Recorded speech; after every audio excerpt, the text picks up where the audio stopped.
Looking for better loads and bigger profits?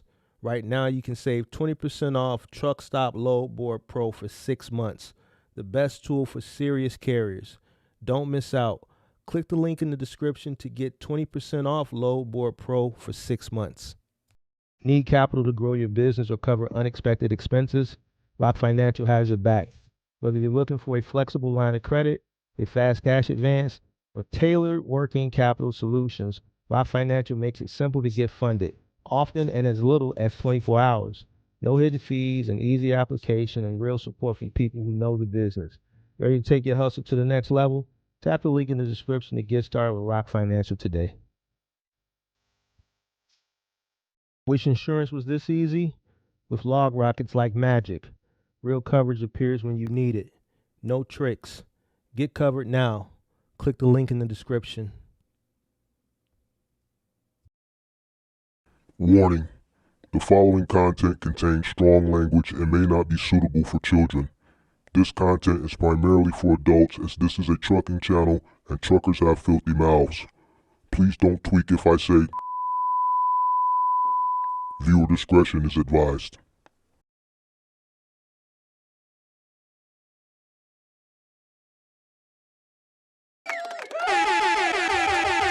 Sweet. What's up? What's up? What's up? Come on in. Make sure you guys hit that like button, subscribe to the channel, turn on all post notifications. We got 25 people. We got 9 likes. I'm gonna go ahead and do my little sponsorship thing, and we'll see how the likes get after the end of my speech here. Where's my button at? If you are in need of commercial insurance for your box truck, semi-truck, cargo van business, there's a link in the description below for LogRock. Make sure you guys click that link. If you are up for renewal for your semi-truck, box truck, cargo van business, even if you're a gigger, some states require giggers to have commercial insurance. I know Illinois is one of them. And you need insurance, you need to renew. You're looking for a cheaper commercial insurance alternative. Make sure you guys click that link in the description below for LogRock. LogRock is a sponsor of the channel. Click the link and let them know that Big Mark the Mentor, sent you. Come on in, guys. Make sure you guys hit that like button, subscribe to the channel, turn on all post notifications. How's everybody doing? Sweet. This afternoon. It is the afternoon. Afternoon, unless you're on the West Coast. Let's get these shout outs out the way. We got 11 likes. Make sure you guys hit that like button, subscribe to the channel, turn on post notifications. Shout out to Salve Guapo. What's going on? Shout out to Slick Turbo. Shout out to Narc. What's going on, Narc? Shout out to Chucky. What's up? Shout out to Kelvin Birch, representing MG. William Sweet. What's up? All right. Make sure you guys hit that like button. I'm not continuing until we get 30 people. I need 50% likes. 15 likes. We're gonna chill until we get them likes up. I'm asking for a like. You ain't never heard me ask for a super chat. I don't got no Cash App links. I don't ask for no money. The only thing I ask for is something that it don't take you nothing but. That's it. That's all I ask for. That's it. That just let me know that, one, it let me know that, my efforts don't go unnoticed. And it gives me a little something to continue to do it. You dig what I'm saying? You know what? We got 16. Let's see if we can get to 20. Shit. If this is what you got to do, you got to ask for likes. Well, we at 17. Let's see if we can get to 20. I mean it this time. We get to 20, I'm going to start. We get to 20, I'm going to start. I ain't bullshitting you. See if we can get to 20. So it's 12 people that just ornery. They just, fuck, dude. I ain't giving them shit. Fuck is like. We need one more. Let's see if we get it. Oh, we got it. All right. We went over 20. All right. Appreciate you. All right. So boom, let's get started. Welcome to the channel. Make sure you hit the like button, turn on all post notifications. How's everybody doing this afternoon? This is episode 8 of the Mark the Mentor show. Best show on YouTube by far, especially in this space. All right, so what we're going to do today is we're going to pivot a little bit. We we're gonna get out of the motivational, inspirational mindset shit for a minute, right? We're gonna get out of that because listen, either you got it or you don't. That's what I'm coming to realize. The people that don't got it, they probably not gonna never have it. You dig what I'm saying? So ain't no changing their minds. Like it ain't going to, like me telling them you gotta change your mindset. That's something they gotta figure out on their own. It's just like sometimes people gotta go through some dramatic shit or some real shit for them to get their shit together. You dig what I'm saying? So we're gonna pivot a little bit. We're gonna go back to some basic shit. We're gonna talk about Final Mile. I'm actually even did a PowerPoint. I took it back to 2022. We're gonna do a little PowerPoint. All right. So come on in, make sure you hit the like button, subscribe to the channel. We're gonna talk about the Final Mile niches. Now, we're gonna save the actual 3PLs if I decide to do the 3PLs for a different live stream. This is going to be the actual Final Mile niches because there's a lot of Final Mile niches that people don't even know exist that are way more profitable than the more well-known ones. Now, some of these niches, some of you probably won't even be able to entertain some of these things because some of them require, stringent compliance, and some of them may require an individual that's at scale, right? Because you may have to have a multitude of trucks because some of these niches, you know, if you're commissioned or if you are able to land one of these contracts, whether it's a short term or long term contract, you have to have infrastructure in place. Doesn't mean that the information is not valuable for you. It's just something that if you're not in a space where you could take some of these right now, you put it in your back pocket for later. All right. So I'm going to share my screen and then we're going to bring up the PowerPoint. All right. So first thing we want to talk about, and I'm going to count down. It's the top 7, but we're going to count in reverse order. I'm going to bring that out the way. All right. So first one, number 7, we're going to go in reverse order from 7 to 1. It's going to be big box retail. All right. Big box retail comes in at number 7. And mind you, it's not always about the money. There's a few variables that went into this as far as determining, how these are ranked. So not always money is one thing, consistency, density, so on and so forth. You know what I'm saying? So number 7 is going to be big box retail. All right. TVs, sofas, treadmills, reverse logistics, returns, so on and so forth. Now, this lane is attractive to most carriers, especially new entrants, because it's easy to access, right? It's easy to get when you're on the new. There are some 3PLs today that if you don't have a truck, you still have to have your DOT, your MC number. You have to have your authority. They'll supply the truck for you. Some will supply the truck at no cost. Some will supply the truck at a weekly cost. We talked about that in the past, but these are more easy to access. There are always going to be need for trucks for big box retail. There's going to always be constant volume. And depending on how you operate this, it could be wealth or it could be survival. It all depends on you. Now, this is definitely a contract you want to scale. All right. Yeah, I would recommend you scale it. If you're a guy who lives a modest life and you're doing this, just you, your truck, and then your one helper, you can do okay with it. But this is also a great contract to scale. Margins are very thin. All right. Margins are thin. Damage is high. Chargebacks are aggressive in this lane. You can survive here, but you have to keep your costs down and you have to keep your claims down.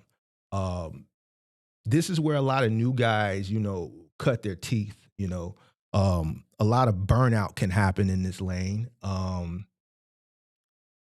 it's a lane where the opportunities for scale are endless, but you rarely see people scale in this. You do, but it's it's far and few between. Shout out to J. Cole. He's up to about 7 trucks right now.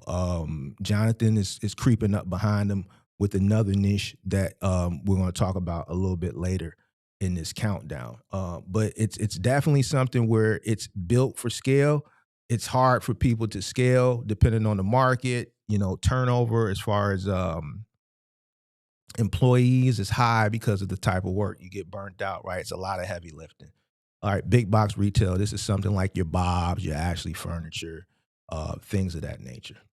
All right, so number 6 is going to be expedited. B2B, same day. For those that don't know what B2B means, it's business to business. All right, B2B, business to business, B2C, business to consumer. All right. So let's step into to expedited. Now this is the urgency money.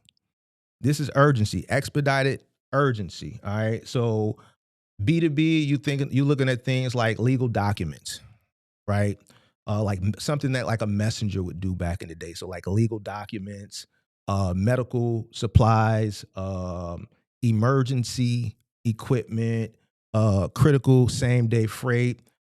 This lane is about speed, reliability, and availability. This is pretty much on demand. This is a hurry up and wait.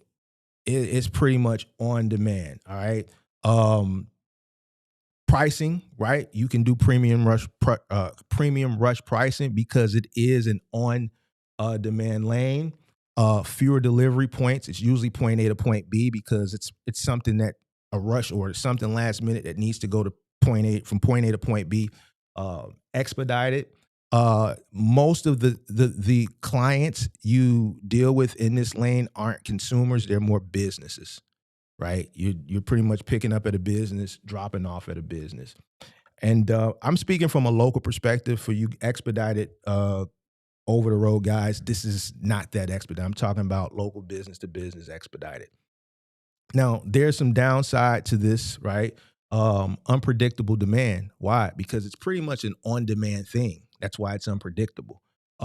You're dependent on dispatch, right? You're waiting on that call from somebody and say, hey, are you available to take a package from the north side of town to the south side of town? Some people, the idle time can kill you, depending on what your costs are. You have to be available.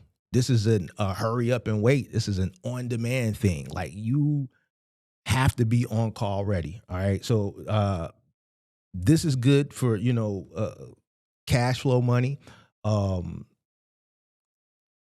It's not consistent, but in some cases it could be better than retail.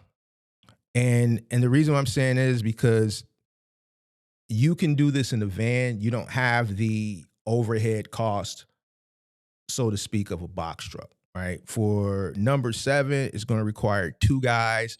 And the reason why I'm saying it could be better for an individual who's not looking to deal with someone else, who's not looking for the overhead of a body. This is a person who's going into something with just them in mind. They're only concerned about themselves and not really concerned about scaling. They're not concerned. They're not looking to do something that requires another person. It's just them. So if you have time, and you're willing to play that B2B on demand, hurry up and wait game, then this could be a good option for you. It's a low cost of entry because it just requires a van and it's just you that you got to deal with. So you can structure it a little bit different than number 7. All right. Now the next one is going to be number 5, and I know I'm kind of speeding through these, so make sure you're writing this shit down because I may put this on members only. Number 5 is going to be something that not everybody is going to be able to access, right? And that's going to be construction and building material. All right. This is quiet money. The reason it's quiet because you don't hear a lot about it. It's not something that's heavily promoted. It's not something that's heavily advertised. Right. This is quiet money, right? Windows, doors, cabinets. I've done cabinets before through a company here that is no longer in existence. Granite, lumber. I've done a lot of lumber jobs through a company, which is now AIT. It used to be Select Express before that acquisition. We used to do lumber liquidators, so a lot of lumber fixtures, things of that nature. This is heavy repetitive work. I've had some short-term cabinet contracts that have come through. This is short. These type of contracts, unless you get like a dedicated contract with like a national cabinet maker, most of these contracts you come across, they're short-term ordeals. For like new buildings, right? Like when a building is going up, let's say like a high rise or new construction. That's the word I'm looking for. New construction. These are short-term project contracts, but they pay exceptionally well. Way more than any of your appliance and big box retailer contracts. They're far and few between. Even in a market like this, you know what I'm saying? You got to know somebody that knows somebody that knows somebody. And, in a time like this where, it's the winter time, there's not much construction going on. There is some, but not as much as in spring and the summer, so these are like short-term type things. You dig what I'm saying? Unless you can land something with like a cabinet maker. There was a company here that just no longer here, Veterans Distribution. They had consistent cabinetry contracts, but for the most part, they're short term. All right, so you're dealing with a commercial client, right? Reoccurring. It's during the week, right? Higher pay, higher volume invoices. You can charge a lot more. The trade-off, pay. Don't expect to get paid like how you're getting paid with a 3PL, right? Because 9 times out of 10, if you're dealing directly with the customer, they're not going to pay you every week. They may say, yo, we're going to pay you at the end of the contract. We may pay you at the end of the quarter. So this is one of those contracts where you're going to get paid a lot of money, but you're going to have to float a lot of the upfront costs and wait on the back end to get paid. That's why I said some of these contracts ain't going to work for everybody. Like, you got to be one of them guys. If you come across some shit like this, you got to be one of them guys. You have to be liquid. You got to have some cash flow, right? These contracts will wear your equipment. A lot of this stuff is heavy. Your insurance has to be tight. These type of contracts, they don't play around when it comes to insurance. Compliance, when you're delivering onto work sites, it pays really good, but you have to have PPE. You're going to have your hard hat. They're going to make you put on a vest, right? So another thing that they're going to require is workers' comp. They're not going to let you deliver onto the site without workers' comp. If anything happens, they want to be covered. If a beam falls, a crane, you step on a nail, whatever, they're probably going to require you to have steel-toe shoes, all of that. These are the things that are going to be required if you want to deal with one of these final mile contracts, all right? So, and then DOT, these types of sites are traps for DOT. In that case, in my state, Illinois Commerce Commission, I actually had a truck that was stopped coming off a site many, many years ago, and they just weighed him. The ICC weighed the truck right there on the side of the road. He stuck something under each tire and weighed it, right? So these types of contracts are traps for like DOT, other agencies like here in Illinois Commerce Commission. They frequent around these, and then even now with the cases of ICE, they frequent these sites. So even, you got to make sure that the people that you have working for you are in compliance, all right, as far as, from the business perspective, and then as far as, their paperwork. All right, let's go with number 4, hospitality. Hospitality. Now, I've had experience in this. Another type of contract that you can get, normally not all year long. These are short-term type things. We're building a new hotel, and we got a bunch of stuff that's on order that we either need picked up at a terminal and delivered, or it's being delivered directly to us. And they got the containers in the back. They got semi trucks that are there that needed to be unloaded. So when you look at hospitality, right, you're looking at hotels, you're looking at apartment high rises, you're looking at student housing, you're looking at senior living facilities, you're looking at pretty much outfitting an entire building, right?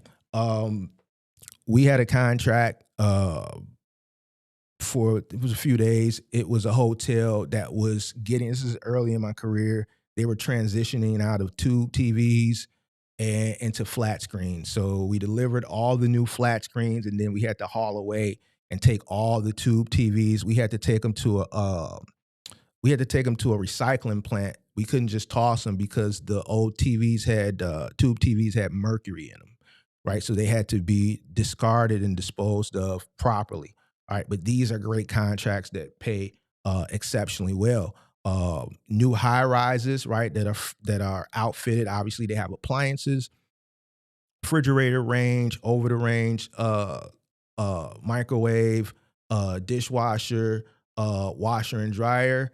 These are projects where you're delivering to that entire building. If it's a 20-story building and a 20 flight building, and let's say they got 10 units on each flight, that's a lot of washers, dryers, refrigerators, stoves, over the range that have to be delivered, right? Same thing with student housing. Same thing with the senior living. I talked about a short term contract that I had. It was around this time about 5 years ago, maybe 6 years ago, where it was a company end of the year. They ordered 100 chairs. They were trying to, spend some money before the end of the year, get the tax write-off. They had a really good year, obviously, and they bought these chairs that were they were $1,011 a piece. And they ordered them, and they said, "Hey, we want to ship them to you, but we don't want them until next year." Right. So I already knew they were just trying to spend some money to get some write off. They were like, "We're going to have them delivered to you. We want you to store them. We'll circle back around to you sometime at the end of January and February. We need them dropped off at our office downtown and our office in Skokie. We need you to store them. We need you to assemble them on site there because we don't want you to assemble them here. We don't want to see you. We don't want you in our office all day. We don't want to deal with all that styrofoam and cardboard and shit like that. And once you assemble them, then you bring them." So projects like that where you're outfitting entire offices, these aren't something that you're going to have consistently, but these contracts pay really, really, really, really well when they do pop up. Not everybody's going to have the infrastructure to deal with an entire apartment building or a hotel or student housing. Depending on how long these contracts with final amount take, it could be a few days, it could be a few weeks, it could be a few months. You have to have infrastructure. You and another guy in one truck ain't going to be it. This is a more advanced contract, and they do pop up. I've gotten the chance to experience some of these types of contracts. So, all right, here's another one. All right, let's go to the next one. Now, here's one that a lot of people like big box retail get into very entry level, and this is what kills a lot of people as well, right? I think you guys know why. Appliance delivery. It's precision money. All right. This is where, you can make your bones if you go about things the right way. This is a contract where the customer is always watching. This is a contract where the liability is real. It's real. We talk about it on this channel all the time. This is one of the lanes where I made my bones at, right? This lane requires enormous amount of skill, training, and professionalism. We talked about the professionalism a week or two ago when we talked about communication. Some of y'all got mad because y'all don't know how to communicate, and I was explaining it to you, and you just don't know how to turn your AAVE off and turn your professional voice on. Right? This is required in this lane. Right? This is a scalable lane, just like big box retail, because the opportunities are endless. Somebody's washer and dryer is always breaking. Somebody's refrigerator is starting to leak. Somebody's stove just went out. And the maintenance guy is saying, "You know what? You've had this stove 20 years. The part, what I'm going to charge you for labor and the part, you might as well just buy a new one." Like, this is not something that a frivolous purchase. These are more necessity things, and somebody's always needing a wash machine or dryer. There's always a warranty recall. There's always a swap out where someone bought something from Home Depot and then they got 30 days and they don't like it and they say, you know what, come pick it up, I'm gonna return it. So you got deliveries, you also got pickups, and you got one-on-ones, drop off and a pickup. This is something that never slows down, doesn't slow down. All right. Higher ticket deliveries, which presents opportunity for higher ticket claims. Another good thing with this is client relationships. If you can get into a 3PL and you do a really good job and you get in really, really well with the operations supervisor for the contract that you're working on, and all you have to do is express that you're open to scaling, and the opportunities are endless. So, if you build a good client relationship with the op soup and the dispatchers at the 3PL, the opportunities are to scale, repeat business. Some of these 3PLs have multiple contracts. If you're in there with RXO, Lowe's isn't the only contract they have. Lowe's isn't the only contract. XPO pretty much got every contract. So not only do they have, let's say, like Lowe's, right? And then Lowe's has, appliances. It'd be Samsung, it'd be Bosch, it'd be LG, GE. XPO actually has the contracts directly with those brands as well. So you're delivering those brands for the retailer, but you can go to Samsung.com and buy a refrigerator. So guess what? Who handles the final mile for Samsung.com if you buy it directly from Samsung? XPO. If you go directly to GE.com, who handles the final mile for that? XPO. If you go directly to LG.com and you buy a LG wash tower, who handles the final mile for that? XPO. So they're double dipping. They getting it from the retailer, and they getting it directly from the manufacturer. So there's opportunities there. So it's another great way to build your business. You could build a fleet of 3 or 4 trucks for Lowe's, and then an opportunity might pop up within that 3PL. You got good scores, right? The customers are scoring you well when they do their surveys, and then the opportunity picks up. Hey, would you have any capacity to come on and bring a truck on with the possibility of scale, dealing with LG direct? We got all the online orders directly from the LG website where we need another truck. So getting into a 3PL for appliance delivery, especially the right 3PL like an XPO or RXO, the opportunities are endless. They have everything. All right. So there's risk. All right. Obviously, claims. We can talk about claims forever and a day. You hear me talk about them all the time. That will kill you if you don't know what you're doing. It will kill you if you don't train your people correctly. You don't have SOPs in place.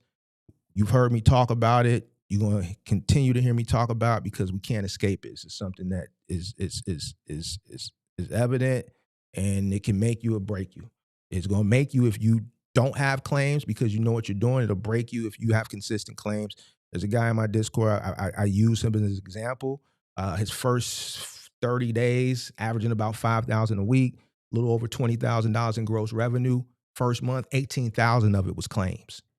So pretty much every delivery damn near they screwed something up, whether it was property damage or it was damage to the actual good itself. This is not something I would recommend you do just because you got a box truck and you hear me talk about it, or you don't want to go over the road and you think, well, you know what? I moved my cousin. It can't be too hard. Yes, it will, because trust and believe. Being in this industry for many, many years, when I order new shit, I'm on these guys like a hawk. Why? Because these appliances ain't cheap. I'm paying attention to you. If I'm buying a $3,000 wash machine, wash tower, I'm paying attention. I don't want no dings. I don't want no scratches. I don't want shit. The moment I see a ding, I don't care where it happened at. I'm refusing at the door. Somebody's gonna pay for it. And the shit rolls downhill. Retailer ain't gonna pay for it. Why? Because they never touched it. The 3PL ain't gonna pay for it. Why? Because it made it to your truck. If there was any damages, you should have recognized it at the 3PL and refused it, and they would have brought out another one. It's your job to inspect. Once it gets on the truck, responsibility is on you. There's no way to fight it. It made it to the truck. So it happened somewhere between it getting on your truck to the consumer. You're going to pay for it. That's $3,000 gone. That's 60% of your average gross earnings for the week off that one refusal because of a ding. So it can make you or break you. You know, a person who doesn't have cash flow, or a person who's working for a 3PL who's not going to take that money, you know, over a period of time, let's say $500 each settlement, or you may have settlements where you're already on a payment plan for. Now you adding this. So, you know, so that goes to training. The downside, training failures. A lot of guys aren't training. They're not trained themselves to be able to train their employees and train their teams. And that's why these claims keep adding up. Your people will destroy your reputation. They'll destroy your business because claims will catch up to you. These claims are serious, right? But done right, if you do this right, we talk about it all the time, you can definitely build a successful appliance white glove delivery business, and it pays exceptionally well. You know, base rates usually start, depending on market, $750, you know, with all the add-ons, white glove, one-in-ones, assembly installation, all those add-ons increase your day rate. All right. So let's go with 2. Commercial furniture and installation. Now, anything when you're dealing with commercial, anything when you're dealing with commercial is always going to pay more money. Anytime you're dealing with a business over a consumer, business is always going to pay you more money. Period. Always. All right. So government buildings, hospitals, corporate offices, universities, schools, any commercial contract is going to pay you. I had a commercial contract with a company called Bush Furniture. Bush is like they do a lot of office furniture, right? I took the contract because it paid well. My guys hated it, right? Because a lot of the Bush shit is pre-pack. Mark, what is pre-pack? Flat pack. Mark, what is flat pack? Everything, you got to put everything together. Sort of kind of like Bush is like the IKEA of office furniture. Everything is flat packed. So you got to build the desk from literally scratch. It doesn't come 50% pre-assembled and then you got to put the rest together. No, everything, you got to put the sides on, the top on, the back on. You got to build each drawer. You got to put the grooves where you slide the drawer in and out. You got to put everything together. And some of these, and Bush is known for just having poor instructions. It's like, you know how some companies have instructions and then it'll have words, like sentences, words is like explained to you. Bush was just diagrams. So like you gotta look at the diagram. So it's like one of those diagrams where you're taking the paper and you're flipping it upside down, you're flipping it this way. Like, man, what the hell? And people just hated doing it. I took it because it paid really, really, really well. Because we were dealing with businesses. The Bush office furniture, people weren't really ordering Bush for their home. They're ordering big corporate executive desks. There were some homes that we would go into, and obviously those homes that we would go into, they would have a study or a den, right? So these are big, elaborate, multi-million-dollar homes that had a huge, probably bigger than a lot of our bedrooms as a study or a den or an office. Those homes we would go to with this type of furniture, but most of it was corporate.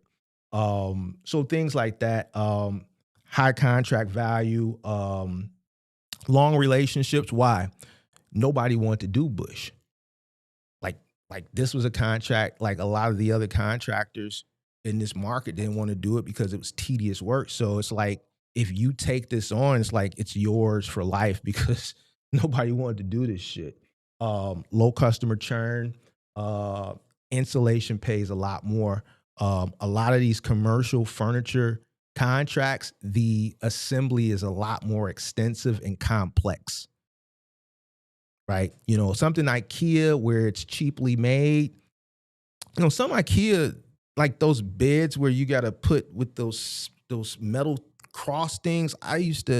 Everybody hated those. But once you get the hang of it, that's not that bad. When you're dealing with more expensive items that require complex assembly and installation, it can be a little bit tedious. And that's why these contracts pay more. Another commercial furniture and installation I'm going to throw in here is fitness equipment. Fitness equipment is one of them ones where it pays exceptionally well. One, a lot of people don't want to do it. It's heavy lifting. And some of the assemblies and installations with fitness equipment can be very, very difficult. Treadmills, obviously, once you master treadmills, you master ellipticals, then you get into full gyms. Shout out to John in the Discord. That's all he does. He has 3 vehicles. All he does is extensive, complicated fitness equipment deliveries, day in and day out. He's up to 3 trucks. He scaled 3 vehicles he's at now in a year once he got that contract in New York. And those projects he's doing are like full gym build out. So he'll have a project where he might be working on it for a couple of days or a week or two, right? He's going into condo buildings where they're upgrading, right? Doesn't necessarily have to be a new build out. Actually, my building upgraded our gym in this building last year. They took out all the old gym equipment, put in all new gym equipment. So it doesn't necessarily have to be a new construction gym. It's condo buildings that have been up for 10, 15 years that are just upgrading the gym. There's new construction gyms. There's fitness clubs. There's private fitness clubs. There's home gyms. There's rich people that have mansions that are getting new home gyms. They're upgrading their home gyms. So this is one of those contracts where, you know, if you land it, it's pretty much yours. Not a lot of people are trying to get these because it's heavy, heavy lifting. To be honest with you, to me, fitness equipment is harder than appliances. It's harder than appliances. It's harder and it's more tedious. Like once you start getting to those like cable machines and shit like that, an elliptical, a Stairmaster, a treadmill is fine. But once you get to some of those very, very complex cable machines and shit, yeah, man, that shit is tedious. All right. So, you know, a lot of working parts, a lot of full gyms. There's a lot of pieces that you're hauling in, and then you have to go through the staging of it and then the assembly. It's a lot of work. Imagine doing a full gym and then you got all the weights for like a cable machine. So you got all those individual weights, all the parts. It's a lot of work. All right. So, but that's why these contracts pay exceptionally well. Why? Because you're billing for the labor, you're billing for the haul of the equipment, the time, the coordination, right? And in some cases, these projects, their timetable is off. So you may have a point where you may have to store this stuff. Like I think John just ran into this issue, right? They ordered. I think this is for a new construction. They ordered the equipment because they thought the construction was going to be done as far as the gym at that point for this new build out, but the contractors were behind. So now the fitness equipment is here. The trucks are here, 2-3 trucks worth of new gym equipment. But guess what? That part of the new construction that should have been done is behind. So now they can't accept the delivery. So now that shit is sitting. It's got to store. You got to store it. You charge them for it. All right. So there's plenty of ways to get money, especially when you're dealing with commercial deliveries and installations. You know, it's a lot of money in that. All right. So that's number 2. All right, that's number 2. And number 1, let's see if anybody can guess number 1. Make sure you guys hit that like button, subscribe to the channel, turn on post notifications. Please, please, please. Anybody guess number 1? What is number 1? That was number 2. Number 1, number 1, number 1. I think number 1 is going to be obvious since there's only one obvious thing that's left. A lot of the stuff that some of you probably didn't think of or didn't knew you could get money in. Somebody said curbside. Curbside isn't an actual niche. That's just kind of like a lane. No, not e-commerce. It's cut and dry, man. It's cut and dry. It's something that no matter upturn, downturn, Kelvin got it. Kelvin got it. Oh, let me go to my PowerPoint. Medical and healthcare. Kevin got it. Good job. Medical and healthcare. Now, it may not pay the best always, but it's everything proof. Right? This is at the top of the mountain. That's why I said it's not always about the bread. Always. There's a lot of things that went into me coming up with this. All right. So you got hospitals, you got labs, you got clinics, you got dialysis centers, you got medical distribution centers. This is number 1 because 1 is recession proof. It's pandemic proof, it's government funded, and people's life depends on it. This is life dependent logistics. This is life dependent logistics. It's everything proof. Now, it ain't for everybody, you know. Why? A lot of people take shortcuts. A lot of people, don't want to run, to the letter of the law. A lot of compliance.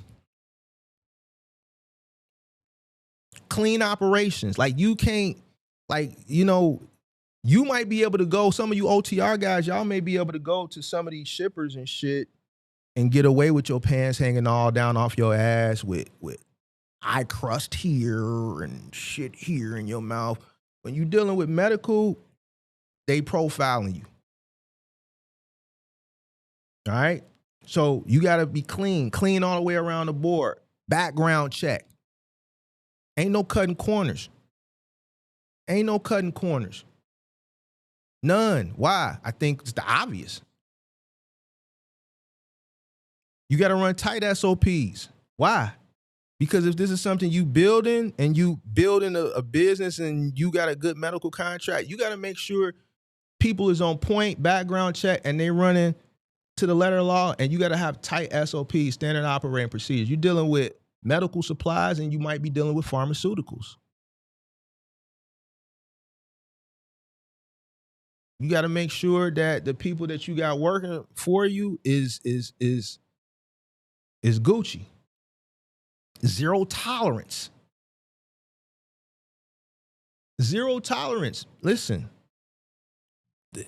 you're dealing with medical. HIPAA and all of that. Zero tolerance for all bullshit.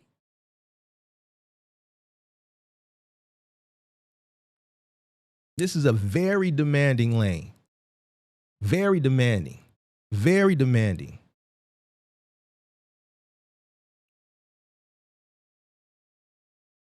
Now, some of this stuff that we talked about before, short term, this is all year long. It never stops.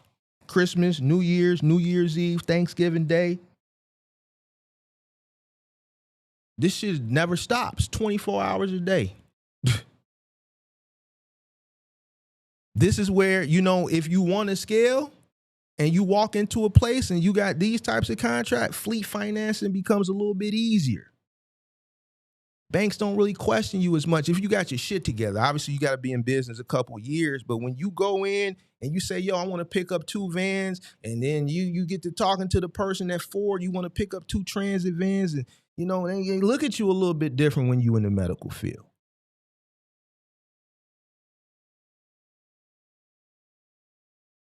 The person who's been in business 2 or 3 years, who's looking to get a business line of credit, let's say 3 years is looking to get a business line of credit, that's in OTR trucking versus the person who's dealing with medical, they're going to treat the person with medical a little bit different.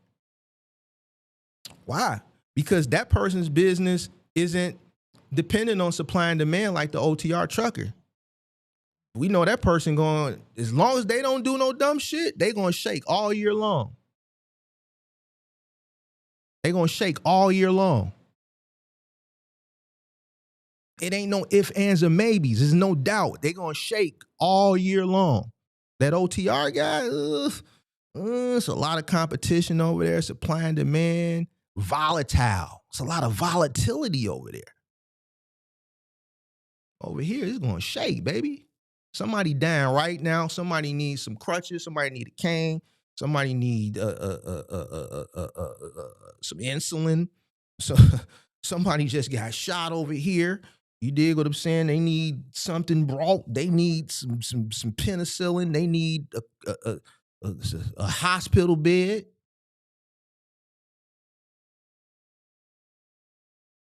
There's no doubt.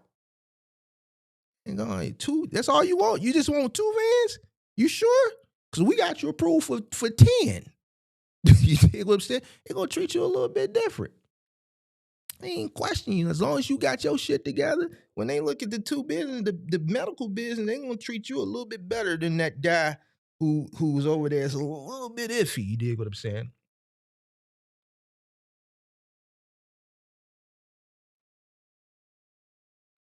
So although you may not,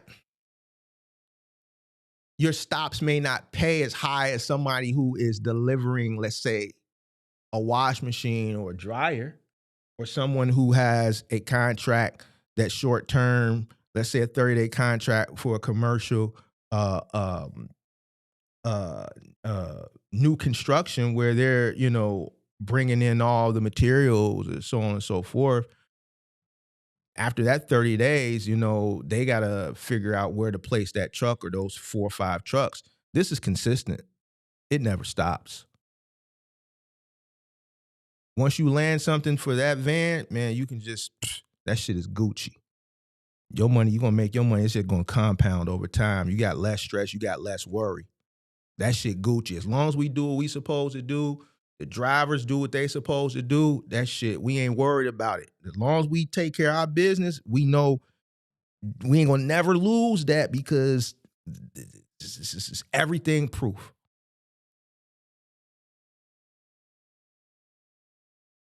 So now only thing we got to focus on is building. Building on top. We got 5. All right, we need to go get 5 more. All right, we got 10. All right, we need to go get 5 more. Matter of fact, let's see if we can find another supplier because we want to diversify. We don't want to put all of our eggs in one basket with one supplier of a contract. Let's see if we can go find another supplier of a contract. Let's see if we can go build 10 over there. So just in case this supplier loses this contract to this company, we already over here versus being over here and losing, then have to have downtime while we go apply over here. You see what I'm saying? It's the only thing we got to worry about is just building. And I've always been a person who I'd rather have for sure money. I'm looking at the long term. I'd rather have for sure.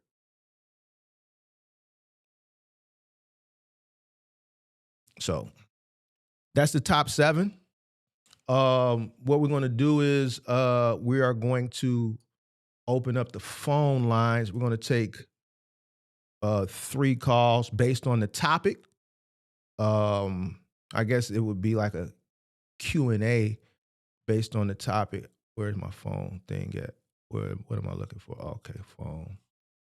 Where's my phone? Phone line. Turn on the phone line. Give me a second here.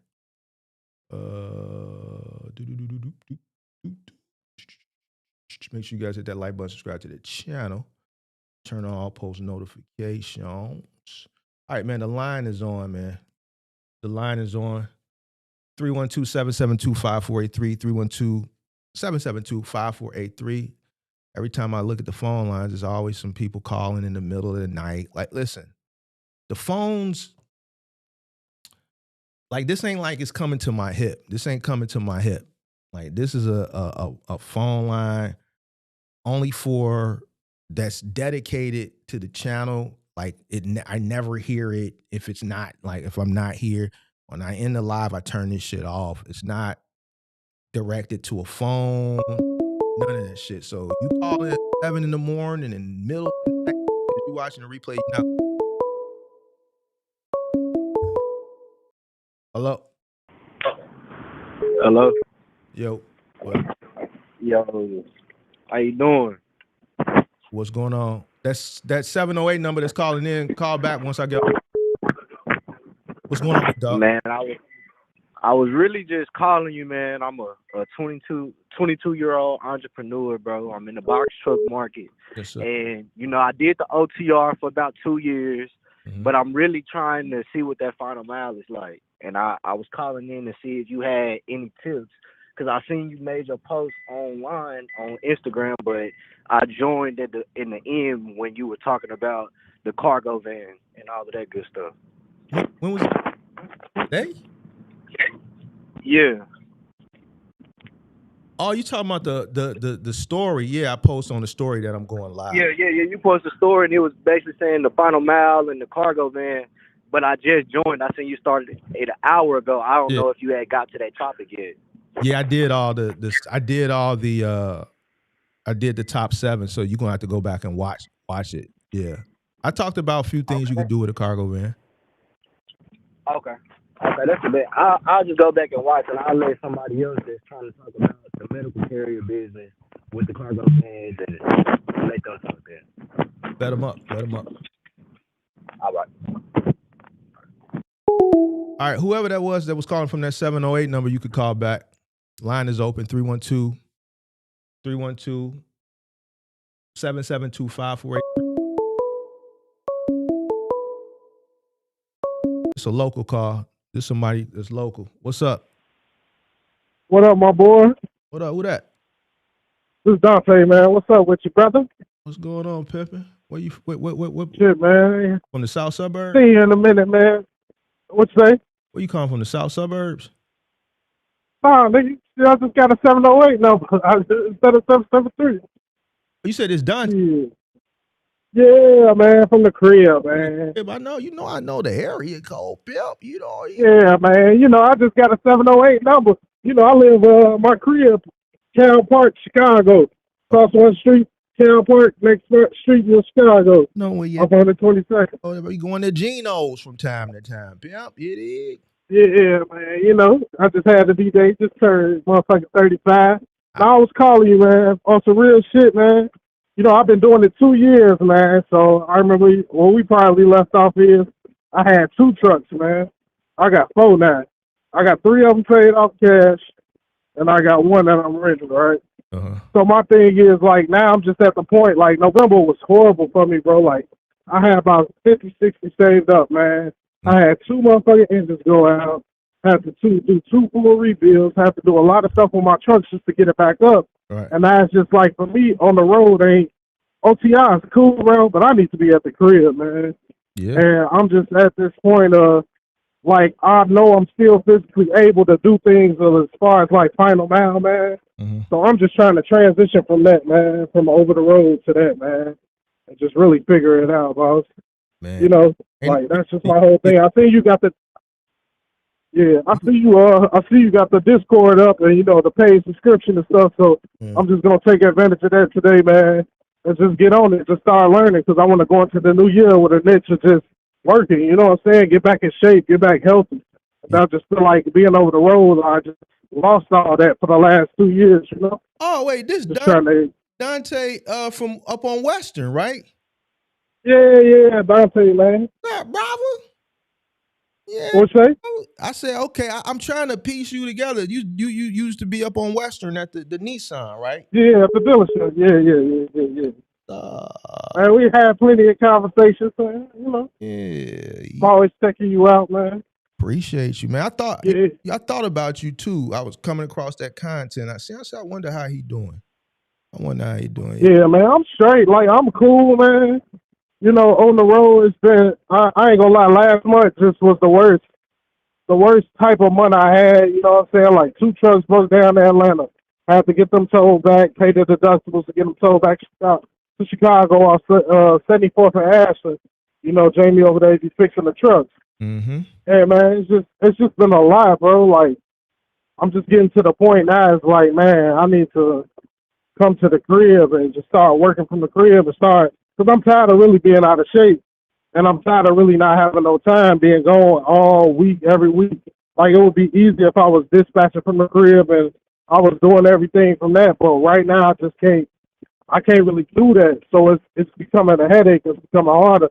So now I just want to switch up my whole little business model. I don't even want to do over the road start next year. I want to be at the crib, man. Yeah. Well, real. There's plenty of opportunity here, bro. You in the 3rd largest city.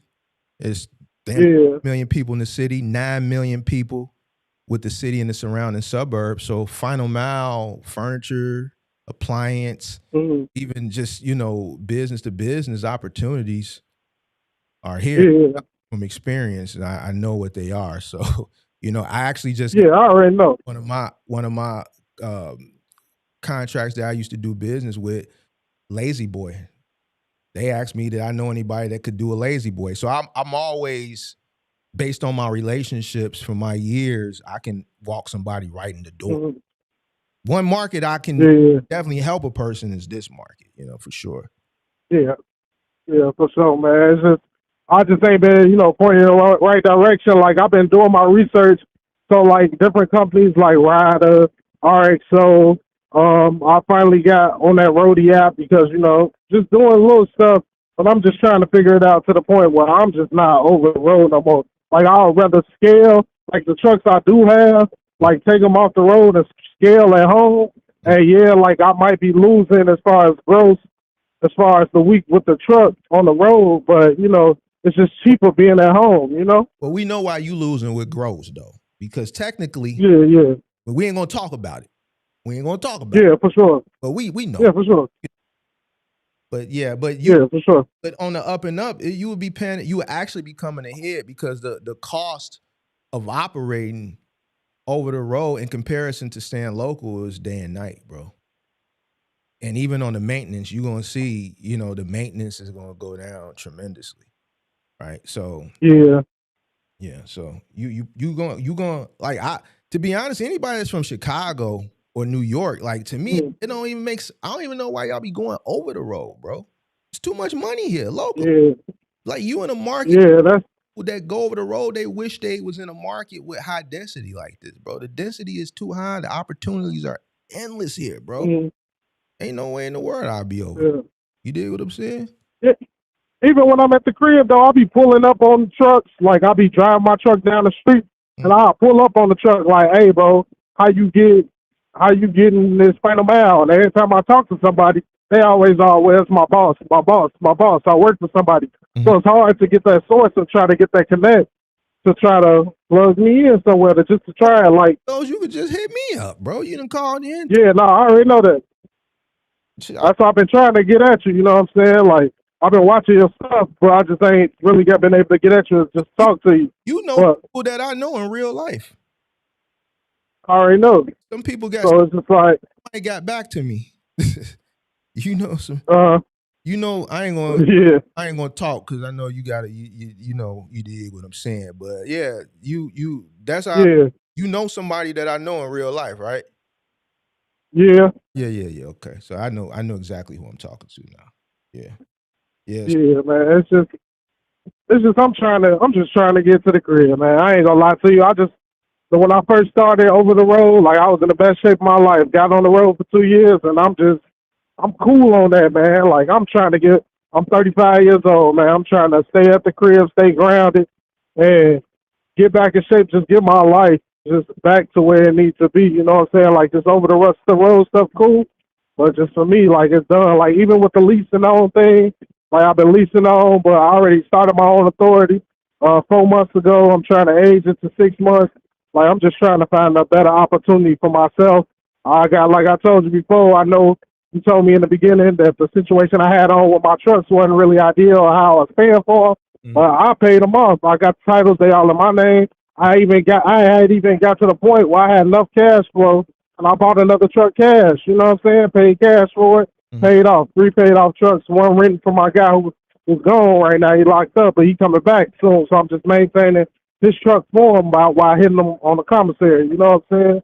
But it's just like, for me, I'm tired, man. I'm tired of dealing with people who don't really want to work, dealing with different attitudes, different all that stuff. And I mean, I'm cool with dealing with it, but it's just more so now I want to deal with people who really, really want to work. And it's like the final mile for me. I know I'm 6'3". You know what I'm saying? I'm 6'3", big dude. You know what I'm saying? I'm not a lazy mug. So it's just like, why not do it? I know how to hook up stuff. I know how to install a refrigerator. I know how to do stuff like that. So it's just like, why not make that transition for me? And I just feel like overall, it'll be better for me to do that and be able to maintain some health. You know what I'm saying? As I get older, you know. Mm-hmm. Yeah. Well, So that's just my main thing. Whenever you're ready, I got some people I could introduce you to. You know, just I mean, man, I'm ready like yesterday. Yeah. I'm ready, my boy. I can what's that? The door, but you know, your paperwork and shit need to be on point. I can walk you in the door. Yeah, no, for sure. Yeah, I got everything tight. You know, last conversation we had, I was under the act. I ain't under the act no more. Okay. So I just been, even from not being under the act, like I just been straight. But I ain't been doing as much as I was doing before then. But it's just about having everything right. And it's like now I'm trying to grow and actually, instead of just being a hustler, a business owner, you know what I'm saying? Because it's like I got too much equipment out here to just be hustling. I got to be out here being a real business owner and being able to scale the right way instead of rushing into stuff, you know? Yeah. Like even with the truck I just paid 25 cash for, bro, I feel like I rushed into that. And, you know, that's just me. Now I got a truck. I got to drive in it, you know? But it's just, I put the truck on the road 3 days to drive a crash it. Brand new hire. I had to get that fixed. You know what I'm saying? Stuff like that. Like, I don't know, man. I'm trying to get it the right way. Like, I got everything down packed, like we've been talking about for the last 2 years. But it's just, man, I'm trying to get it actually functioning the right way. So I'm gonna take up, like I said, I'm gonna hop in your Discord today. I'm gonna go and pay the subscription stuff, so just so I can chop it up with you, get some information, because I'm just trying to transition from this over the road with so much wear and tear on my trucks and just be at home, you know. Yeah. Just make sure when you turn the notifications on, so when I pop in there in them chat rooms, you'll know. Yeah. You know, that motherfucking toll, bro. That toll from Chattanooga, Tennessee to Chicago, 500 miles, bro. $5,275. Crazy as hell, bro. That shit's like, damn. Hey, man. To tow to the crib, and then when I get it down there, the people in Tennessee couldn't figure out the problem. When I get it to Chicago, they tell me it's a starter. Like, come on, man. I got me towing my shit back to Chicago. Y'all don't even know the problem, bro. They put new batteries in it. Talking about, oh, we don't know what's going on with it. Come on, man.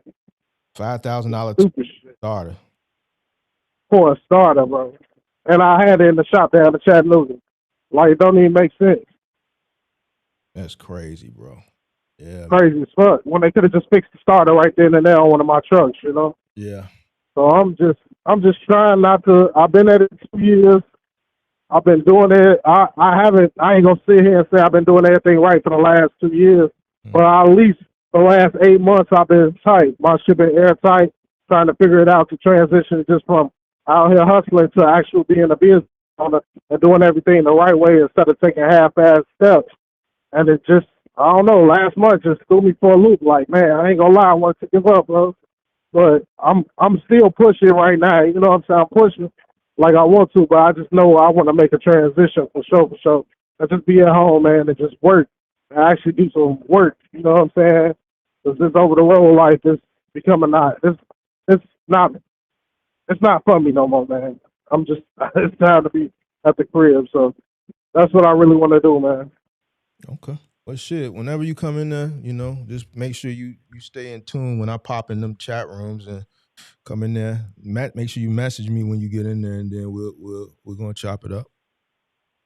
Yeah, definitely. I'm about to get in there in a minute, so I'm just calling in, chop it up. Just put the bug in your ear, man. Just let you know, man. I'm trying to find a better way, because over the road ain't for me no more.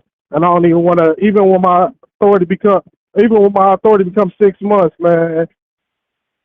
I ain't trying to do this no more. Like, hey, I'm cool on the lease on. Months. What you? And to do too much. I've been What's that? 2 years. What you talking about? When your authority becomes 6 months? Because remember, I've been leasing on with my guy for almost 2 years. Yeah, I'm still on, but I just started my authority. Just like, fuck it, I'm paying this guy too much money for all these trucks. Like, I'm growing.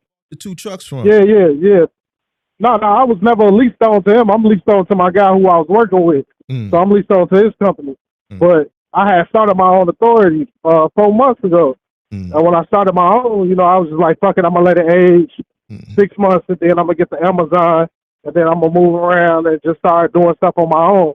But now it's just getting to the point like, bro, I'm trying not to be on no leased on shit no more. I ain't trying to do all that, especially when I got my own. You know what I'm saying?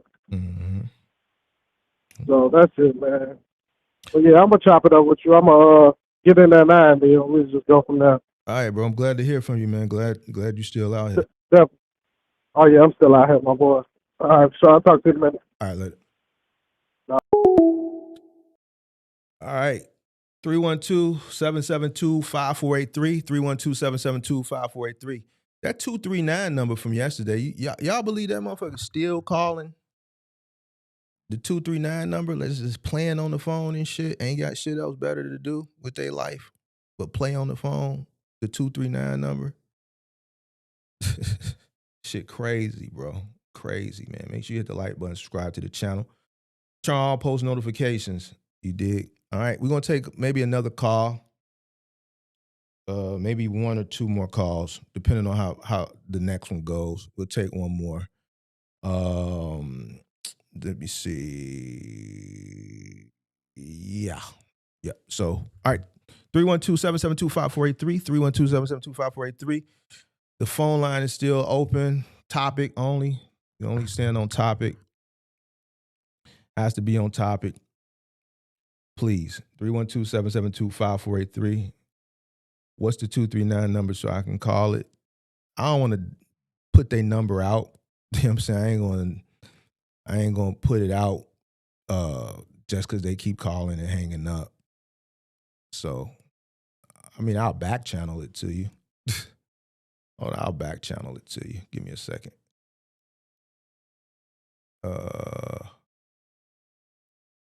I'll DM it to you. Give me 1 second.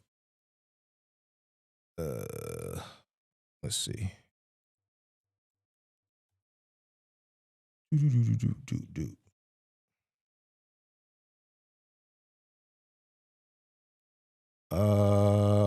me 1 second.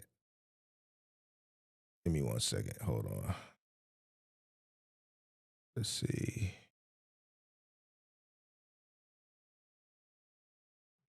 Messages.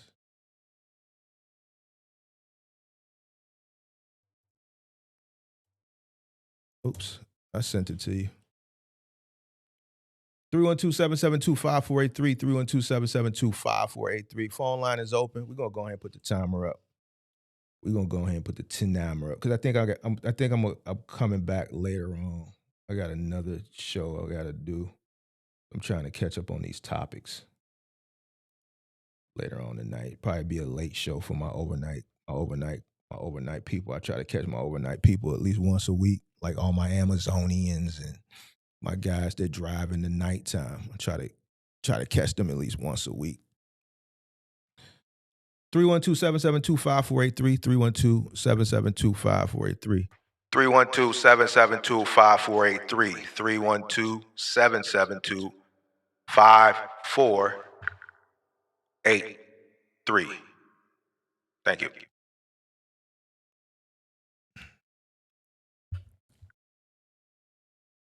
Phone line is open. Lines are open. Counter is on. Counter is on. Are you going to go over a specific 3PL for final mile furniture? I may do a countdown for that.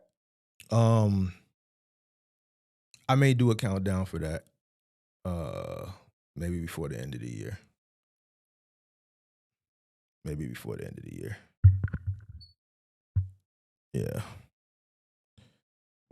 end of the year.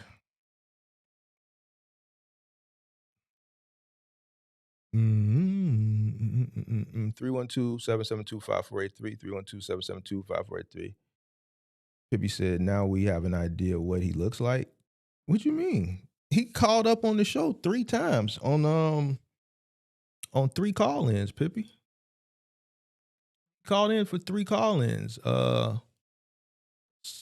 So we seen him already. At Cross Street, he gave, y'all don't know where that's at. He gave to Cross Street. I know where he talking about, but he ain't. Listen, it's okay if you drop your low and you ain't got no ops. Like, you could drop your low and you ain't got no ops. We talking trucking. We ain't talking drilling on nobody.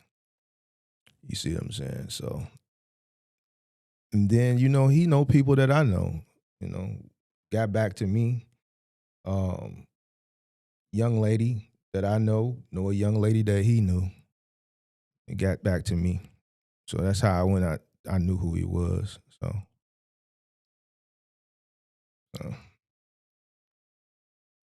he ain't no smoke or nothing like that.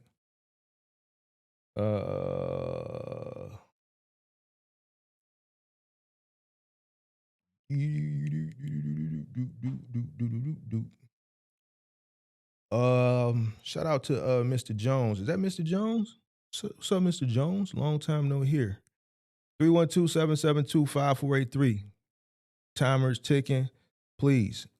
Topic only. Topic only. Topic only. You said voicemails? Check the voicemail. Let's see. Do I got any voicemails? Oh, yeah. I got 9 voicemails. That's a good idea. See, I didn't even think about that. And guess what? I got 9 voicemails.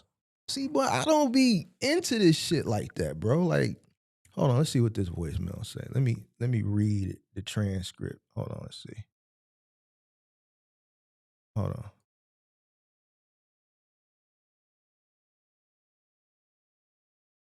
How do you play it? I don't know how to play it. Hold on. How do you play it? This call didn't ring because of your availability settings. How do you play it? Call, message, more options. How do you play this shit? Play. Hold on, let me see something. All right. Oh, my bad. Here you go. I figured it out. All right. My bad. See, I don't know how to use this shit. I just be doing shit. I'm trying to get through, Mark. Y'all heard that? I'm trying to get through, Mark. Bro, it's 11:08 at night, bro. Suspected spam caller. We gonna see. You're saying you a spam caller. Who that? Anthony. Justin? Who? You probably don't remember me because I changed my name in the Discord. You popping up as a spam caller, man. Oh, I don't know why. Yeah, man. I'm shoot. Okay. Well, That's Florida for you right there. Tallahassee, Florida. Shit that you got going on, boy. Some shit you What the hell? doing on the phone. What you talking about? Shit, hell if I know. Listen, we you think we just letting people call? Like we gotta make sure I'm legit. You paying attention. I'm legit doing this. All right. I know who you are now, but it's saying, yo, suspected spam caller. But what's the deal though? What's the deal? I was trying to see what the topic was, but I had a question for you. So if it's off the topic, I can. What's the question? I can hold it off. Well, I got a couple questions. So the first one, couple questions. Go ahead. I guess I have my. Go ahead, man. I guess I have my main question. It seemed like he just kicked it, so I want to holler at you. So first question I'm asked, if you got a property and you up on it, because I heard you mention it yesterday, you were saying that you would take out a HELOC to put down on another house. Is that something you would do? Yeah, I would definitely leverage an investment property and take out a line of credit and leverage it to acquire another investment property. Yeah. Do you feel like now is more of a buyer's market? It's getting to that. In some markets, some people could say it's a buyer's market right now. Okay. And then I had a question about these final mile contracts. Um, and I'm already knowing you know you got in one of your videos somewhere. But if I'm not mistaken, you said a good profit margin is anywhere from 10 to 20%. That all depends, bro. But yeah, 10 to 20% in this industry is a great profit margin. That's great. It's on the higher end, depending on what lane, what you're doing. Talking about final mile, right? Yeah. Yeah, it's a good profit margin. All right.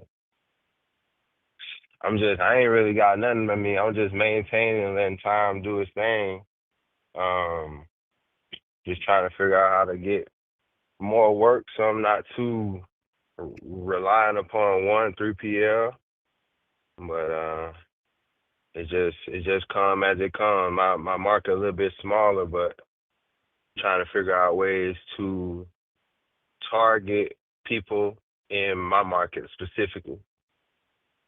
So I'm asking this though, how would you feel about one audience that I'm trying to market my services to is what do they call them? When like older parents, they like stay in these, I wouldn't say they're nursing homes, they're kind of like condos, but just for older people.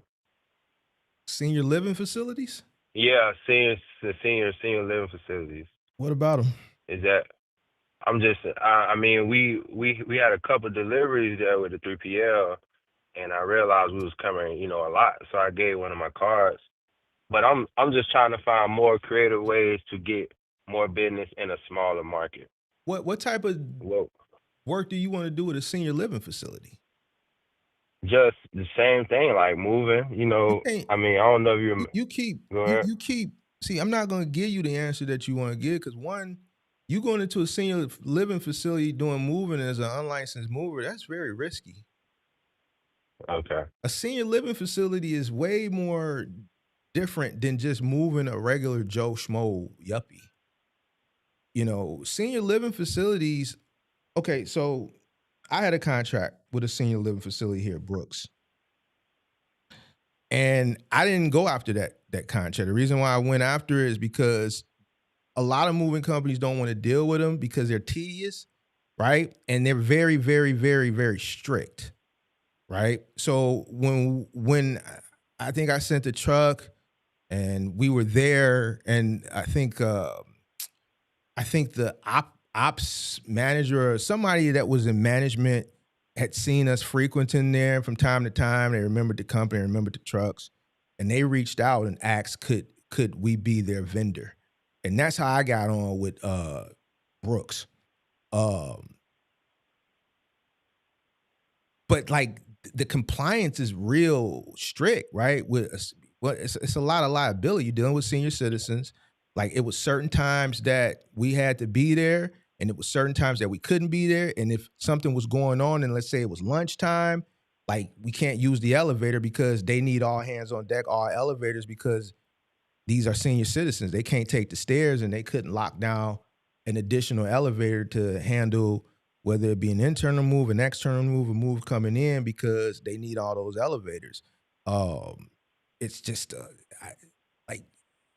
it's just real. It's the compliance. Like I wouldn't recommend going after a senior living facility and you're not licensed, bro. It's just like higher risk. You got old people, and it's just Understood. I don't understand why you just don't go get your license. That's one of the goals I got starting 2026. And I've been doing the research. You know what I'm saying? But that's definitely on my agenda. I was talking to moving company hustle as well, and I'm like, that's really what I want majority of my business model to be. What? So moving for sure. Y'all cats is funny to me. Bro, I've always gave you flowers, bro. That's one thing about you, bro. Like I'm gonna give you flowers, like, you know what I'm saying? You know, you was right, and you already knew you was right from the beginning. You feel me? Right, but But y'all all like to I don't forget, bro. Y'all all push back, all, and now it's funny, bro. It's just funny to me, bro. 3.5 going on 4 years later, it's just funny to me, bro.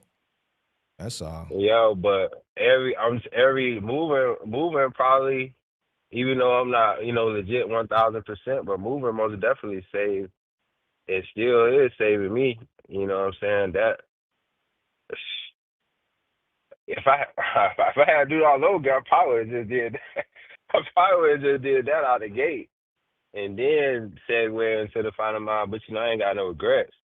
But that's really the steps I'm trying to take. Is just I'm gonna give you props. I mean, I don't know if it's topic or not, but moving it's just so stable. Cause up or down, you're gonna be good. And that's what I'm starting to see. We done move people who upsizing into buying houses. We done move people who downsizing from good side of town to bad side of town in apartment complexes. So you just see it all. And I'm like, yeah. So, but yeah, dog, I ain't gonna hold you. I'm gonna let somebody call up. Just want to holler at you. Ain't called in a minute. You cool, man. It was like a little 4-5 minute gap between the last call from when you called. So as long as you Oh, okay. stick in Yeah. the topic, shit. Somebody else call, I'll let you know. Okay. Yeah. So let's trying to get to it. But yeah. So any advice at all you could give, or Shit. anything at all? Told you, get licensed. I mean, I feel like you jumped the gun. Get licensed. I feel like you jumped the gun earlier this year. So, I didn't forget about It's it. So, I mean, I feel like you went against my methods. I think you too anxious. yeah. Horse, and you didn't take that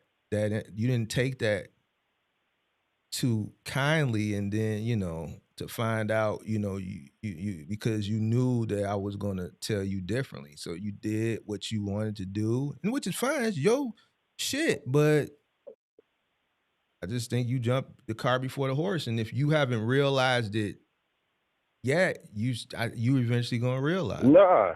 I definitely realized, and it's just low cost over anything. Like all this stuff gonna be here. So it's more of a maturity thing. Going as an older man. What do you mean low? What do you mean by that? What do you mean? I didn't hear you say again. You said it's low cost over anything. What'd you say? I didn't catch that. Yeah, it's low cost over anything. Yeah, but But when I was saying that, you jumped out the window. You went against my teachings. You went against my advice. You withheld the information because you knew I was going to advise different, and then you did the dun to dun. Yeah. 100%. I mean, now I just understand, like, man, it costs everything. So I mean, I'm still doing decent. No, but since you a YN, why y'all? I ain't no YN though. You 20 what? 28, 1997. Well, whatever, bro. You a young buck. Young buck. All right, I'll take that. So why y'all do that, bro? Why do we do that? Oh, because y'all think it ain't just y'all, but I see old dudes that be just, man, it's like, bro, like. I just think if I'm keeping it a buck with you, it's more so about just being impatient and feeling like we gonna miss out. Fear of missing out. On what? I said, You gonna miss out. I You don't gonna put know. yourself. You gonna put yourself in the trick bag. Is what you gonna do. What are you missing out on? If somebody tell you, yo, Yeah. man, you already got a truck that you already did the dun for and bought way overpriced during the pandemic, and you still owe an extremely lot amount on that, still even after 3 years of paying it. When I say extremely lot amount, what you owe on that truck is the price of 2 trucks today. You see Yeah. what I'm saying? So to me, it would make sense to relieve yourself from that overhead before you go acquire another truck. But you went in like I just like, to me, that shit ain't gonna never, you know what I'm saying? And I just not gonna like just have the conversation with you like you didn't do that and then like act like hunky dory. Like, nah, bro, that shit is It's like, when I come up here and I talk, especially with somebody like you who's been calling into the show for 3 fucking years. And me and you have had situations where I've told you things and you have consistently gone against my word and have to came back and bite your walk. Like, you have had to come back with your head down. I'm like, how many times do you? my head ain't down. That's what I was trying to it tell is you.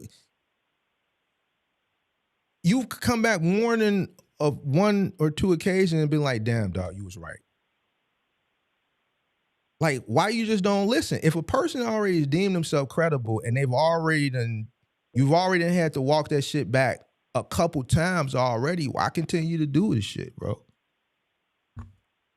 Yeah, I definitely feel that. It just, like I said, it just comes from being probably just in my mind back then, just coming from being impatient, thinking, oh, it's gonna take me too long to pay off that truck to get another truck. But now I'm learning, bro, the time gonna pass. Time gonna pass either way. You have to. It don't matter how long it take you. So, okay, it's gonna take me too long to pay it off. So let me just put myself in deeper debt.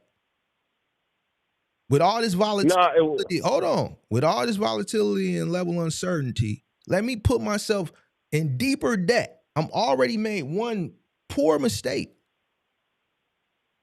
So let me go put myself in deeper debt because it's going to take too long. Listen to what you just said.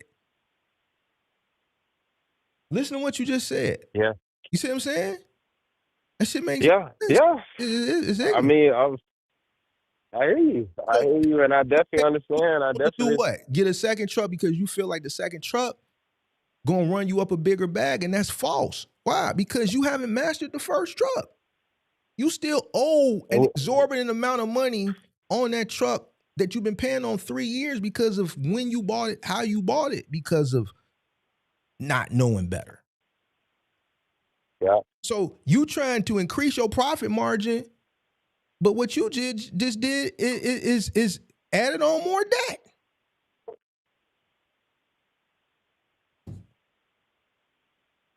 So then you want me to just, yeah, I'm gonna be upset, bro, because I don't. First of all, like what? As many times as you come to me, I don't ask you for nothing. So if I'm giving you my time and I'm advising you and you've already had to come back once, man, dog, I should have listened to you. Twice, man, dog, I can't even remember what some of these situations was because it's been quite a few. Third. It really wasn't nothing but the truck, man. Nah. It really wasn't nothing but the truck. Because it was the situation earlier this year. We had to knock down, drag out in the Discord about you sitting at the crib.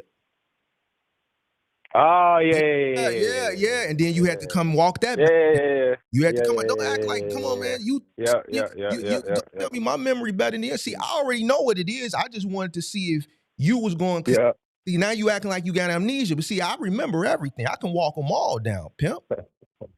Like I'm. That's it, though. The only. No, don't take the only because you just said the only was the truck, and I just pulled this out. I just pulled this out. I could pull the other situation out too. I'm playing the game. Put the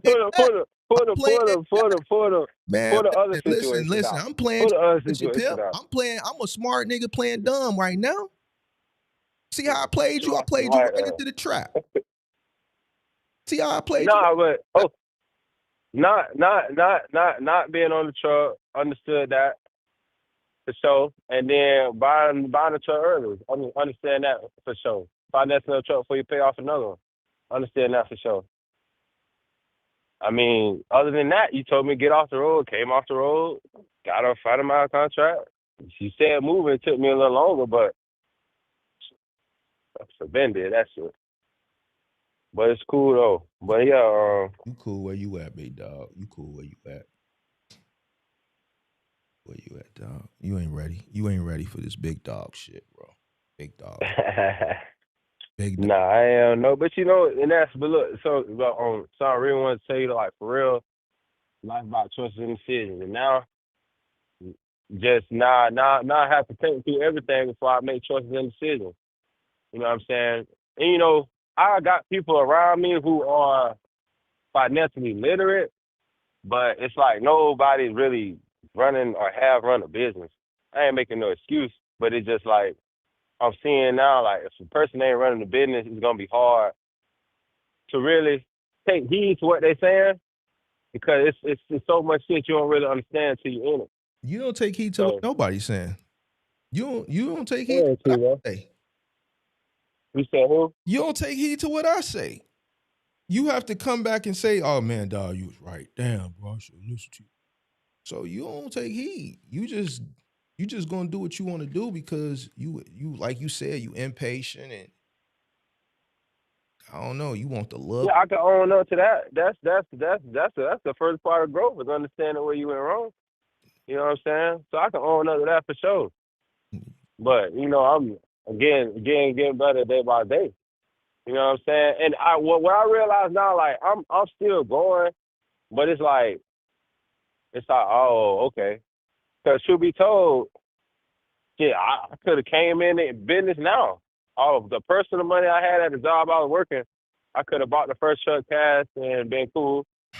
But you know, it's just you live and you learn. You live and you learn. So, but you're right though. You told me I ain't listening. Now I'm dealing with the consequences. You know. But that overhead nasty, ain't it? That shit nasty, ain't it, dog? Nah, it ain't. I'm telling you, I'm operating on 10. I'm doing final mile in 2 trucks. One, the truck with the high ass note, that's operating on like 10%. The other truck is a little bit more, like 13%. And then moving, you know, I'm doing moving jobs pretty frequently. So that I'm actually cool. I'm actually cool. It's just gonna take time. You know what I'm saying? I really harp down on training people for an extensive amount of time. So just really, okay, you gotta really train these niggas, videos, taking pictures of different scenarios, ride alongs every quarter or every month. You ride along with us, you know, you ride along with another guy, make sure he ain't slacking. Like, cause we just a little small claims here and there. And then driving in North Florida, trying to back into a tight area, and then they break the corner cap. That's $500. Oh yeah, that was the situation, the roof situation. It was something with the roof situation that we had no, we didn't have an issue. I think you came in and like, yeah, man, this shit ain't gonna be nothing but $1,000. I said, man, that shit gonna be like 10 grand. Oh, but that shit was 8. Yeah, I told you. Right. Nigga, who told you $1,000? Nigga, I paid. You know how much money I paid? So look, just $1,000. Nigga, you crazy. Look, I'm already know I made my fair share of mistakes and I didn't get heed to the plan. But bro, I done lost a contract. I done came in at the top, got sold a dream, whatever you want to say, came in at the top, financed my truck hard money, lost a contract, had a truck in the ditch. You remember that? That was 5 racks. Then the roof 8 racks. And you know, so I'm situation with the grass. What about the grass situation? Oh, that one shit. We paid that $500. Hey, I took it out his check. That one shit. I ain't worried about that. Yeah. So, you know, just yeah. Just that, if those two, I mean, shit gonna happen. So I ain't saying if those two things didn't happen, but I'm seeing like, okay, this concept can work. Offshore business is not there. All this other shit, it's not true. It's just small room for error, and you can't make impulsive decisions because they're gonna cost you. for, you know, maybe extended amount of time. You know. Sir, yes, sir. I'm coming though. I'm coming. Mm-hmm. I'm coming. Huh? Huh? Yeah, listen, dog. You don't know more than the teacher. Y'all think y'all do, but every time I hate it, but I love it though. When you got to come back, like, damn, bro, this nigga. Nah, you love that. I don't like it because it's costly for you, but I love it though. I love it. I say, all right, you'll be back. You gonna be back. Yeah, because I know. But hey, this time I'm really about to tell you that I'm doing good because Nobody the moving place. Yeah, but see, you could have been gone. See, it's a difference from doing could have good been and gone, for sure. bro. See, Yeah. you want to get gone. You see what I'm saying? It's a difference from doing good and being gone. That 808 number, y'all call me back when I get off the line with him, that 808 number. It's a difference between doing good and getting gone. How many haters you got?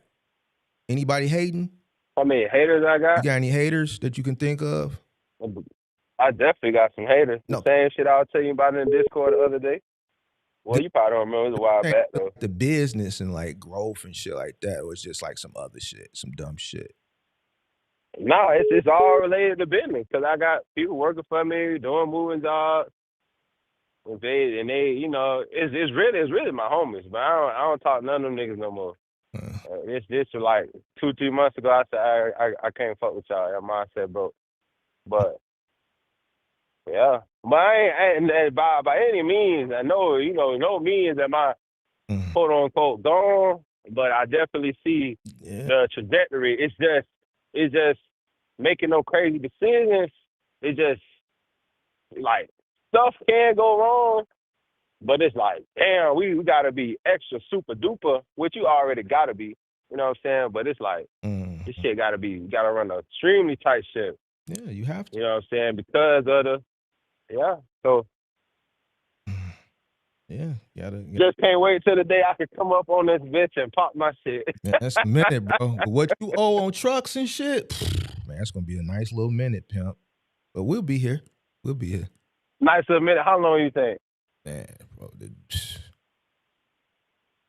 man, I don't know. You just bought one this year. I don't agree with that.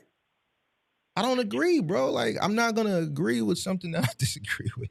Like, I would have absolutely 100% paid off that pandemic truck.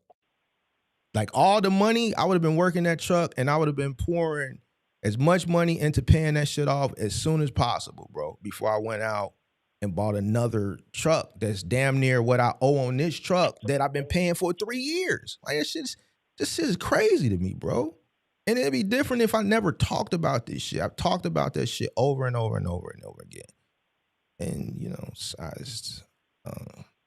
but I don't know. It ain't gonna be this. It ain't gonna be in 2026. You probably got about another 4 or 5 years, bro. You paying off, you at about 100 grand, bro, right now. What's gone? I ain't at 100. Bro, you at about 80 plus. I ain't at 100. You about 80 plus interest. Nah, hell no. I'm probably like at 65. You crazy 67. As hell, boy. You owe 40. It's no real shit. Then you bought another one for You bought another one for 38. Oh. So how much is that? I'm probably like at. That's 70. That's 78. 70. We ain't even added the interest. We ain't even added the interest. Yeah. That is what the interest. That's right on amount. That's with interest. Plus 38 is what you bought this truck for. Plus the interest on top of that. That's 80 right there. Wait, Mark. You said I bought the truck for 38, and you said last time I talked to you a few months ago, you said you still owe about 40 on the pandemic truck that you've been paying for. And that was months ago, so that's okay. That's so like, you owe 38. So you about what? 30. About 70 something, low 70. Yeah, 70. Yeah. Yo, that's crazy. Yeah. I got work to do. You know what I'm saying? I ain't shying away from it. Just made it harder for myself, but. Better for it. But yeah, you said 4 or 5 years. Man, look. You paying, bro. Like, look, I'm gonna ask you this. Go ahead. I'm actually so look. So obviously, I'm on the truck. My personal cost is extremely low. I've paid down a lot of debt from the money I've gotten from the business, not just from working as a discounted driver. Now I got some money saved up on my personal side. I'm asking you this. You know what I'm saying? Should I take? Should I take? I don't know how I feel about this because obviously I gotta have something for my future, Justin. But should I take some of the money I got saved to pay down on the truck, or should I let the business do what it's supposed to I do? think you should What would you do? pay those trucks off from the business. With Whatever you from need to do, from the business money? start paying that shit off. That's what you need to do, bro. The longer you carry that shit, the worse that shit gonna be. So, being honest with you. So you saying let pay it from the business or just pay it with everything I got Oh, you type live of at deal? home. You live at home. Yeah. So I don't understand. Like, what do you pay yourself? 160 a day, so that's 800 a week driving. A week. And how much you pay your helper? 160 a day, So you 800 a week. as your helper. Yeah, that was my goal, to boost my margin with me being a discounted driver. And what does the truck make a day? Net. Net 150. Oh, nigga, you crazy. Just sitting on volume. You What? yeah, boy. Yeah, see, that's why you where you at, bro. Mm-hmm. Why you say that? What makes you think you equal to the business? Who you think you is? What? The business before anything. What you mean? You tweaking?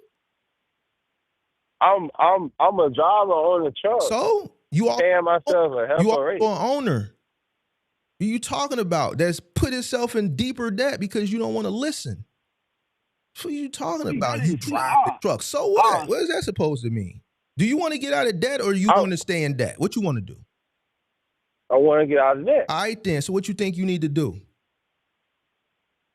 I could. How much you I could reduce my pay to $5 a week. That mean so you ain't. So what? So what am I supposed to pay myself? Less. What am I pay myself? Less. What's less? What's less? You What you figure that shit out. I'm not gonna tell you what to pay. You figure that shit out. Yeah. What are you talking about? Like what? You live at the crib. Stay down till you come up. Pay yourself less. Take the money, some of the money that you paying yourself, and put that back into the business to aggressively pay that truck off. You live at the crib.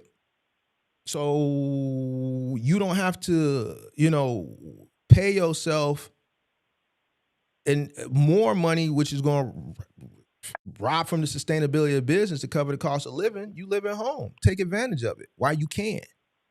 Don't listen to these poor motherfuckers that you see that be upset at me because they couldn't do it and they angry because of the choices and decisions that they made. Use that as an advantage and cover these bills now while you still have that luxury. Stop listening to these poor motherfuckers.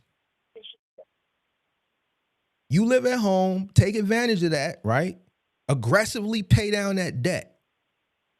Pay yourself less, aggressively pay down the debt so you can increase your profit margin, bro. That shit is cut and dry. Heard. Yeah, I know why you pay yourself.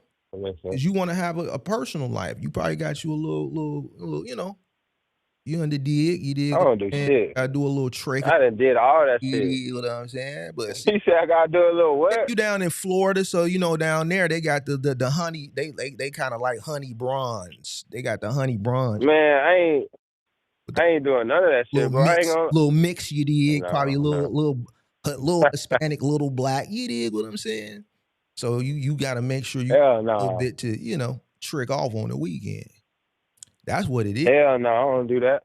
Yeah, Fuck you do. no. Yeah, You you got do. me mixed up with somebody else. You was going to That's clubs a poor man mindset, summer. man. Seeing you in the summer going to clubs in the Discord. You was in, You see me go to one club and you yeah, see me go to one yeah, club out of quarter, fam. yeah.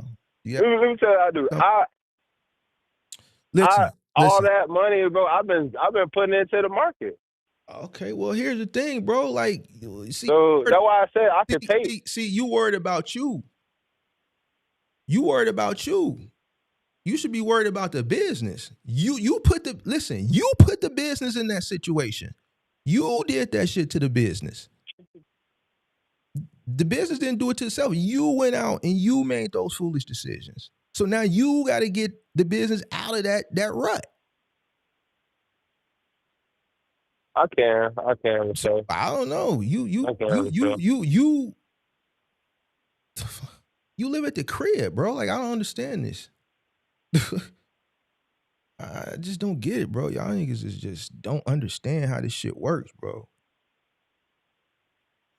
Shit, man, we gotta learn, fam. Yeah, nigga, because I done told you plenty of times, you still do. Shit, we gotta learn. No, you don't. You learn by continue to make the same mistakes and not listening. That's why where you at.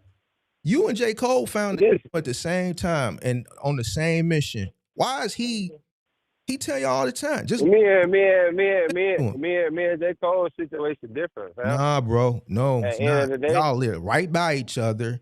Same situation. We not living right by each other. This man live in Nashville, Tennessee. So what I'm saying is you one of the people like the previous caller. Like I've talked to y'all numerous amount of times, bro. I've talked to you numerous times, both online, in the Discord, just numerous times, probably more than 20 times. You know what I'm saying? So yeah, thank you, bro. You take the information and then you go do the opposite, and then you come back and then it's just like, bro, what the fuck, bro? But cool. So when I say you could have been gone, you could have been gone. I could have been gone. And you know you could have been gone. So it ain't like, well, I'm not trying to be like, nigga, you trying to get by. What are you talking about? Getting by, life gonna catch up with a motherfucker that's getting by. It's only gonna take one thing. Motherfucker that's getting by is gonna take one accident, one unforeseen situation, and then they ain't getting by no more. Now they behind.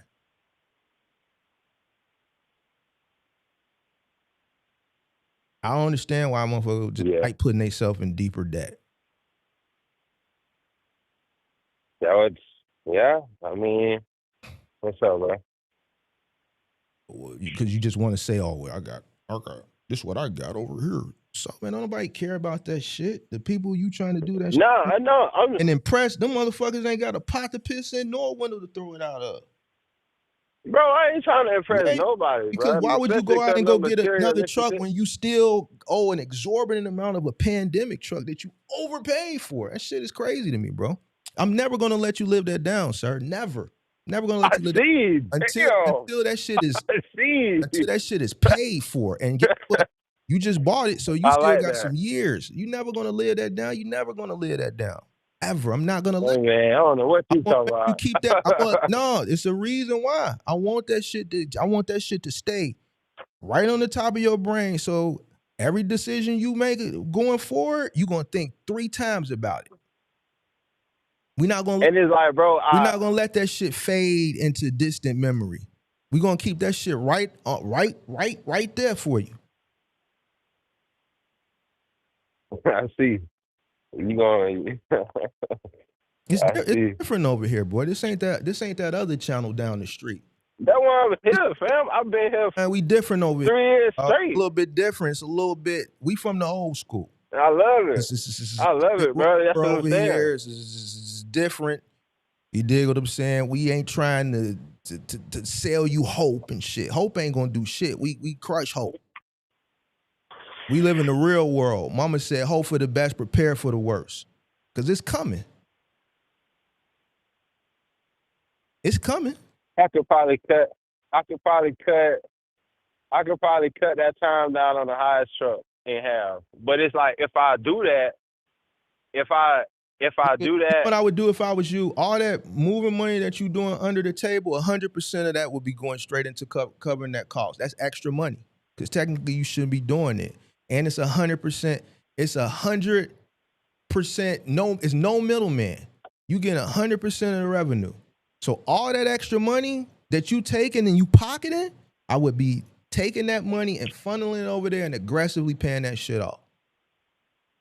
all that, see, nah, this 100% is good. 100% of it. All the 100% of it. all the money I'm making just sitting there, but because the note's so high and my margin a little lower, I'm thinking, okay, let me save some of that for cash flow until it hit a The certain mark. moving money has nothing But to do with the final mile.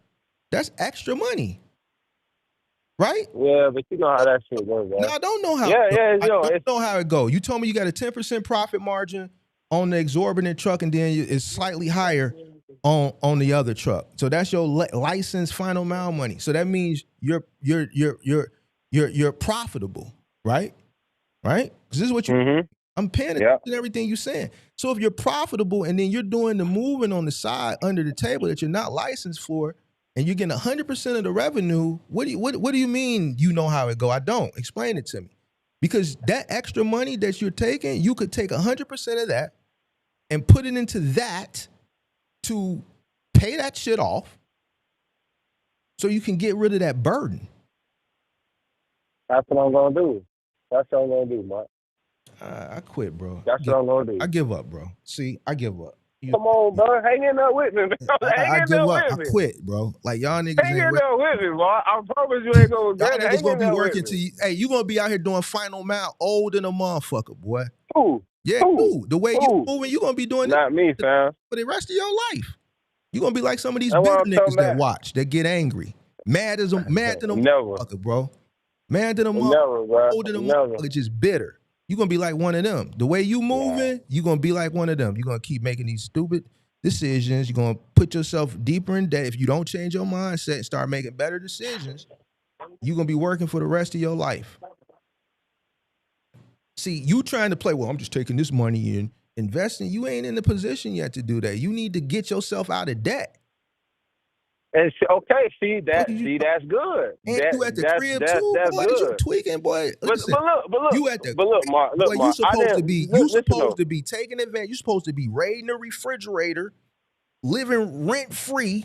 You dig what I'm saying? Taking advantage of that, boy, and taking all that money that you don't have to pay yourself, paying yourself less, putting more money back into the business to get yourself out of that dumbass pandemic truck that you bought listening to these goofballs, and then the extra money that you making over here on the move and take 100, because that's extra money.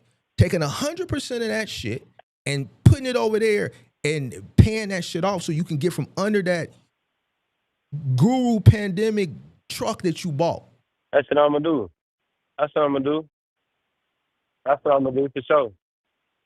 That's what I'm gonna do. Cause look, when I was paying myself that rate, I didn't pay down so much shit on the personal side. Like I literally could pay myself $500, probably even $400. But I'm sitting here thinking like, all right, bet, anything can happen in business. So I'm like, all right, at the very least, let me take the money, take my extras. I ain't wilding. I ain't been on no trips. I ain't buying shit like that. None of that. That's cool. But you're not taking abundance of that, and I'm putting it.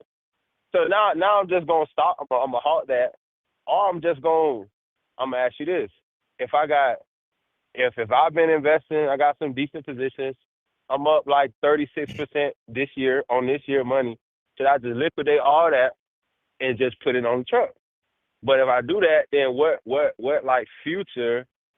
I'm definitely. I mean, I ain't gonna say I'm working forever. I guess I get my money back on the back end. But should I just liquidate all of that, put it on the truck, take the money from the moving company, put it on the truck? That'd be like 20. So it's like if I do that, now I'm like, wow, this bitch is no cash for real. But I'm cool with that because I understand I'm getting myself out of that situation. What you mean cash flow? But why you keep you telling me if that's in the market, that's not cash flow? How's that cash flow if it's in the market? No, I'm saying I just need no, I didn't say cash flow. Yeah, you did. I didn't say cash flow. I never said cash flow. All right, bro. I said I can liquidate the money that I made this year, and I can put that on the truck. I can take the money from the moving company and put it on the truck.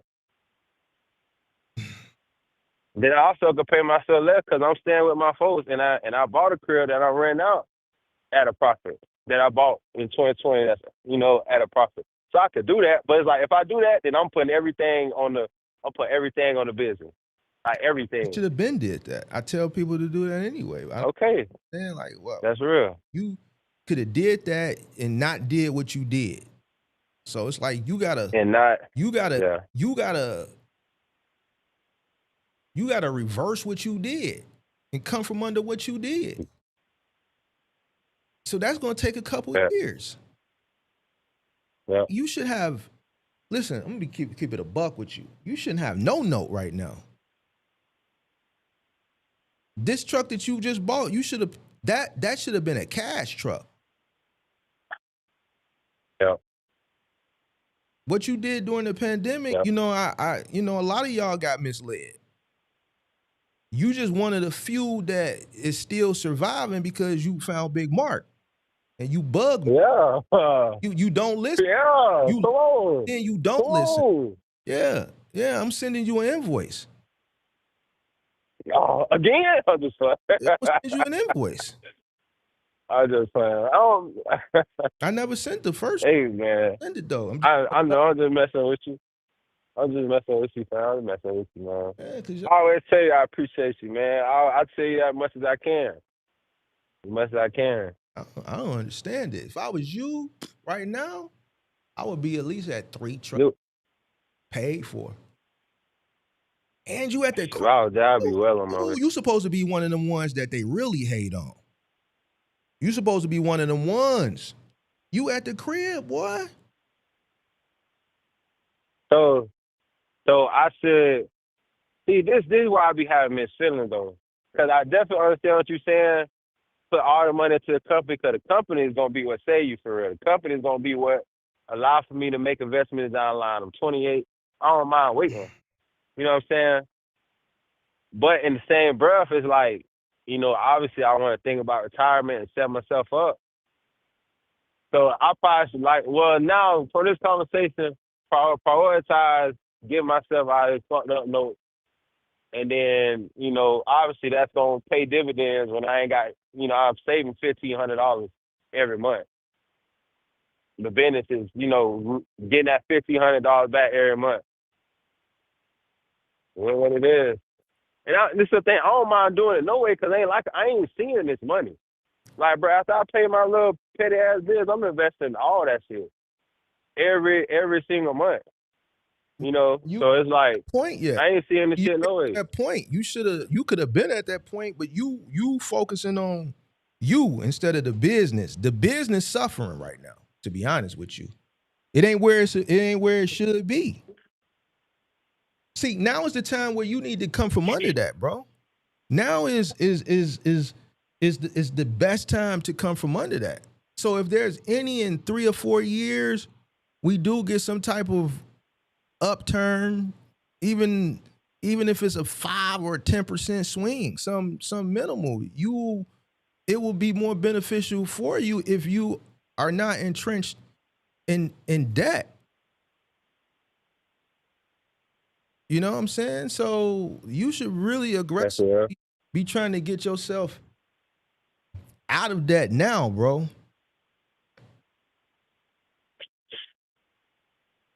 That's what I'm gonna do. That's a lot of money, bro. That's a lot of money, bro. Like, that's a lot of debt to keep, bro.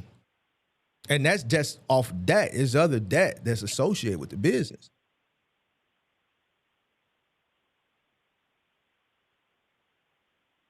Oh, 2026. I see what I'm gonna be doing. So That's what I'm gonna be doing, man. So liquidate and put everything. I'm gonna ask you this though. If I got, let's say I got 12, should I liquidate and just, cut a check or wire Bro, 12 right now? investing, Or bro. should I just double up on the note every Listen month? to me. Listen to me. You could do what you want to do. I wasn't investing at that point. Like, I wasn't investing, I was building. You know what I'm saying? The first thing I did once I started making money, that first year when I was still in the pickup truck, when I was making money in the pickup truck, you know what the first thing I went and did, bro? What's that? Just take a guess. We'll make a money and pick up truck. What's the first thing you did? Yeah. Pay the pickup truck off. I would First assume. investment I made. And then everything else after that was all business focused. It was one thing I did when I was in the pickup, I was making money that I did that was outside of the business. Everything else after that was strictly business, everything.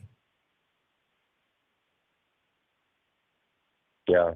I got health insurance. Yeah. I went and got me a health insurance policy.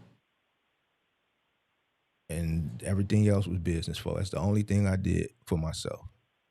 I wasn't investing in no stocks. I didn't even know nothing about that shit. I was focused on the business. That's it. Everything was going to the business. Everything. I wasn't thinking about no, you can do what you want, you know, as far as stocks and shit like that. But from what it sounds like, you taking that shit out and you putting it over there, and really that money should be going into the business because of the silly decisions that you made. I don't. Yeah. So you over here doing this, trying to be fucking, God damn it, what's buddy name? What's buddy, white buddy name on MSNBC? What's buddy ass? What's this dude name? Zero Kramer? Yeah, you trying to be What you him talking and about? shit, but then over here you fucking just putting the business in further that. So over here you got a little chop, but then over here you fucked up. And then you paying yourself to put it over here when you already in an exorbitant, goddamn it, truck loan from the pandemic that you still owe 2 trucks for. Like, you literally owe 2 trucks still 3 years later. That shit is crazy. And then you go buy another I don't know, bro. Hey, you go again. Bro, We it's making crazy to me progress. because I We didn't making operate progress because and you going back to that. I give y'all niggas the blueprint and y'all go do the dumb shit, bro. And I know why y'all do it. And then y'all come back to me and then you want to kick it with me, bro. I'm finna stop kicking it. Y'all was nervous for that month. Them 5 weeks when I disappeared, y'all was nervous. I read Who email, is all? a lot of the DMs. Y'all was sweating like, damn, man, please don't go. I'm like, shit, all right, man. I'm gonna come back, man. I'm gonna come back. I was nervous. Yeah, you put yourself in this situation. Basically, what I'm saying, I wasn't thinking about nothing. I was thinking about running that bag up over there on that company side. I really didn't give a fuck about me, to be honest with you. Yeah. Yeah. That makes sense, though. That makes sense. I'm giving a fuck about me for. The business gonna take care of me once I get it to where I need to get it to. That's it. Yeah. The business can't take care of me in the future if I don't take care of it up front.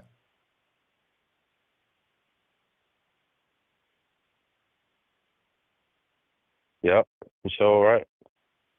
Man, shit, I'm trying to make everything off. If I was you, I'd be trying to get rid of first thing, to-do list, pay off that pandemic truck. Get that shit out the way. Get that shit out the way, bro. That shit is ridiculous, bro.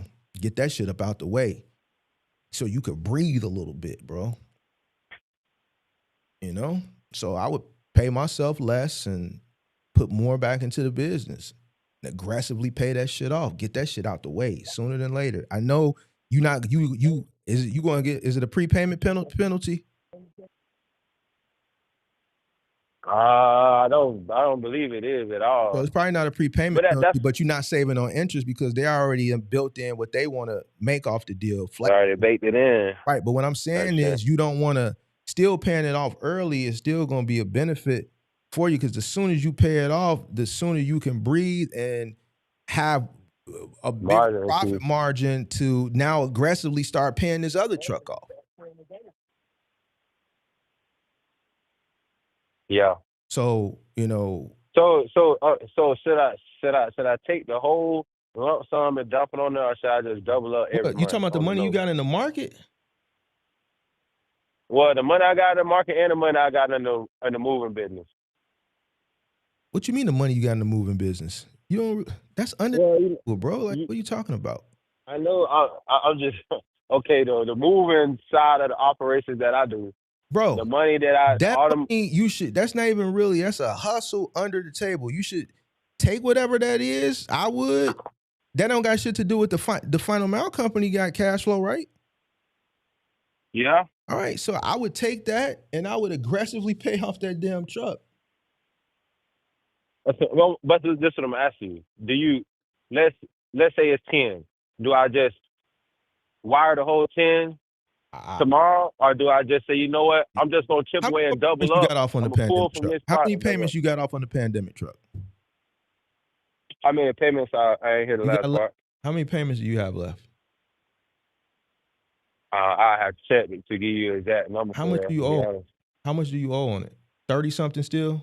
30. Probably high 30s. High 30s still on the pandemic truck. Yep.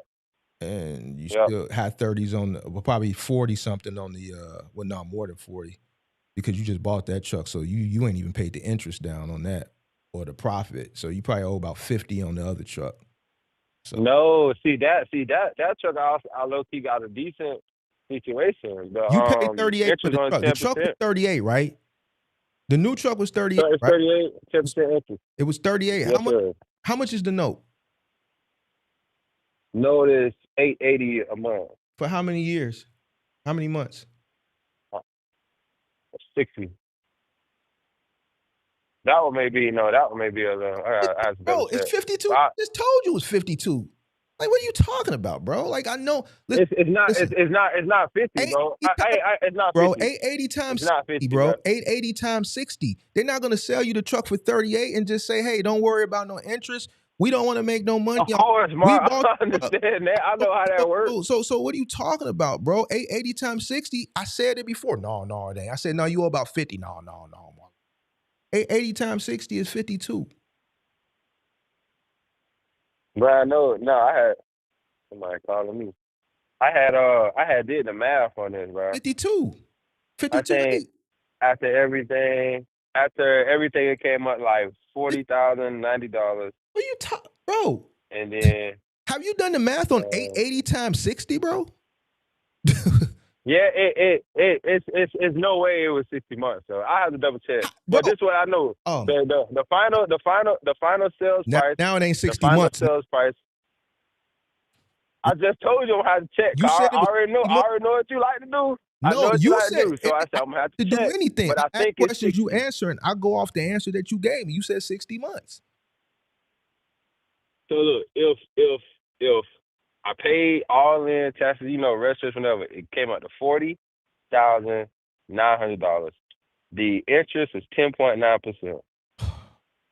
So I'm paying $880 a month times 60 months, bro.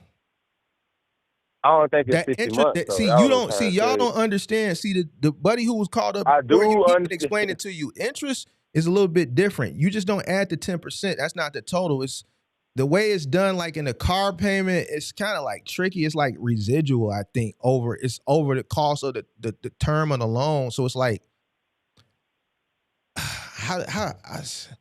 see, car people can, because the guy who literally just called up before you, he was in finance. So he could explain it better than you. If you just add that 10%, that's not the right number, bro. You know what I'm saying? So if you paying 60 months, the truck was 38. After everything, it was 40. That was after your title tax and dock and all that shit probably came up. That shit was 40. But now once you add the interest, right, 880, right, is built into the payment. 880 times 60 is 52. That's another $12,800 you're paying, which sounds about right.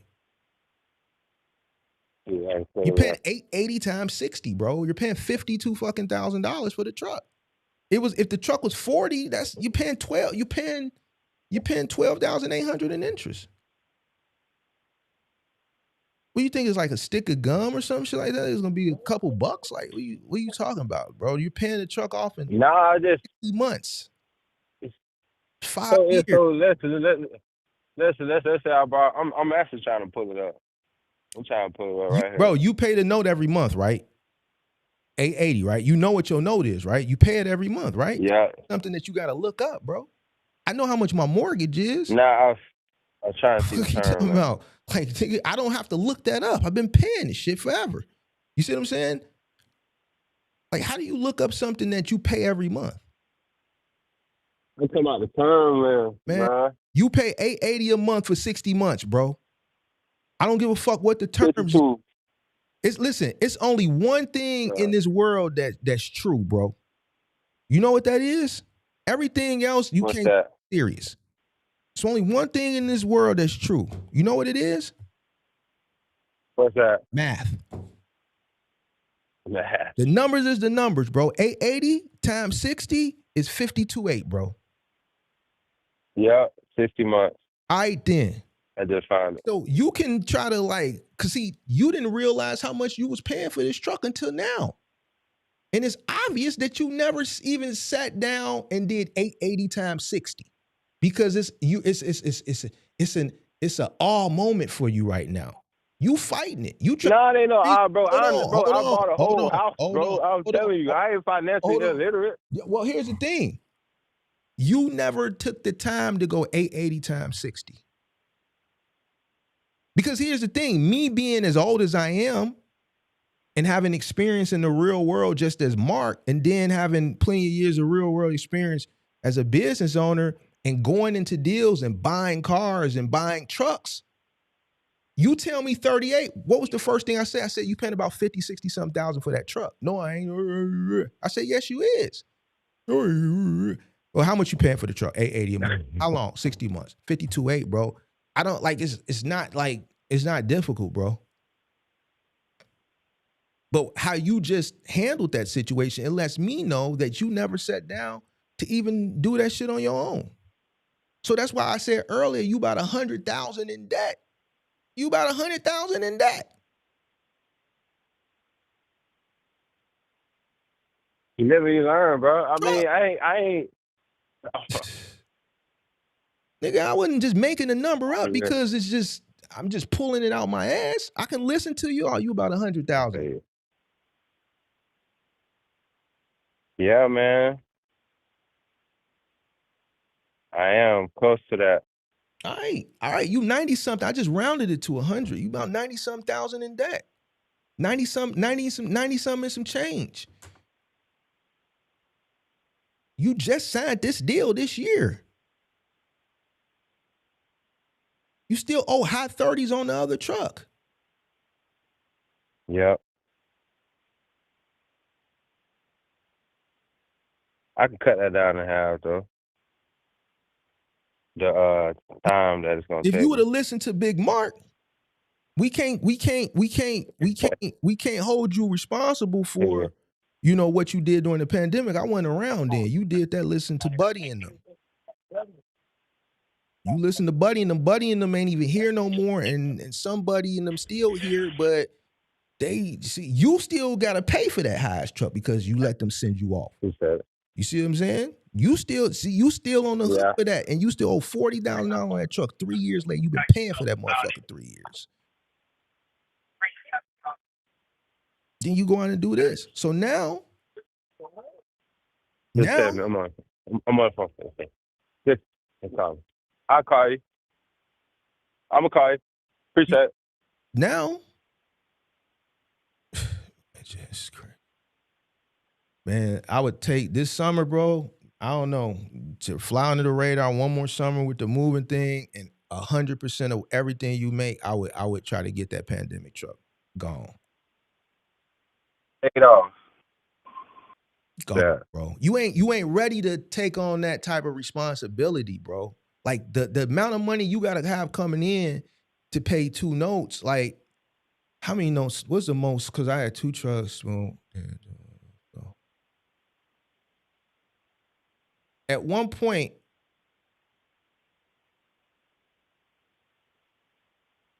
I was leasing 2 cars under the business, and I had 2 truck notes for the 2 new trucks I bought.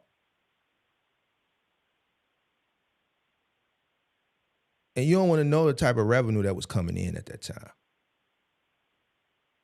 So You know, you was running up a bag. Come on, man. What you think? How much I think you was making when you had all that? Yeah. Gross a month. Probably an M. No, gross a month. Oh, a month? Yeah. 80, 90, 80 to 100. About 100. 500,000 a month? 100, I said, bro. Oh, I was about to say, what You talk. the fuck?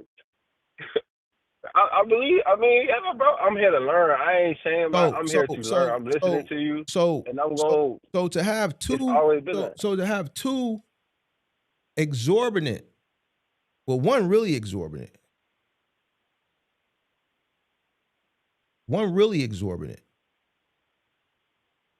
Note from the pandemic, because you listen to these fools.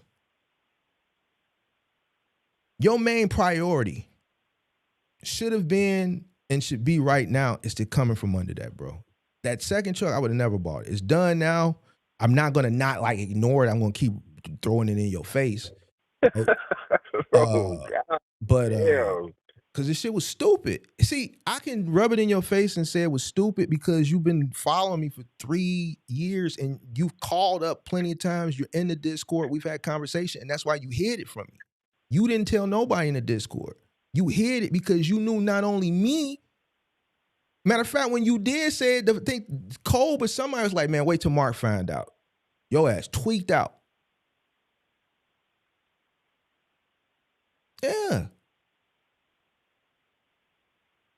I can pay that first truck back and have the time. I got there. And I'm gonna have to come up out of it. You can plan, but what we know the unforeseen, bro. The unforeseen.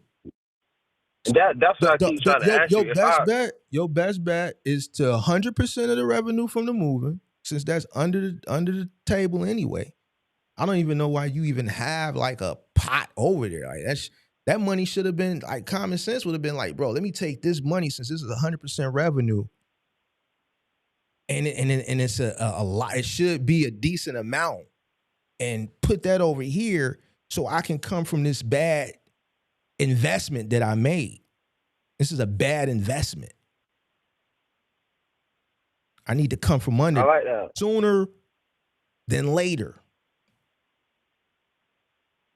I agree with that. I need to absolve myself from this fucking stupidity that I made.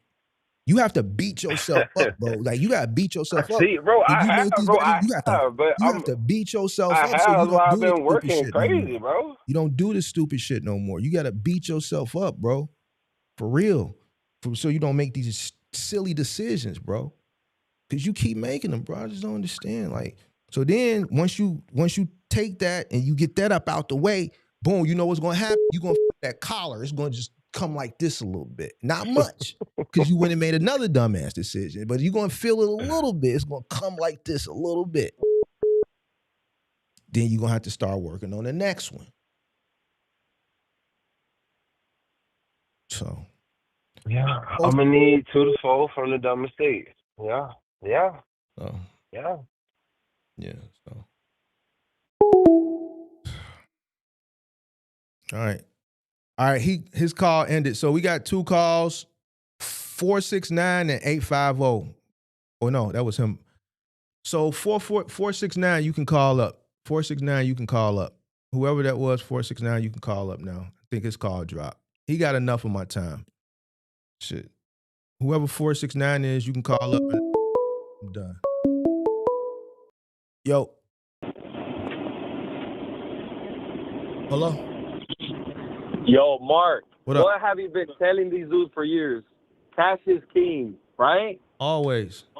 They don't understand, bro. I came in the game with 33,000, 33K, and I'm hanging by the chin of my hair, and I live with my parents. They don't understand how fucking ruthless it is out here. Mm-hmm. One breakdown, and y'all are done. Like, y'all have no idea what y'all doing. Hey, man. Who's like, this, DDD? I'm gonna say my story one day. I'm gonna say my story exactly how it happened, but just know 33K is not enough. I'm telling y'all right now, 33K is not enough. Who's this, DDD? Yeah. It just fires me up. These dudes, like, they're hanging. If I'm hanging on by my chin here, if they're barely hanging on by anybody. I don't know what the hell they're hanging on by. I forgot, you bought your truck cash, right? I brought my truck cash, $24,000, bro, $500, 230,000 miles. Breakdown, engine seized in 30,000 miles at 260. Engine seized on me. Just so y'all know, man. Just dude. And the mechanic, and I'm local. Even my local mechanics scam me. These mechanics are out here to scam the fuck out of you. Imagine if you're OTR, you're definitely getting scammed. Oh yeah, when you 10 times. When you in a vulnerable position in the middle of nowhere, shit. Dude, what are you gonna go? Loves? You're fucked. And the engine, a fucking oil change. They scam you with oil changes. Yeah. Dude, it's ruthless. Like literally, like do not come in this game if you ain't got like cash, bro. Like don't even think about it. Like stop. Your favorite YouTubers gonna tell you you good, you can finance it, this and that. No, you're not, man. All it takes, that dude, that call right now, all it takes is for your helper to not show up one day. What are you going to do? What are you going to do? All it takes is for that helper not to go in one day, and then you lose the contract. What are you going to do? Do it yourself? They're probably going to charge you for that day, right? They do now. They charge you when you drop up. That's crazy, bro. Like, bro, you got to, man. Yeah. Like, I'm not trying to, like, dude, Marcus, dude, listen, I'm telling you, when I found this dude, channel, I was like, damn, man, this dude is like, I'm doing everything. Like, I did everything right. I live with my parents, right? With my mom, really, not my dad, just my mom. And you know, I had cash reserve, right? I did the whole thing, 33K, right? I spent 24K. I had 10K left, bro, and that's not enough. I'm telling y'all, it's not enough, and I'm barely making it right now, and I'm barely seeing profits again. And you know, curbside ain't enough. You gotta add a fucking side gig to it. So, yeah, I'm barely figuring it out, man. I'm praying to God that I have one good year, and I just need 2 years, bro. I just need 2 good years, and I'm out this bitch. I got an exit plan. So you got 2 years and you out, huh? 2 years. All I need is 2 good years, and I'm out this bitch. That's it. At least you got a plan. At least I have a little plan, bro. But this little plan, I'm praying on it. You know what I'm saying? I'm doing exactly what you're saying, bro. Keeping my costs low as fuck. I'm cheap as fuck with everything. You know what I'm saying? All my personal cars. I got 2 personal vehicles. They're both paid off. They've been paid off. They're old, right? They're 2000. I got a 2009 Chevy Silverado and a 2017 Nissan Rogue. So they're not the newest cars, and I'm keeping it like that. Like, you know what I'm saying? I ain't buying nothing. I ain't buying no car, no, man. I'm trying to get the fuck up out of this business. I ain't gonna lie.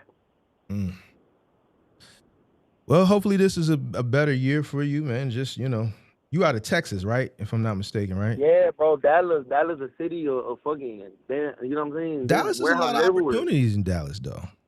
So much, bro. So why are you over the road? Why are you over the road? No, I'm local. Oh, you're local? I'm local. I said, yeah. Okay. I got scammed by my mechanics locally, and I know them. But I let it go, bro. I let it go. Oh, man. If I was, man, I'm going to tell y'all one day. I'm going to tell you one day, Mark. You're going to have a video about this one. I'm going to tell you exactly how I got scammed, how much money and everything. Okay. We can't wait to hear. For sure. Man, there's going to be a video for real. Because, man, it's fucked up, man. It's fucked up out here. And it's ruthless, for real. It really is, man. Mark is right, man. And this is local. Oh, man. This shit got I'm so fucking stressed. I'm stressed all the time, bro. And then I changed my oil the other day. This is just something small. I changed my oil the other day, and then I didn't put enough diesel in the filter, right? And my shit wasn't turning on, and I thought it was my batteries. I went to go buy 2 fucking batteries, right? Because my shit is a year old. I said, okay, maybe it's my batteries. And then the person scammed me, talking about, oh yeah, your batteries are low. They told me my batteries are low, so I let them scam me. It's all my fault. You let them? And then I bought new batteries. That ain't the fucking batteries, bro. It was just air in my fucking injectors.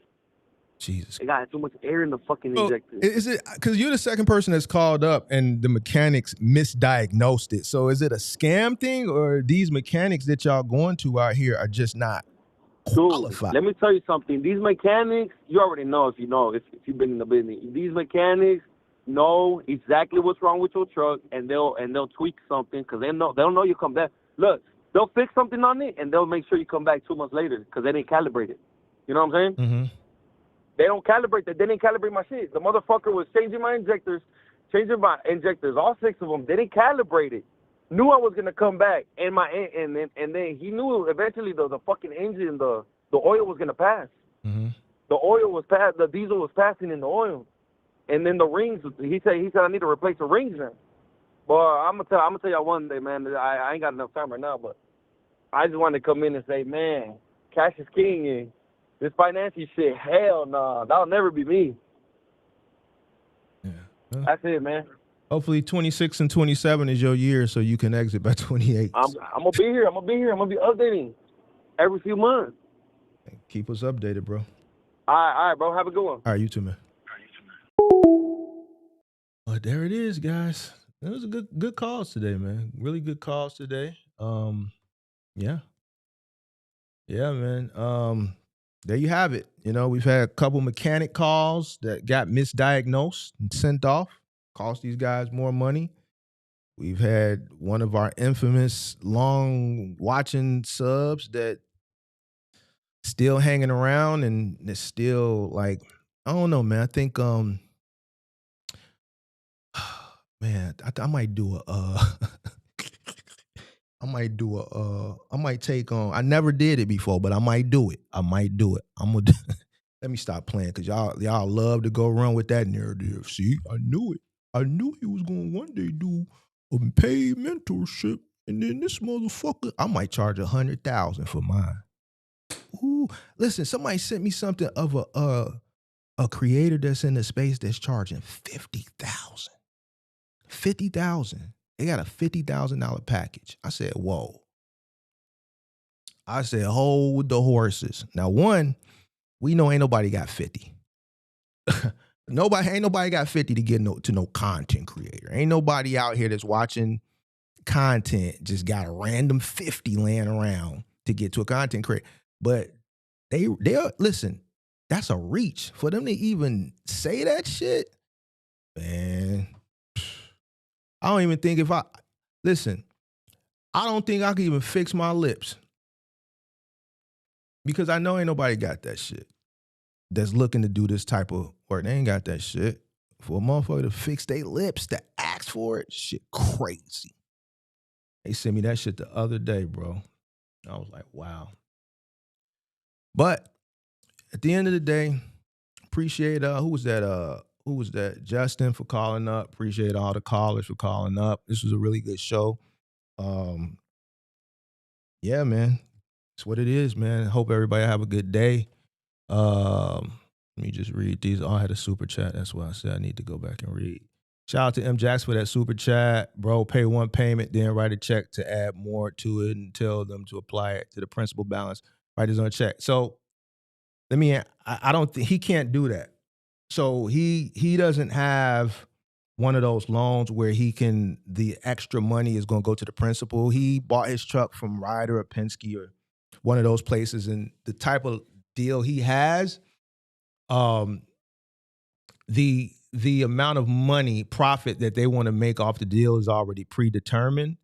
And if he pays it off early, he's just going to pay it off early. It's not going to remove the interest. He has one of those deals. So if he owes $40,000 over the course of, let's say, 36 more months, if he writes a check, he can't call like you would call for your loan and say, hey, what's the payoff? I know I got X amount of more payments, and if I make each payment, it's going to be this much, but I want to pay everything off. What's the payoff now? All right, well, if you pay it off right now today, instead of 40, it'll be 35.5. It's not one of them types of deals. If he owe 40, yeah, you can pay it early, and there's probably no prepayment penalty, but you have to pay the total in full. So he has one of those hard money deals. So he can't get out of that paying it off, getting rid of that interest for paying it off early. So he got to pay it all regardless. So that's the unfortunate side when you deal with those third parties that Penske, Ryder, and Enterprise use. That's just part of it. That's why I say I don't recommend that equipment leasing those companies, because it's not set up for you to win. Their whole business model is to prey on the vulnerable. They preying on people who can't source funding a cheaper way. They can't buy money a cheaper way, or they don't have the cash. They prey on your desperation. They prey on your financial, and here's the thing. I mean, I know there's people in here that probably went that way, so don't take it the wrong way, but this is their business model. I'm telling you what their business model is. It's hard money lending. Traditional banks don't finance commercial trucks. Why? Because it's risky. Them financing a commercial truck is like lending you money for your business. They don't lend you money for your business. They stay away from it. That's why you got to go through a hard money, because they're taking a risk. They're taking a higher risk. So with that higher risk, right, you're going to pay for those risks. That's why I tell people cash. If I know knowingly going in that this is their business model, me personally, and some of you, if you could do things differently now that you know better, you probably would. Knowingly, I'm not doing it. Why would I allow you to take advantage of me? Knowingly. And I know this is your business model, to prey on the fact that I have limited resources. This is why it's hard money. Well, man, I'm just going to work really, really hard. A lot of people said that. A lot of people continue to say that. Listen, I have a folder of everybody over the course of the years that have done these deals that send this shit to me to look at this shit.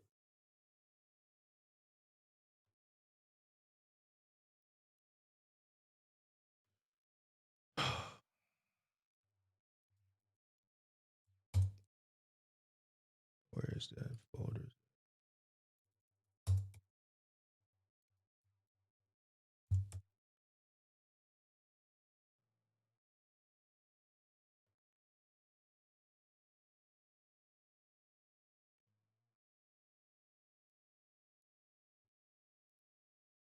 Where's them folders at? What was that shit called? Did I put that shit in documents?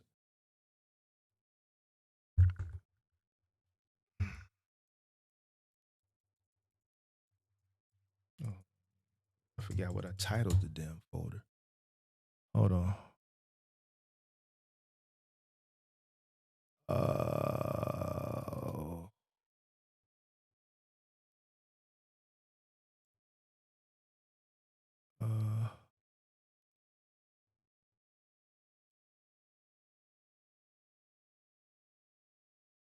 Where?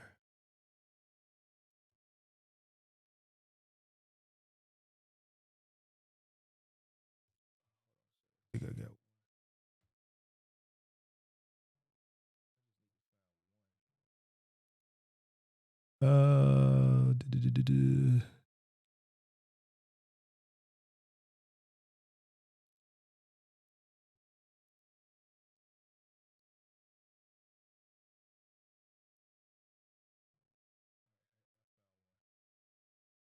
Let me pull this up. I redacted all this person's information.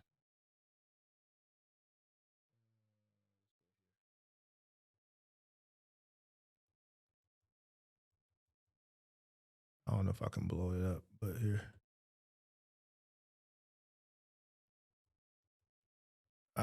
You got to zoom in. But here's one. This guy bought this truck from Ryder, and they went through this third party, and they bought the truck. Initial finance, $58,657. Total financed amount. Now, mind you, see, and this is how they get got. Like Justin, he probably look at, that's what, remember he said, see, no, Mark, that ain't right. The total financed amount. Because this is the contract. See, you'll say total finance amount. So they'll look at where it says total finance amount, 59,407, but then that's where they'll stop.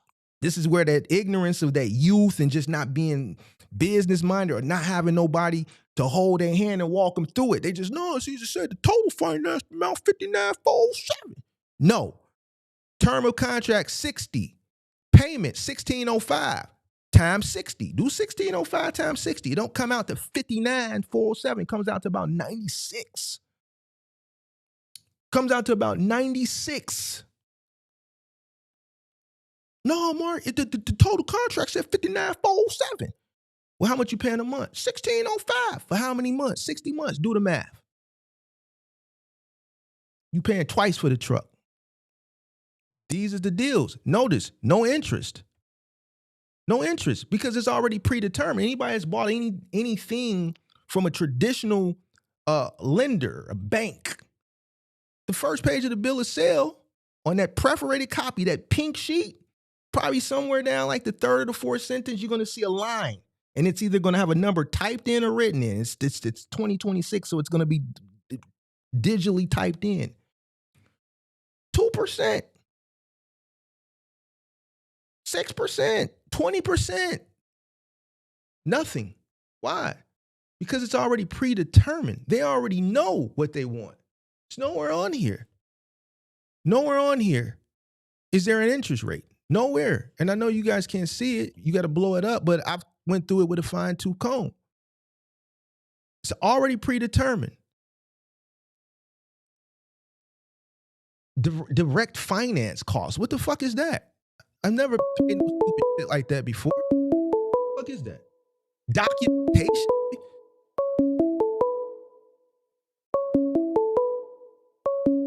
Hello?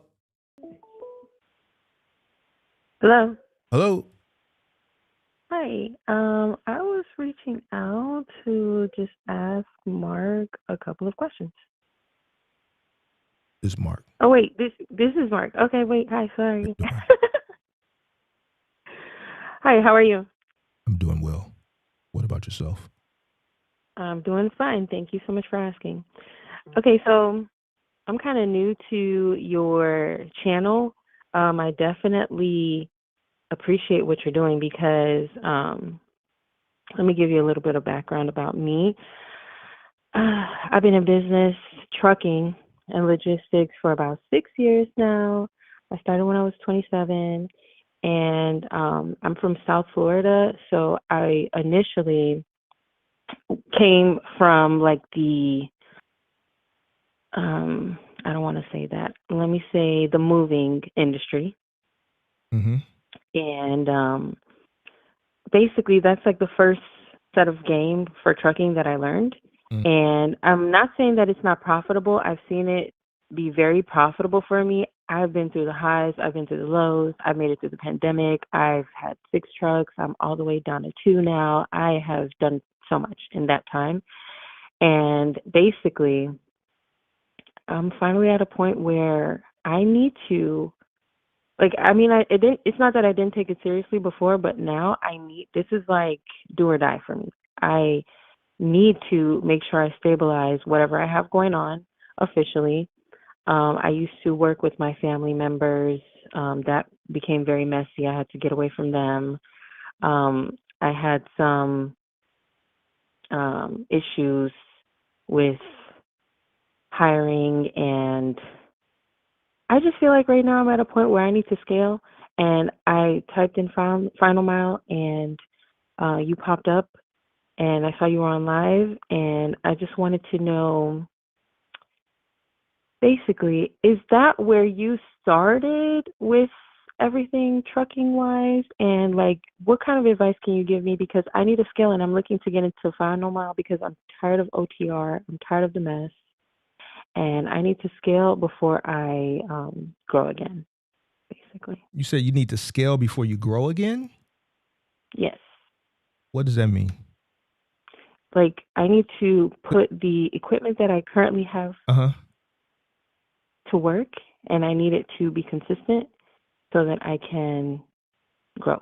What's your definition of scale? Well, scaling is growing, but I need to scale what I currently have. So how can you, because you said you need to scale before you grow again. So that's why I'm like, it's the same thing. Well, I'm guessing I'm meaning, when I think of growth, I think of like, you know, I had like a large office. I had like 12 employees. I've had like 6 trucks at once. That's It was during the pandemic. in my head. No. I've done this. I've been moving since 2018. The pandemic hit, and I've been doing this since. So When you say moving, you're talking about household goods moving? Yes. And was this something that you inherited? No. I started from scratch, 0. And then I basically told my family about. Well, I started from scratch because I was working at a moving company. I got really close with the owner and his wife, and they basically had me, under their wing, and I ended up learning the entire system. And eventually they just couldn't pay me well enough, so I went and started my own company. So you said you're in Florida. My business is in Florida, yeah. So you started this company, you built it throughout the pandemic, right? So, and then what happened?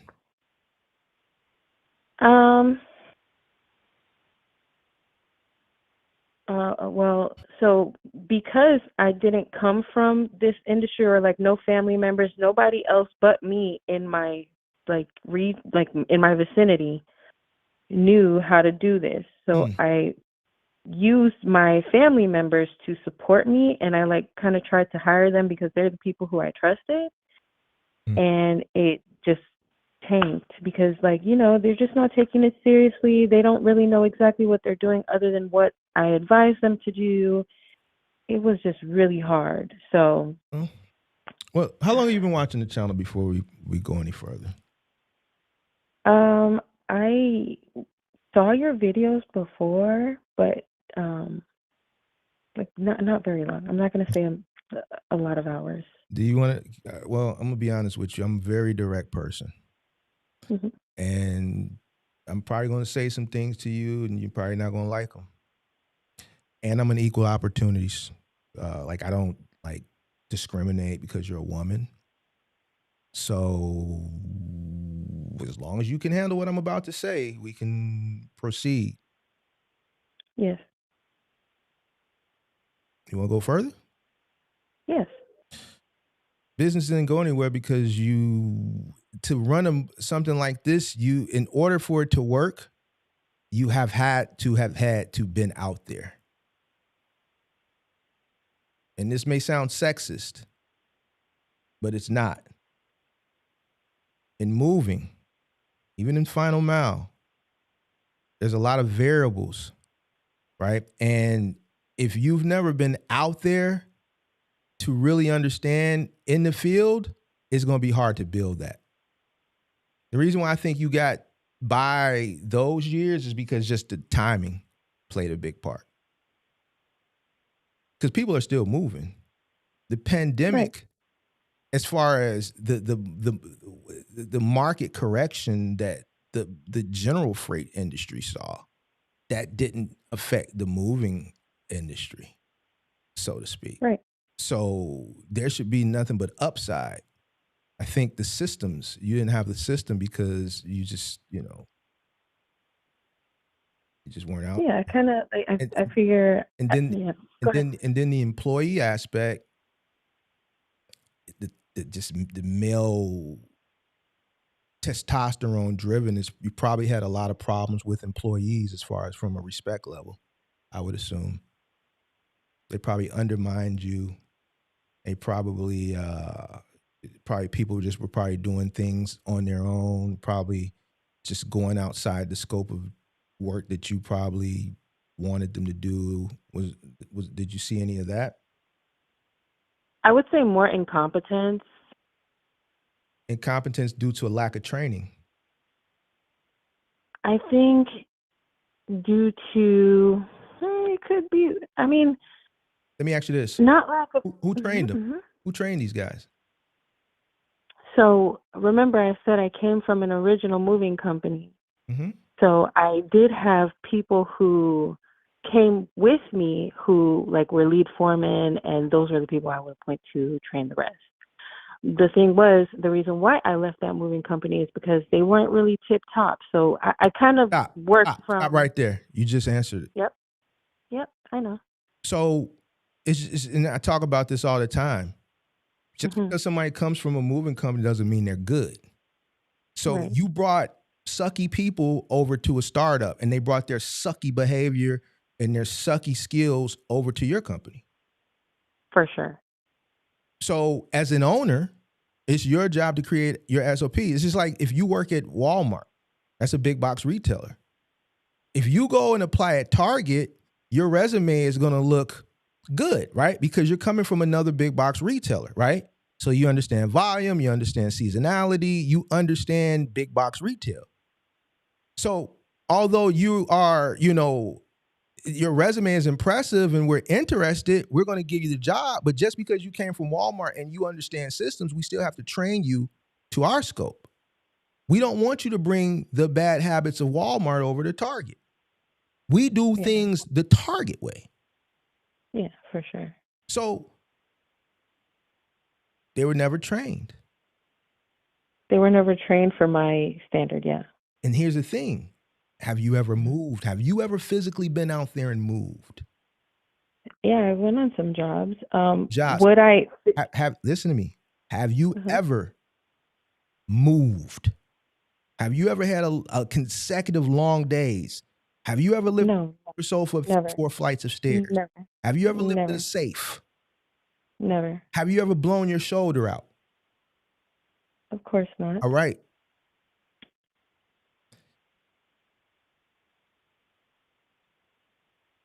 I have. So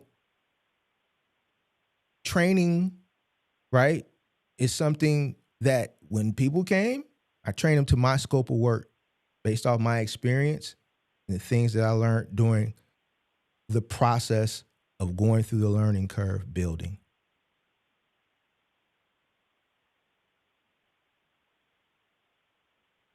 Okay. And this is how you build a company and it can sustain and grow and last over a decade.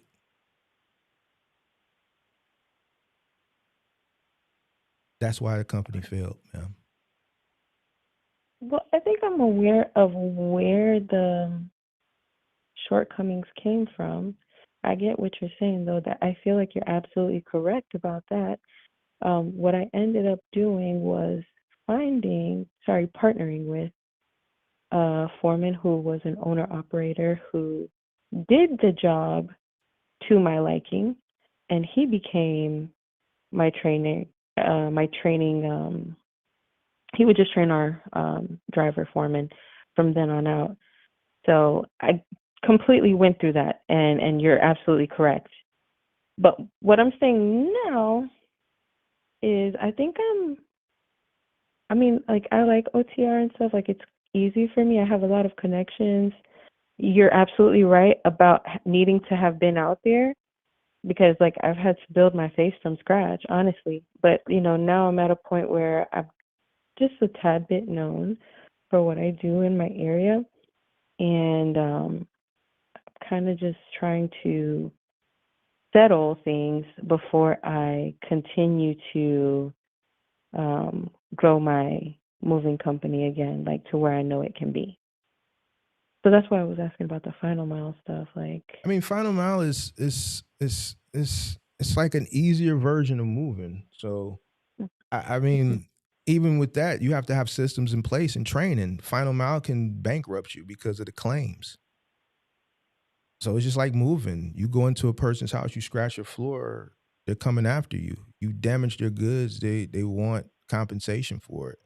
Except with moving, if you're not a reputable person, you'll skate on them. With final mile, your settlements are being held. So if you damage something, that's on you. I just talked about it earlier. I got a person in my Discord, his first month, 22,000 gross, 18,000 of it was claims.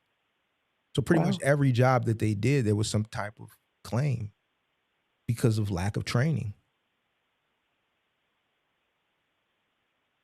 It's a lot of liability. You're going into people's homes and you're dealing with brand new appliances, high-end appliances. in some cases. Mm-hmm.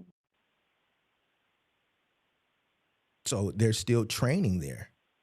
And I'm just being honest with you. You know, I've talked to women in the past that have come up and they've been in the same situation as you. And the answer that won't nobody else tell them because they're too scared to tell them or they just don't know to tell them, I'm the person that's transparent and going to tell you. You have to train people in order for the business to be successful. And if it's not something that you haven't done, how can you train them? The only way I see, and don't take this the wrong way, I'm being straightforward with you.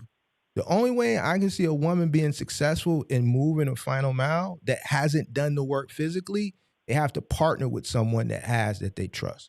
So women that I see successful in the moving business are women who have come from a family-owned moving company. So they grew up in the business, right? So although they may have never dealt in the field with the physicality of the lifting and things of that nature, because they grew up in the business and dad and granddad was in the business and brother, they know the ins of and the outs. And there's family members that are still entrenched in the business from the field perspective that do the training and things of that nature, while the female that inherited the business handles the scope of work on the back end, right? Mm-hmm. As far as like the route you're going, you have to partner with somebody. You got to partner with somebody that has done the field thing, that understands the field thing, to know how to train, to create these SOPs, right? To reduce claims and can strike that fear of God in these guys. Because another thing is the level of respect. A lot of guys ain't gonna respect you if they know you ain't did the work. They can sell you anything and you ain't got no choice because they know you can't come out there and do it. There's a woman, I swear to God, people that are in here tried to do this summer. I told her, I said, and when I tell people this, women this, they take it as negative, or I'm being a negative Nancy, or this, then the third, because I know we're in this culture of, you know, we can do it too and things of that nature. But I said, you know what's going to happen? I said, you got to be prepared for it. I said, there's going to come a time where somebody is going to take advantage of the fact that you can't do it, and they're going to leave you hanging, or they're going to lean on you. And it came the following week. And you know where it came from? It was her brother. He said, I want $50 an hour. You know why? Because he knew she had no alternative but to pay him, because she couldn't come out here and do the work. See, me, you try to lean on me, I'm going to tell you, take your ass home. And I'm going to go out there and do it. These guys know that a woman can't do it. And they'll take advantage. Every single woman I've ever come to consult with me for Final Mile and Moving has been in the same situation. With these dudes that do this type of work, you got to put the fear of God in these guys. You have to rule with an iron fist. It's a lot of work. It's a lot of labor these days. It'd be frustrating. It'd be hot some days. Some of these jobs have obstacles. There's a lot of testosterone. These guys are getting to each other. So you have to rule this with an iron fist. So in this situation, you can do what you want. I'm just keeping it a buck with you. I'm being straightforward. I'm being honest. It'll probably be in your best interest to partner with somebody that you trust. And they would have to handle all the training and the field shit, and like kind of be like an owner / operations manager, where they're just dealing with the hands-on shit. Well, yeah, that's what my current situation is. You don't know him though. Huh? You don't know him. Wait, don't know who? The guy, you said you met him from the previous thing. He's a No. The guy. No. Okay. Go ahead. I'm listening. The guy that came from the other company, right? No, I said when I first started. You mean? Wait, I don't know if you heard me correctly or. So you have Sorry, go ahead. Currently? I do. That's the mover guy. And that's who. Yes. but not from the previous company that I used to work at. Okay. He's not the same person. That was when I first started, and that's how I used to do training. I don't know if you heard me, but I said I ended up partnering with someone whose work is up to my standard. I like how he closes, and we ended up partnering. But I think I'm just like at that point where I want to do something else. What? Sorry, can you hear me? Yeah, you said but then you didn't say it.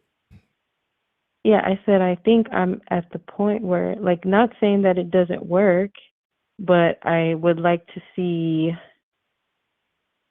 OTR is just a lot, you know. I feel like I'm a little burnt out from it, and So you're doing OTR now? Yes, I am. And you want to go back to Final Mile, or you want to go to? I've never done. Yes, I want to transition. So you done moving? Mm-hmm. You done OTR, and now you want to go to Final Mile? Yes. OTR is not it. Money-wise, OTR is not it. Moving is awesome, but it's only truly profitable if you have your own moves, and it's only worth the headache if you have your. Sorry. You said it's only profitable if you have what?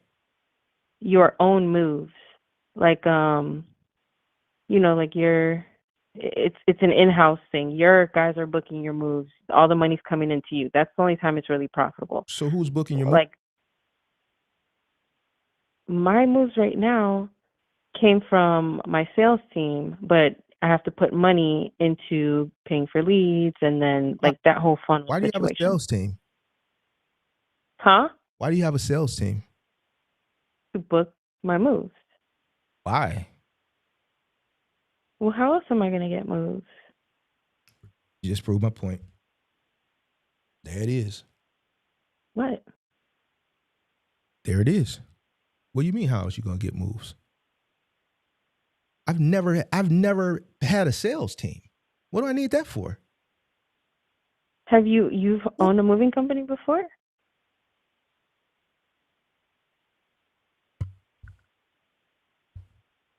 It's just a question. I told you I'm new to your channel. I know. And I told you this is how I operate my channel. Okay. I still got to entertain the people. You the entertainment right now. Okay.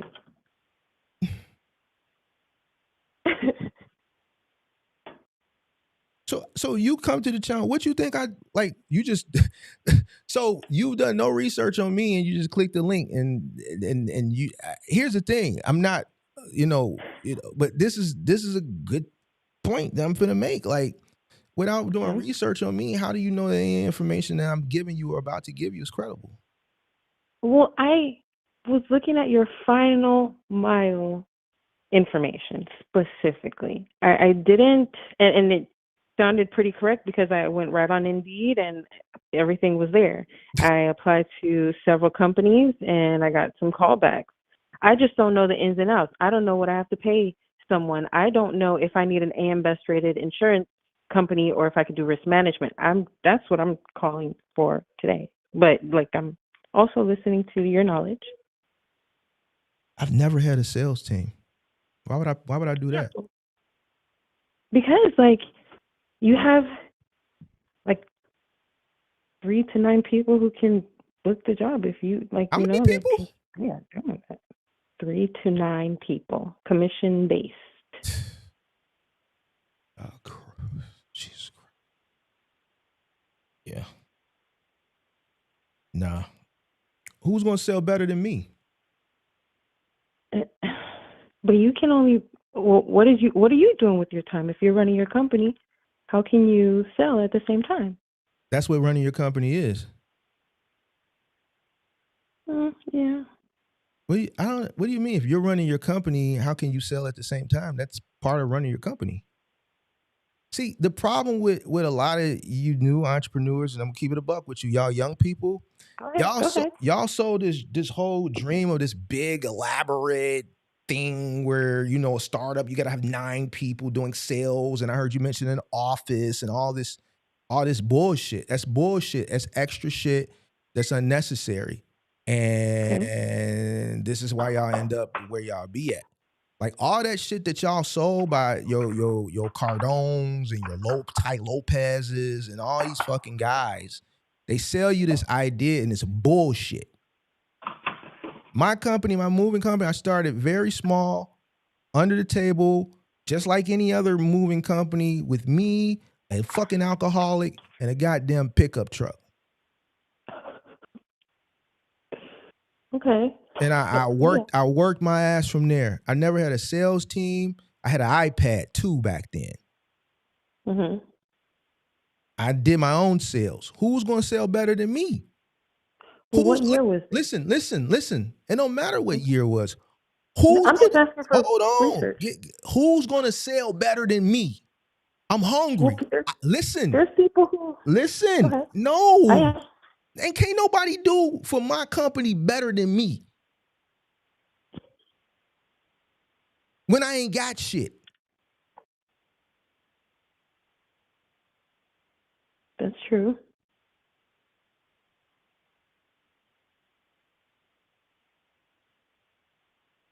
Okay, but can I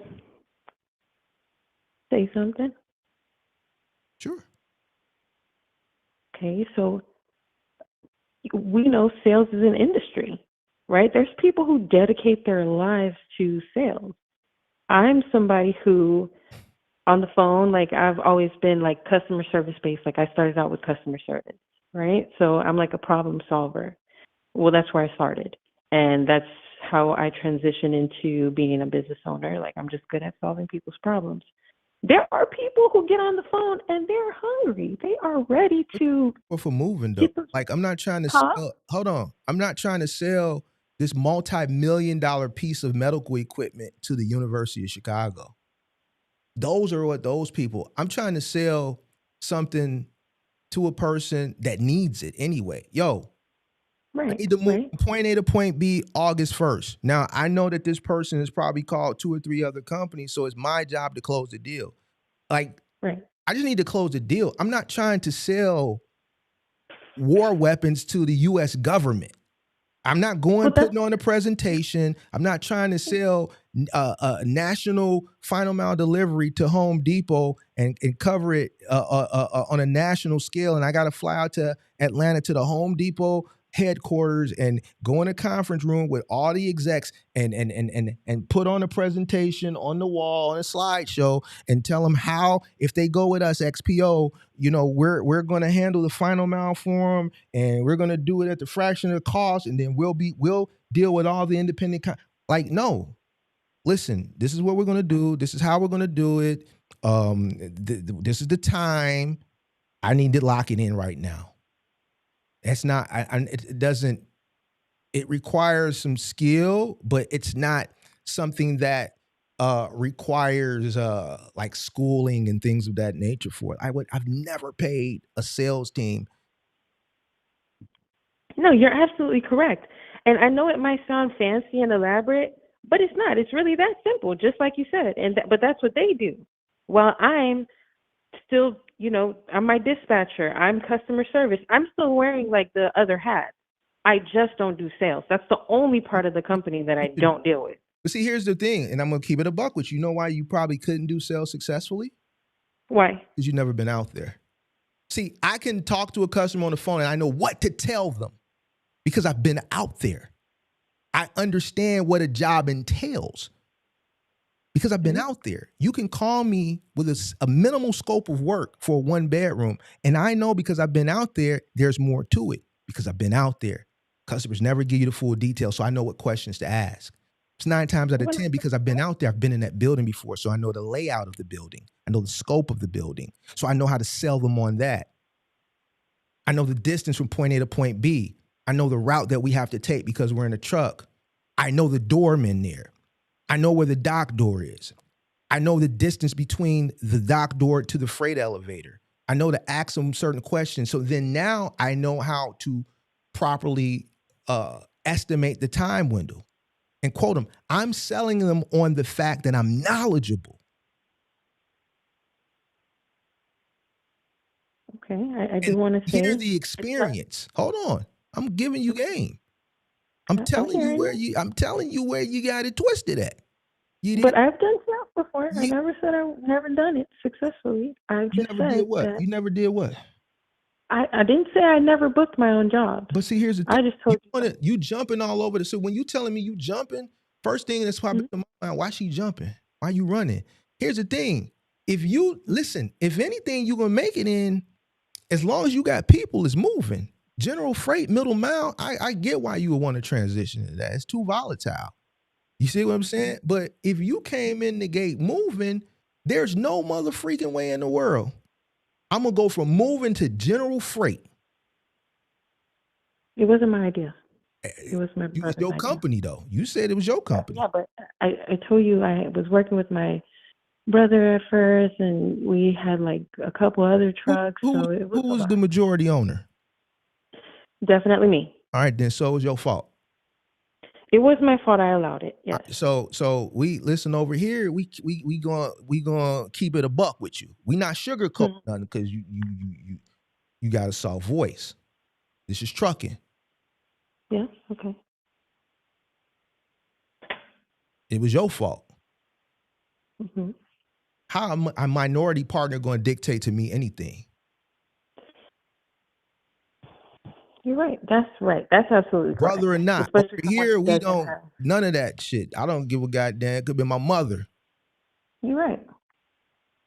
Especially, I brought you into the game. I told you what I know. You know everything that you know because I told it to you. So, yeah, I get it. I get what you're saying. So, if you, and I'm kicking it a buck with you, if you struggled in moving, like final mile is kind of similar to it. It's just you're doing more stops. You're dealing with more people crossing the threshold a day than a larger house move or 2 or 3 small apartment moves. You're just doing a bunch of stops with appliances or with furniture. The risk is the same, right? Because you're dealing with goods. The liability is the same as far as crossing the threshold because you're going into the person's home. Well, Mark, if I can say, it's not that I struggled with moves. That's not what I was saying. I was saying I'm not like, I need to think smaller. You're right. But I just feel like it's not profitable if I'm not doing it to the scale that I was doing it before. But I need to change my mindset. Here's the thing. The reason why it's not profitable, and you said you had 6 trucks? Yeah, I did. And you want me to be honest with you? Mm-hmm. You take it? Can you handle it? Because you didn't know what you were doing. Well, that's why I had 6 trucks, because I didn't know what I was doing. No. You had 6 trucks because you scaled prematurely. For 100%. That is what happened. You're talking to Big Mark. This is the biggest. You on the biggest. See, we can listen to a few things and we can just tell you your whole story because we know it. We've been there. We done it successfully. You dig what I'm saying? You're right. You're talking to the biggest. This ain't like that. See, I talk that shit because I can back it. I dare a motherfucker call up here and say something. I talk that shit. Yeah, because you didn't know what you was doing. You're right. I'm right. No, but hold on, wait. Right, even when I'm wrong. Let me say this. You didn't know. No, you're right. I know. Well, let me say this. Say what you want to say. I wasn't the one who wanted to scale prematurely. I told you I was dealing with my brother. Listen. See, that goes back to what I said earlier. That's that soft shit. That's soft. That's that woman soft shit. You let a dude who was a minority partner talk you into something, and because you are a woman, you just said okay. No.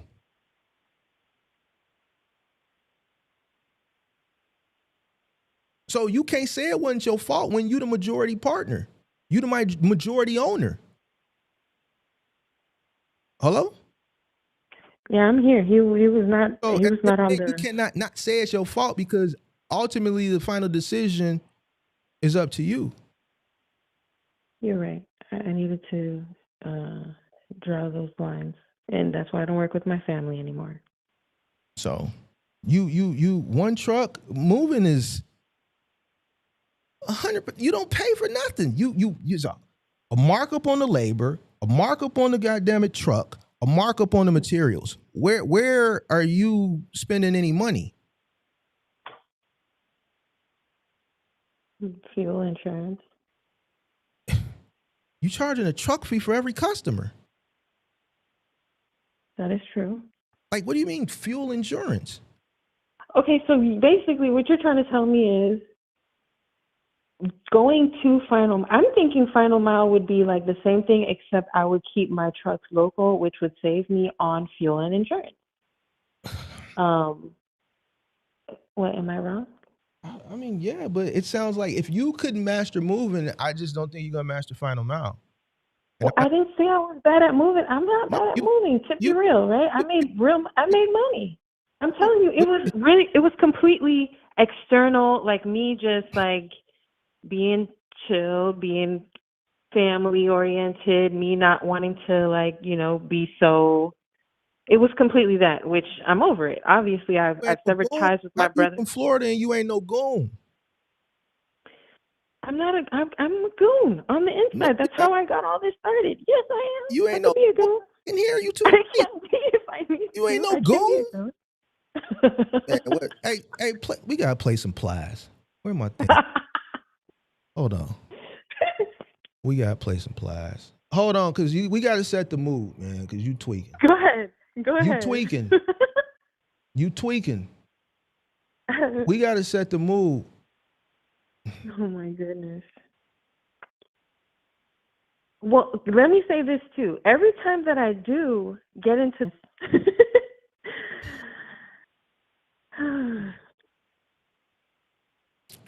yeah, no, I don't like offending people. I'm not gonna lie. I don't, because it's easy for me to offend. Oh, you in the wrong business. I've done it. Get out. I've done it. I'm done. You don't like offending me? I done cussed. We done went upside people's heads.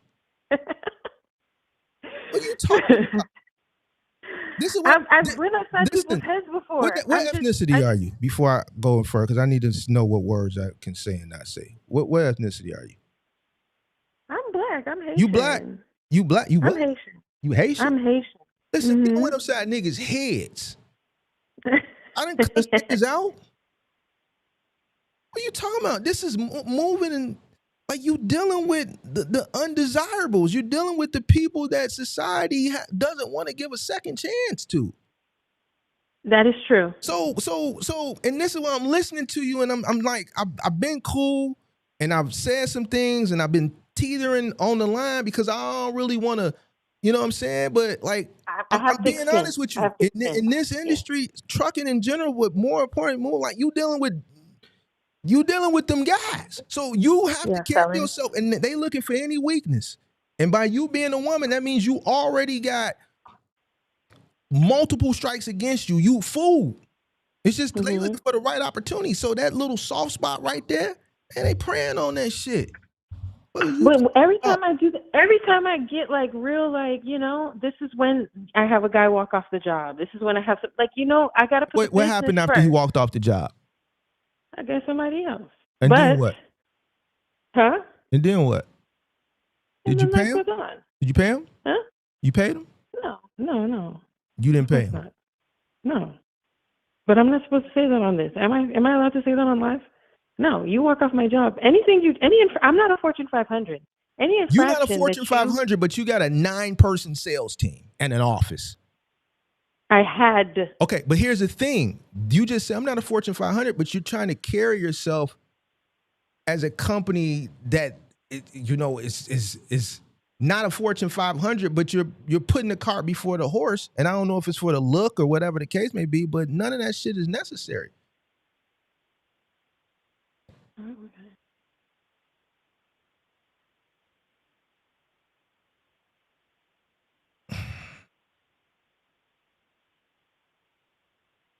Well, I mean, I'm good at moving. I'm not gonna lie. I'm good at what I do.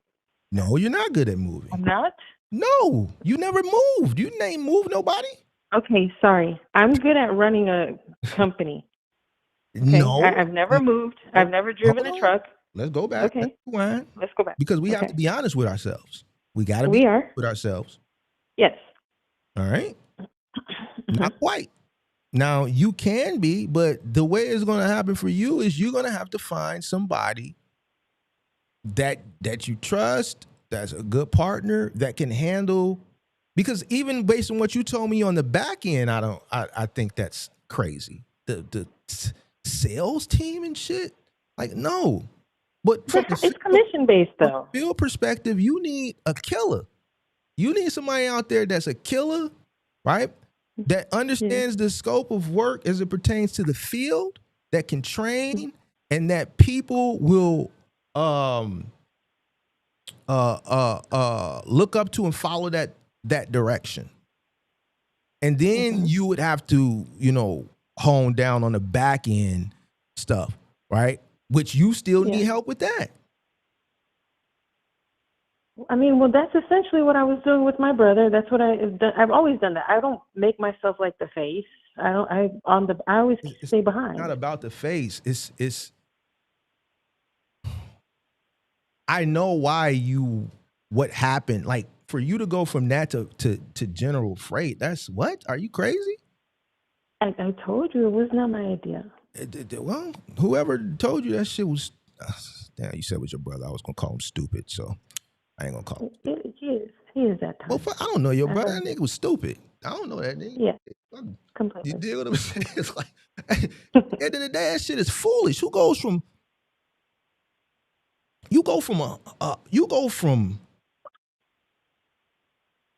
customer paying for everything to the most volatile thing in the industry? Right. What? It makes absolutely no sense. The reason why more people don't do movies is because they just don't want to do the work. There's a lot of lazy motherfuckers out here. So I get that. Well, I'm too old. I can't do that. You know what? I'm in a market. It's not enough volume, not enough density. I can't do it. Finding people, it's not something that I want to deal with the turnover. All right, I'm lazy. I don't want to live. Yeah, but in most cases, a person with, like, I've had local moves that pay more in a day. What these guys is going across the country, driving across the country in a week. For sure. Like Florida to Georgia, freight is like $600. Okay, it's ridiculous. I can show you invoices of local moves for $3,000 and $4,000 with 4 hours of work. I know these things. I've done these things. You know this, all right? So why would you go from that to volatility? Well, like I said, I didn't know any other way to obtain moves other than being connected to a brokerage or hiring a sales team. And if I hire a sales team, I need to have leads. If I'm getting leads, I need fresh leads. I need new leads every day. I need money. Okay, well. So I use the money coming every day from the factoring company with freight to buy leads. Kind of like that. I made it like a funneling system.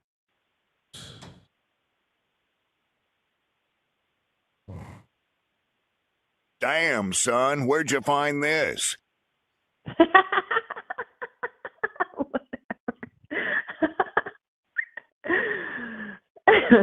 Oh my God, bro. Okay, fine. I get it. Get out of business. I didn't tell you get out of business. I didn't tell you business. I just think you in over your head, though. Me Too movement, they going to totally disagree with me. They going to say, girl, you can do it. You can do it, girl. They going to tell you that. They going to listen to him, girl. You can do it. We can do anything a man can do. No, you can't. Wait, what? I didn't say that. That's why I never drove a truck. If I wanted to, I would have driven a truck. So I'm telling you, you can do it, but this is what it's going to take. Mm-hmm. I got enough case studies of women that I've talked to that want to go into this field. General Freight is different. You can drive a truck. You can back into a dock. But there's some dog shit over here. And every woman I've talked to in my 3.5 years of doing content, they meet the same fate. They face the same challenges.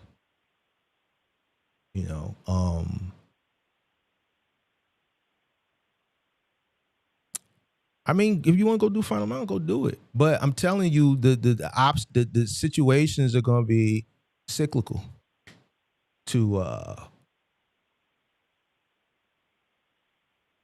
or similar, I should say, to the moving. I think you need to. What would you use to get a refrigerator up 3 flights of stairs? What would I use? Yeah. My guys would use like they have this strap thing they put on their back, and it's 2 guys, and they just lift it up and they walk up the stairs with it. They got a what that they put on? You said a what? Like 2 people put straps on, right? It's like a vest thing, and it kind of has a belt. Like a vest thing? What is it called? I don't know. Exactly.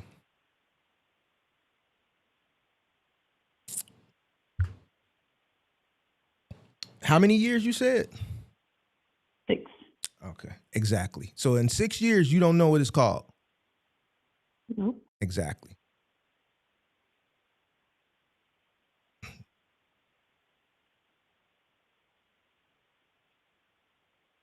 I'm definitely not capable of lifting an armoire. I would never Here's the try thing. that. You can't say you're capable of being an owner if you don't know what a shoulder strap is called. Why can't I do that? I've already been an owner before, and I don't know what a shoulder strap is You called. know the ins and the outs. How are you going to be? You can't. This is why you failed. You supposed to know. Listen to me. Listen to me. Listen to me. You're supposed to know the ins and the outs. Period. Yes. Yes. Okay. I understand that. 6 years and you don't even know the names of equipment. That's alarming to me. I'm building. There's an audience, so I'm painting the picture for the audience on why. I'm really good at this, so pay attention. I'm building the picture for the audience, so they just don't think I'm up here just picking on you, which they don't.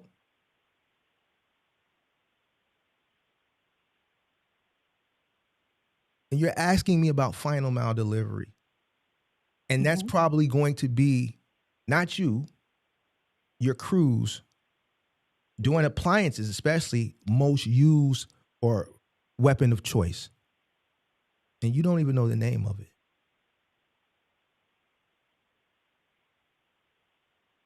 Yet. And I would I do. No. Here's the thing. It'd be different if you were coming up here from just ignorance of no experience. You said 6 years of moving. That's unacceptable.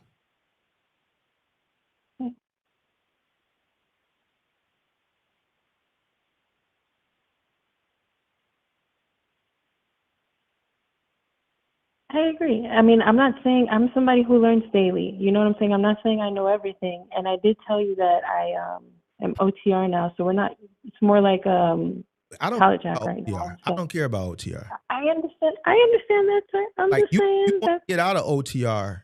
So Yes, we ain't talking about OTR. You jump from moving to OTR. Now you want to go to final mile. You looking for it. You chasing it.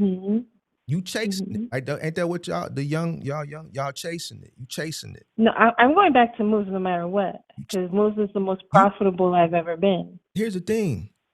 Yes.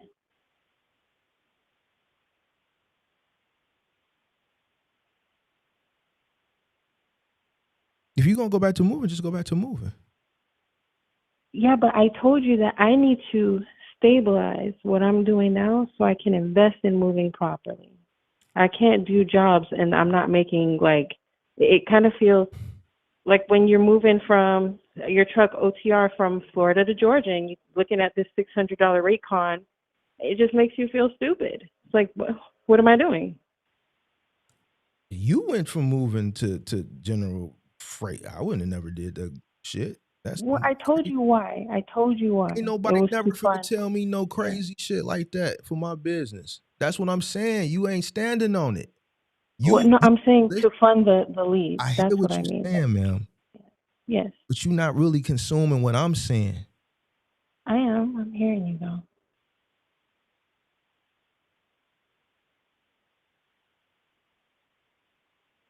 You impressionable. You got motherfuckers telling you dumb shit. 2, you ain't standing on the shit with what you trying to do. You ain't knowledgeable on this shit. You got by. You was lucky you got by. I'm gonna keep it a buck. You probably decent looking. You probably got by on your looks or some shit like that, and you probably had a little chop. You probably got a nigga who got some money. He funding the shit for you, some shit. At a loss. That's incorrect. Okay. That's incorrect. All right, it was incorrect then.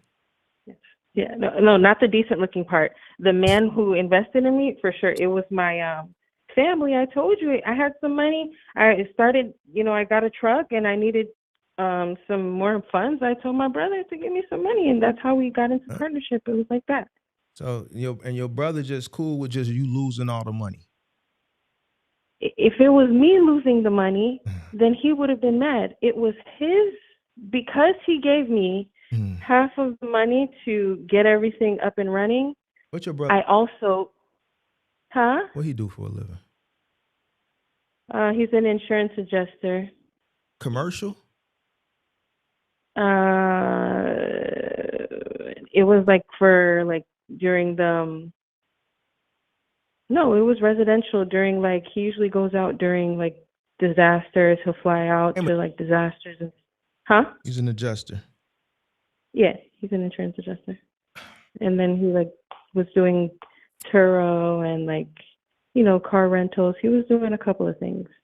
Auctions. So that's why I valued his opinion, because he gave me money toward my dream. So just because he gave you money, you valued his opinion. He was wrong. Well, because we're siblings, and because he gave me money, and because that's goofy. That was it. You're right. Goofy. All right, it's goofy. Okay, you won. Yeah. It was. You're right. He's an insurance guy. He ain't one of these killers. He's not. Yeah, and he was wrong. The suit guy. He puts a suit and a little tie on. He goes out and does what State Farm did to me 2 months ago. They denied me to pay out of pocket. I'm not. Is he State Farm? Do he work for State Farm? No, he doesn't work for State Farm. I was going to ask you. Okay.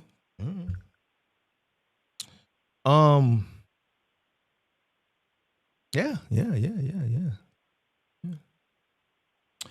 You got a lot of learning to do, young lady. You in over your head. You in over your head. Don't mean you can't. You're gonna need a partner to do this. You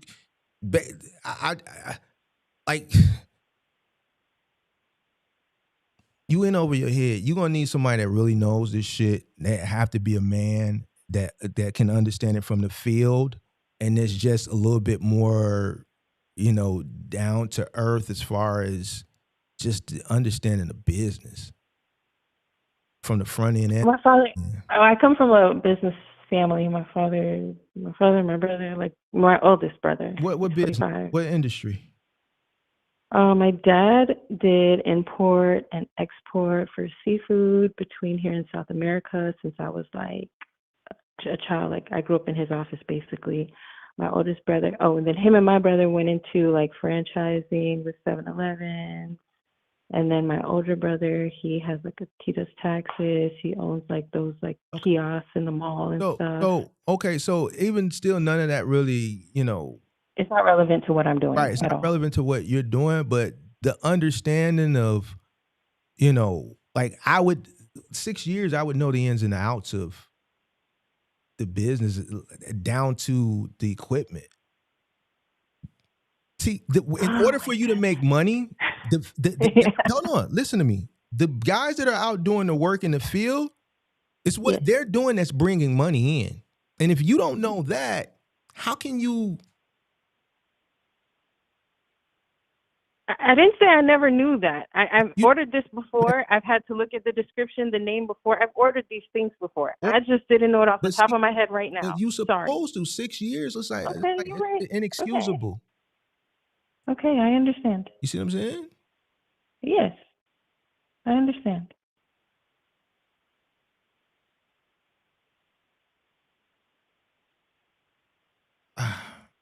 Why trucking? Why move? You mean why? Did I get into it? Yeah.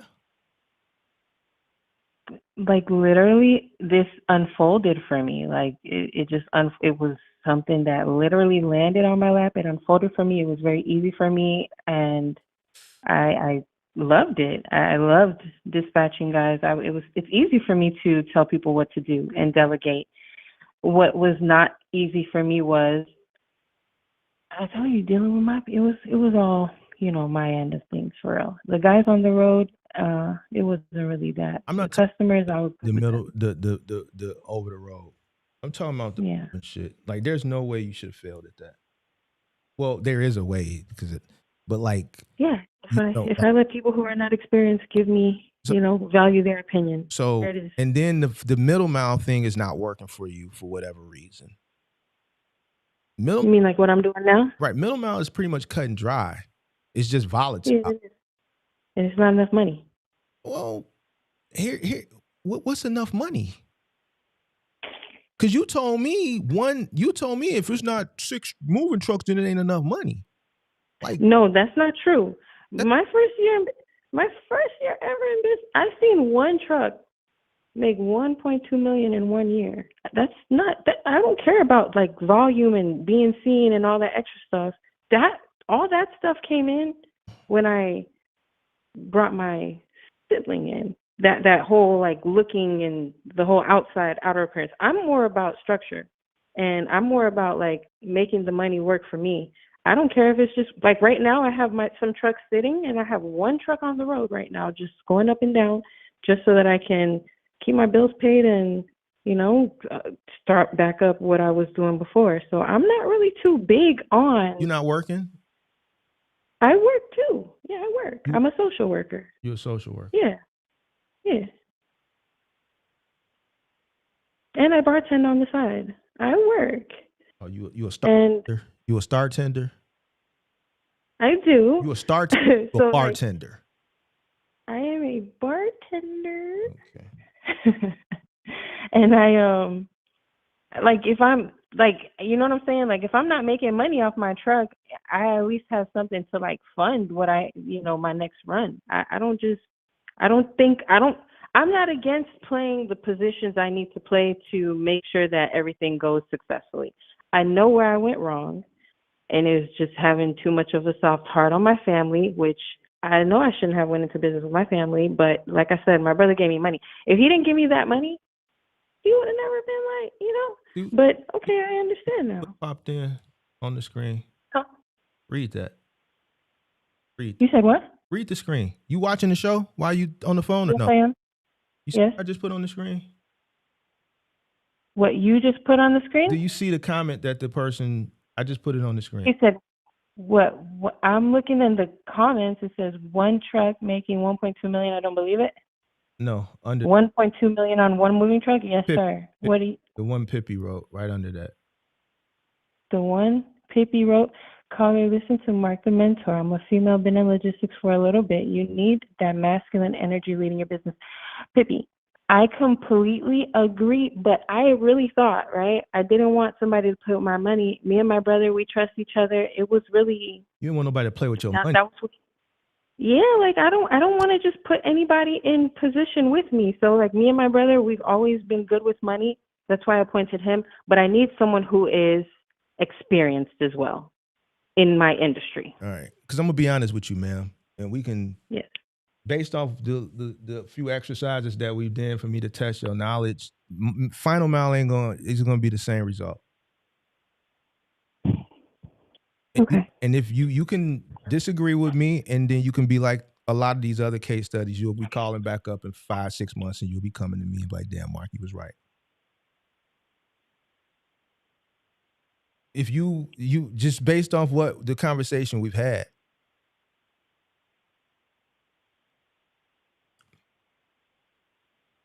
it's going to yield the same results. You chasing it right now because you in over your head. You've jumped out. You jumped in the water, and you got these trucks, and you just trying to figure it out. And really, what you need to do is take 10 steps back.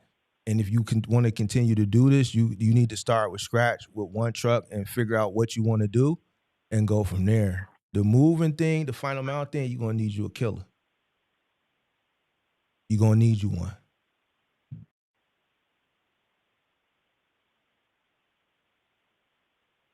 The middle mile thing, shit, damn near might need you one just to deal with some of these guys, but it's less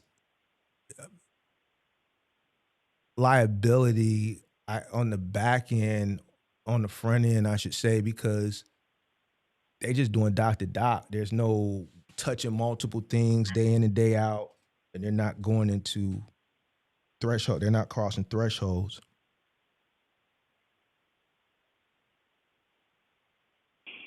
Okay. So, you definitely gonna need a partner because you know absolutely nothing, and you don't have the experience to be able to train and create SOPs and knowing a motherfucker bullshitting you or not. I could tell you anything. If I came and work for you right now, I could tell you anything. You wouldn't even know. I would know once you get out there. I could be, no, you wouldn't. I'm too slick. I'm too cold. I'm a city slick. I'm from the crib, and I know the industry. See, and I'm speaking if I came in as a worker, let's say I've been working from moving company to moving company for 10 years. I know how to, once I find out that you green, I got you. It's a wrap.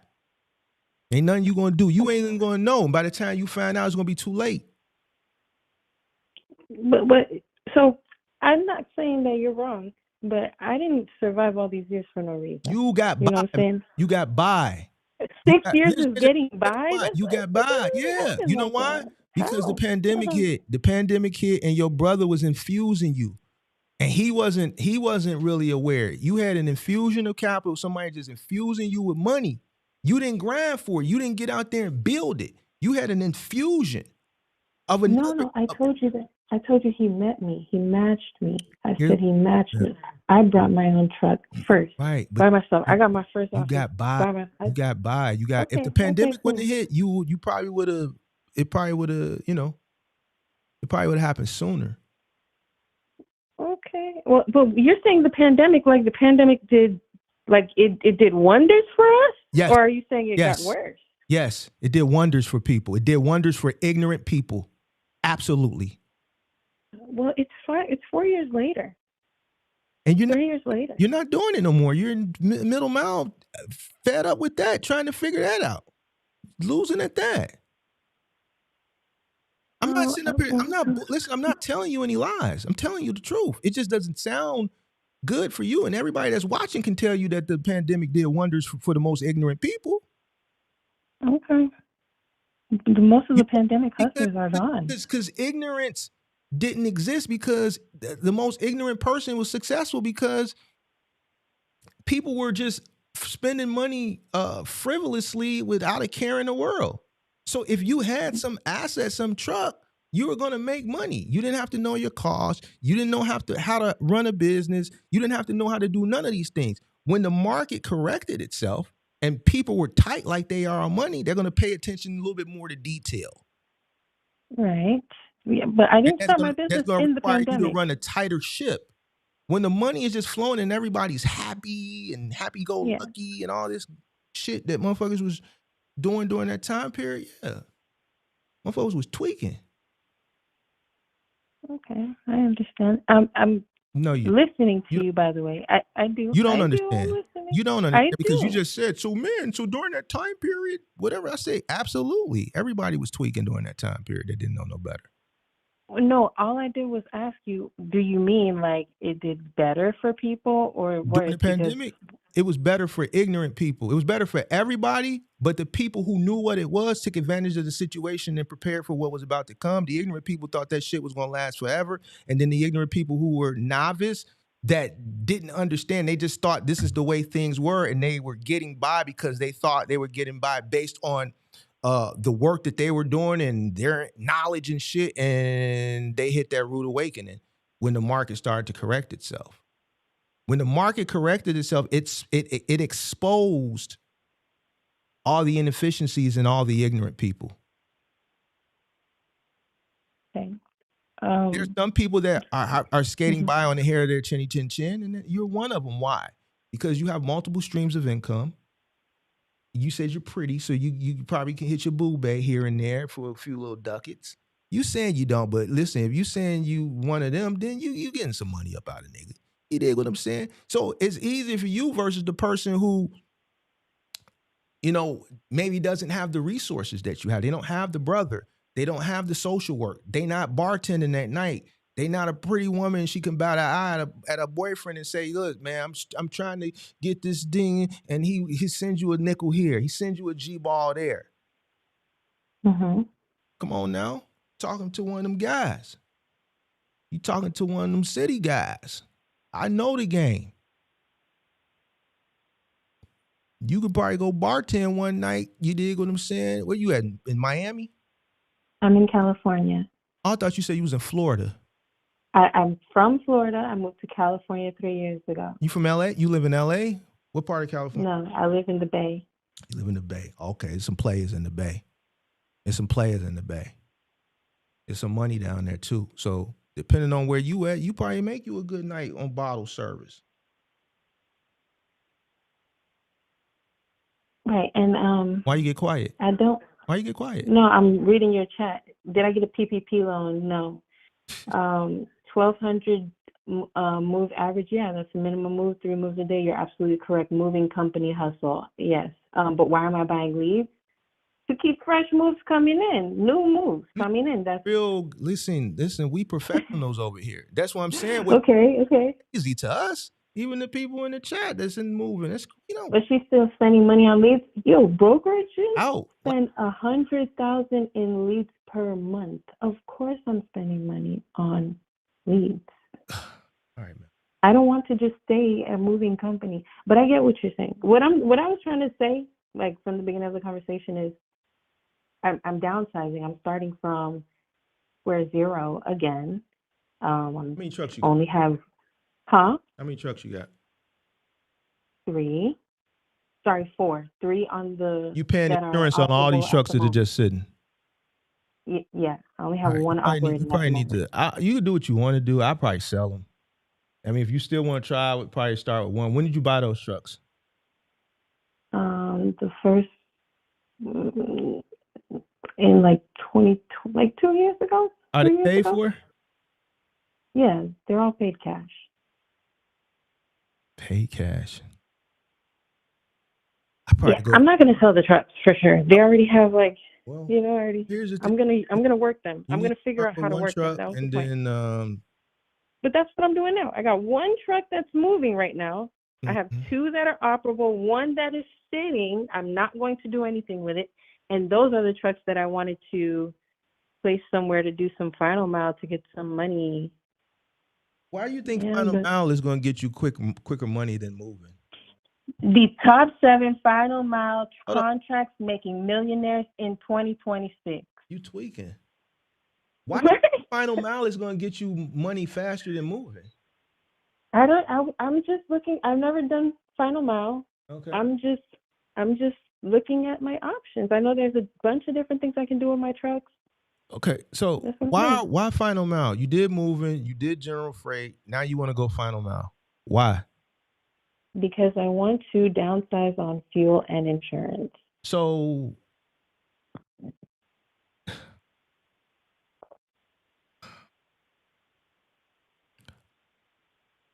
9 times out of 10, whatever contract you get is still going to require interstate. Okay. All right. That was a question I had for you. So thank you. Insurance is, the fuel is depending on what a contract you get and the radius. I mean, obviously it'll be cheaper than, right. middle mile, but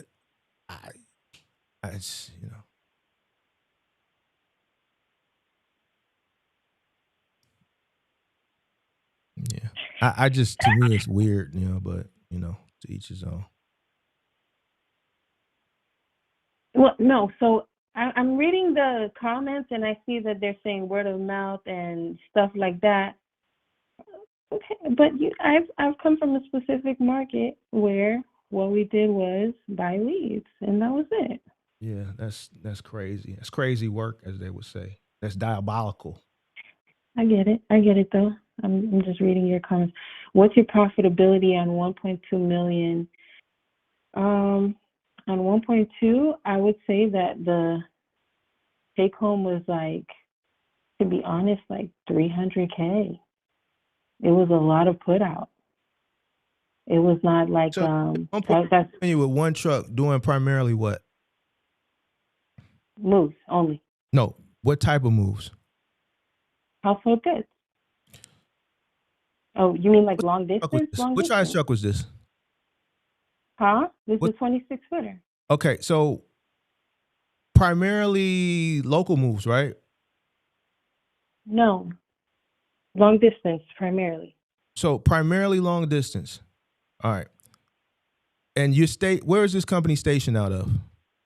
Florida. What would you quote from Florida to California? 3-bedroom. 3-bedroom Florida to California. My starting quote is gonna be like 6K. 6 what? I don't believe you. That right there, game over. What does that mean? You make listen to me. You on the biggest now. This is the biggest stage in the trucking. This is the biggest stage. Yes. Now Yes. you're telling me you made 1.2 million with one truck. Mm-hmm. And if I called you for a quote to move from Florida to California, it's gonna be minimum $6,000. Yeah, for 3 bedrooms, yeah, just about. All right.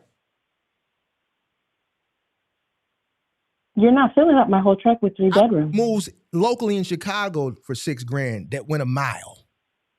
Yeah, For but me to go from I don't know if we. I got invoices from Chicago to California for $25,000. Yes. So I think you're. Hold on, stop. Sorry, go ahead. You mean to tell me, even without looking, even without quoting fuel, even without fucking quoting labor, nothing, Florida to California. My starting Hold on, is stop. going to be 6K. Stop. Okay. The number shouldn't even be 4 digits. The number, the blind number should be 5 figures. So just for a regular quote, though, this is before on-site. Way more than $6,000 to do the job. Yeah, but this is before inventory. This is before anything. This is starting. It's going to cost you more. I understand what you're saying. You asked me for a base level. I'm talking about minimum quote from Florida to California. That's Okay, where I'm starting. So explain to me how you can do a base level move from Florida to California, base level for $6,000. Walk me through it. The way I understood your question was, you said base level, so give me the base level walkthrough. I'm saying that's my minimum. That's where I'm starting. Tell me how we can start at base. It's like a base card. Roll down windows, just fucking base level, no sunroof. So explain to me a base level 3-bedroom. Because I gave you the scenario, Florida, California 3-bedroom. You said base level 6. Explain to me on the base level at 6 what that looks like. That's just mileage at $2 a cube. I mean, $2 a mile. That's it. I do cubic feet on my truck, so that means like whatever inventory I put, this is where the price goes up from there. Whatever you tell me you're going to move is what boosts the price, and then my fuel is going to be 15% of whatever the entire quote comes out to be. And then it depends on if you need spares, if you have bulky items, this is where I build my quote. But from Florida to California, I'm starting at 6 on the phone with a customer because I'm not running them off of the phone. My sales team, they're going to start with 6 there. And then they're going to build the quote from there, and they're going to work with them. And then when we get on site. Yeah, it sucks. Sorry, go ahead. That sucks. Okay, cool. But remember, we also have to do on-site with them. Ma'am, a blind is not going to be 6. It's like building a blind playing cards. You bid blind. Yeah. I gave you a specific scenario because I'm just trying to see, because I already know why, but I'm just painting a picture right now. It's a reason why I gave it California or Florida to California. Mm-hmm.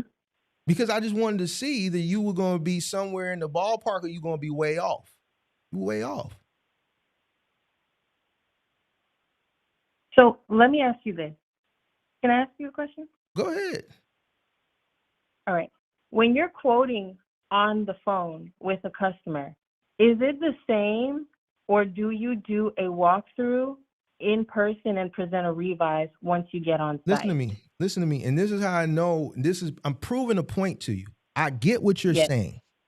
Okay. But the reason why I gave you the scenario that I gave you is to see where you were going to put it at, right? Anybody that's in here knows one end of the country to the other end of the country, household goods moving. One end of the country to the other end of the country. How many days is that? 3, 4. Okay. How much fuel is that? 15. 15 what? 100. That's what I allot. I always allot 1,500 for fuel from one end to the next.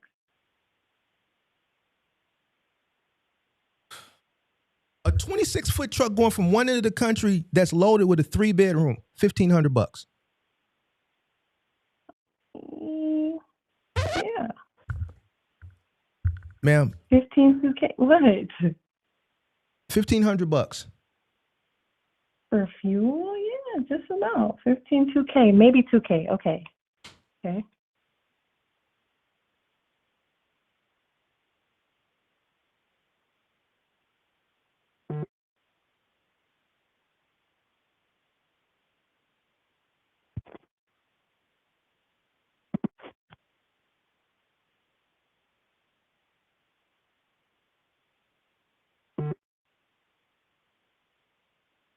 You trolling me. I'm convinced. Okay. You trolling me? Okay, fine. Are you trolling?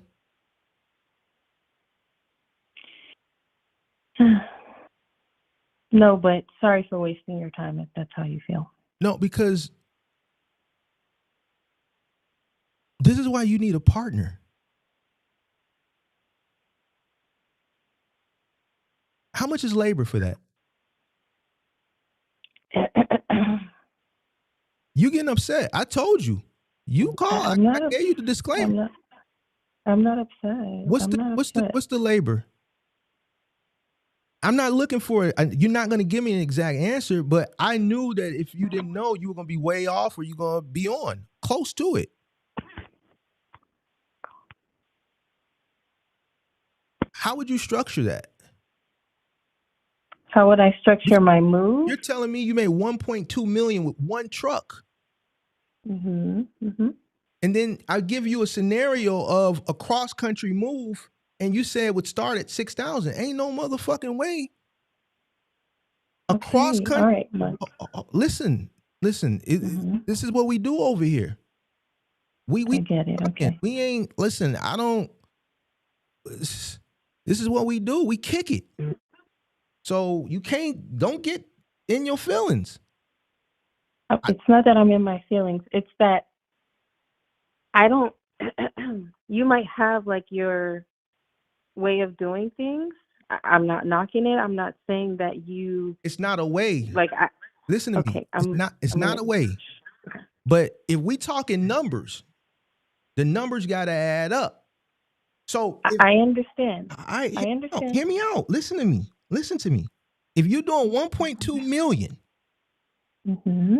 one of the most exorbitant moves is going to be across country. Yes. So if you're doing 1.2 in one truck and your base is 6, but I'm asking you to justify it. And your justification is not even adding up. But you're not letting me finish. Go ahead. Finish. I'm mute. If I'm doing my move and it's going cross country, my truck is not the one that's delivering the move. So I'm not taking that. I'm paying someone else to drop off, and I'm factoring that in. I'm not factoring in I'm not paying for the fuel. I'm not paying for. I'm going to get a carrier to drop it off. I'm asking you, ma'am. Someone who's already. If I call for a quote for Florida to California, give me a ballpark figure estimate of what something like that would look like. I didn't ask you because now where you going, you jumping into another pool where I don't think you want to go because that's not even making sense. I'm asking you for a ballpark. Okay. Listen to me. You got to understand. Okay. I'm a tenured person in this industry. So you can't if it don't make sense. So I'm asking you, what does something like that look like?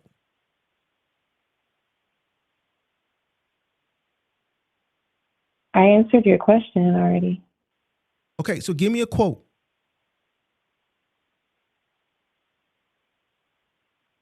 You said what was the base quote? If What you does called me give and me you wanted it give me a quote, an average quote, based on the information I gave you. Florida to California, 3-bedroom, 26 foot. If you call my company and you say that, we're going to average you around 6-7K. Whoa. Base. So That's you it. must have did a gazillion moves. If you charging that low for a cross country move and the truck still can make $1.2 million? I did a lot of moves for sure. Because that truck that's a week turnaround. That's a 4-day job. Listen, that's a 4-day travel there, a day, and then 4 days travel and back. Well, no, we're okay. Yes, go ahead. Yes. Yes. Yeah. Go ahead. Yes.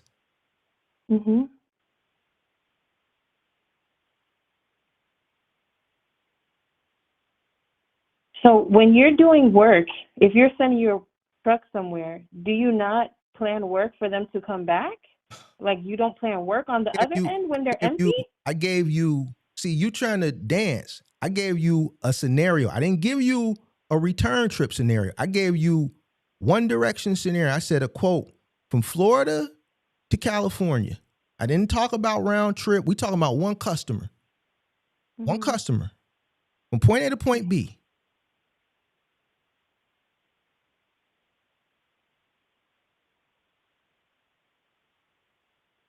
And to answer your question, if I don't have nothing on the return, the customer's paying the return.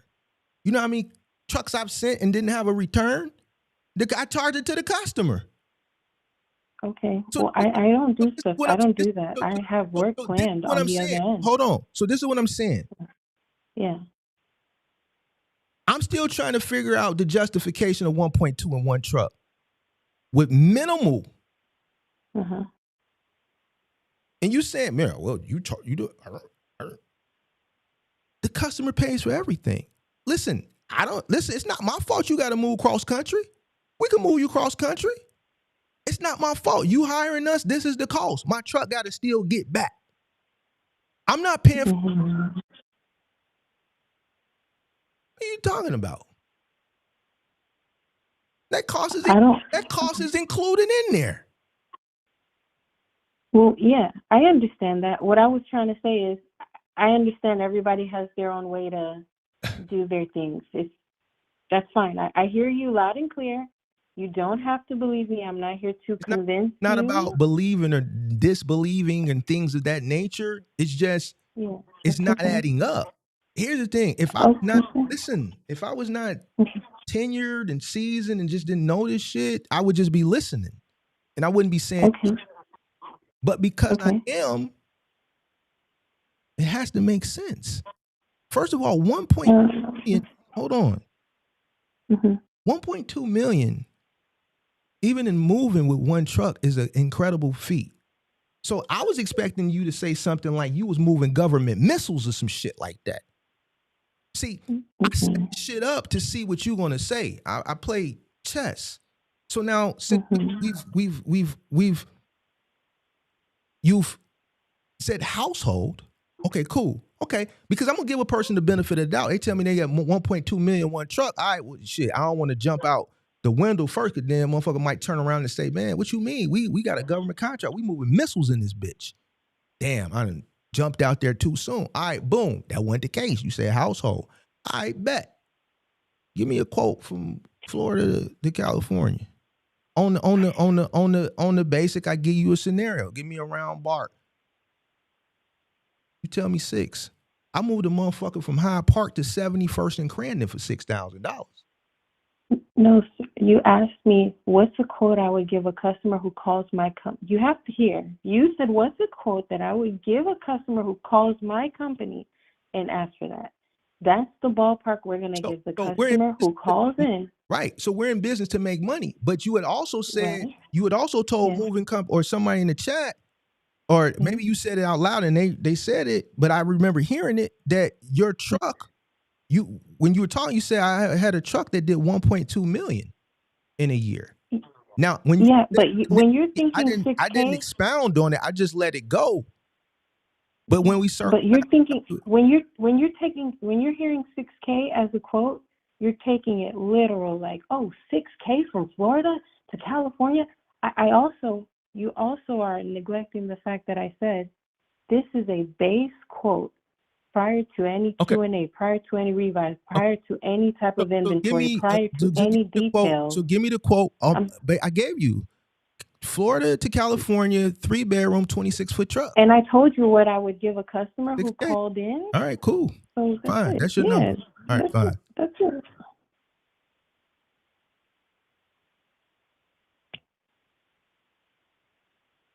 Hello? I'm here. Oh, well, yeah, I don't know if you, I was just saying, you know, I don't know if you, I don't know how you do business, but, you know, like I said, there's different ways to do. Listen, anybody doing business, the basic info, what do we know about going cross country? It's costly. All right, so what does it require? Okay, fuel, time, right? Yes. Labor. Yes. That's over $10,000 by itself. But I didn't say that we're not going to make that on the move. Ma'am, that's definitely. I gave you a scenario and asked you, okay, so fuck it. Fuck all of that shit. Yes, Give me a quote. Give me a quote. Give me a quote. You still ain't getting the quote. No. I'm fine, sir. I heard you. I'm gonna let you have the. It's okay. I'm sorry. You got it. Apologize yes, for? It's okay. You upset? We still can't. I'm not upset. I'm still learning. You still learning. But here's the thing. And I don't have a problem with learning. I really think that we're learning for every single day that we're alive. I didn't call you because I'm an expert. And it's not about an expert, but you got to understand, in order for things to keep going, I'm not saying that you capping, but you did say that a million times. Because you said it's not. You said it's not possible, and it doesn't make sense number wise. But I was trying to tell you. Hold on. 1.2 million in a truck, depending on what you're moving, it's possible. Yes. That's why I didn't jump the gun. That's why I asked you specific questions. So then when we went to household, I'm not quoting numbers from. I'm not just quoting numbers because I'm bored. Like I'm telling you, I get it. You wanna pick me apart. This is how you learn. This is what we do. We've been doing it for 3.5 years. Yes, and I don't have a problem listening to you, but I'm not angry. That's all I'm saying. I'm here to learn. That's why I called you. I don't have a. See, that's that woman stuff. It's that woman stuff. What is the woman stuff? That right there that you're doing. What, that I'm explaining myself? No.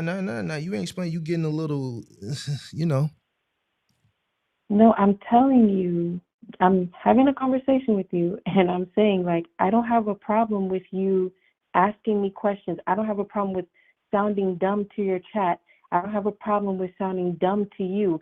I don't have a problem with sounding like I don't know what I'm talking about.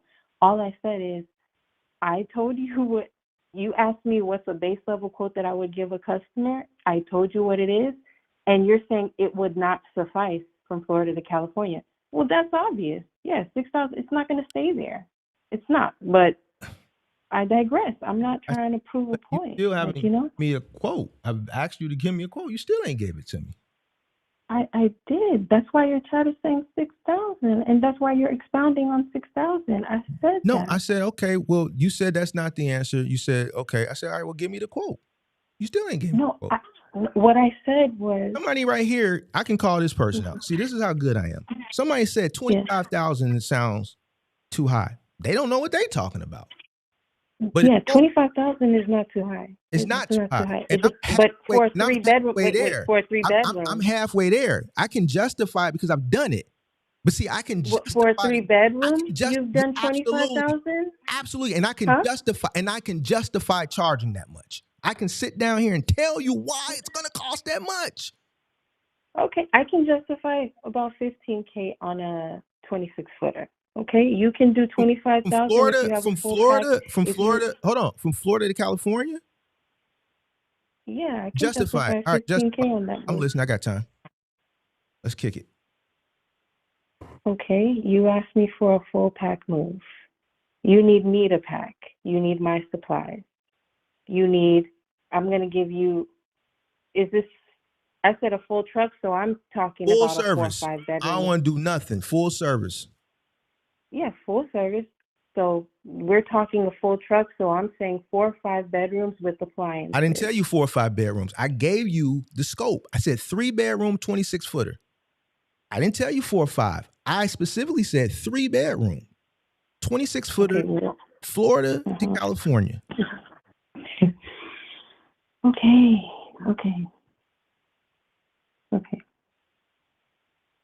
All right. I'm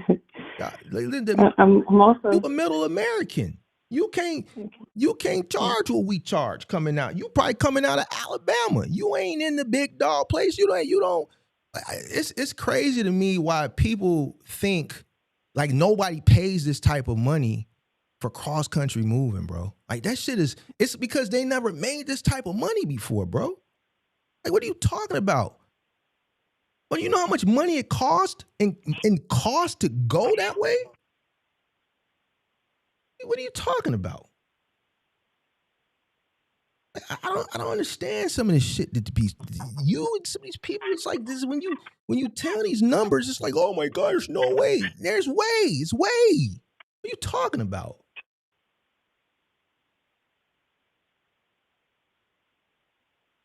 And I'm not going to break it down because I want to hear her. And then I'll break it down. I didn't say that it's not justifiable. No, I'm not talking to you. I'm talking to somebody in the chat. Oh, okay. I understand how much money it is to make. That's what I started this whole thing saying. And that's the reason why. For me. Sorry, go ahead. 6 years. Justify it for me. It's just cutting dry. I'm not. No, Come on, baby. I'm okay. I'm already fried and Justify the 15. No. I'm sorry. You got it. I'm good. See? I'm good. Go. I knew you was going to get you. I knew I was going to get you. You upset? I'm not upset. Then justify 15 for me, ma'am. No, I'm not upset, but I also don't want to sit back and I get it. I'm here for advice. I'm finna mute and then I'm finna kick the game to you. But I want to hear what you're gonna say. Yes, I hear you. Okay. But what I'm saying is I'm hands up. All right, cool. Came for cool. Okay, sorry. What you apologizing for? Well, because I was saying something and you were saying something. So listen, you ain't gotta apologize. I just wanted the quote. You still ain't gave me the quote. Yeah, all I'm saying is be able to go off the top. You know what it entails to do a move. You should know what at 6 years. You know what a move entails. You know the cost, what it costs to do a move.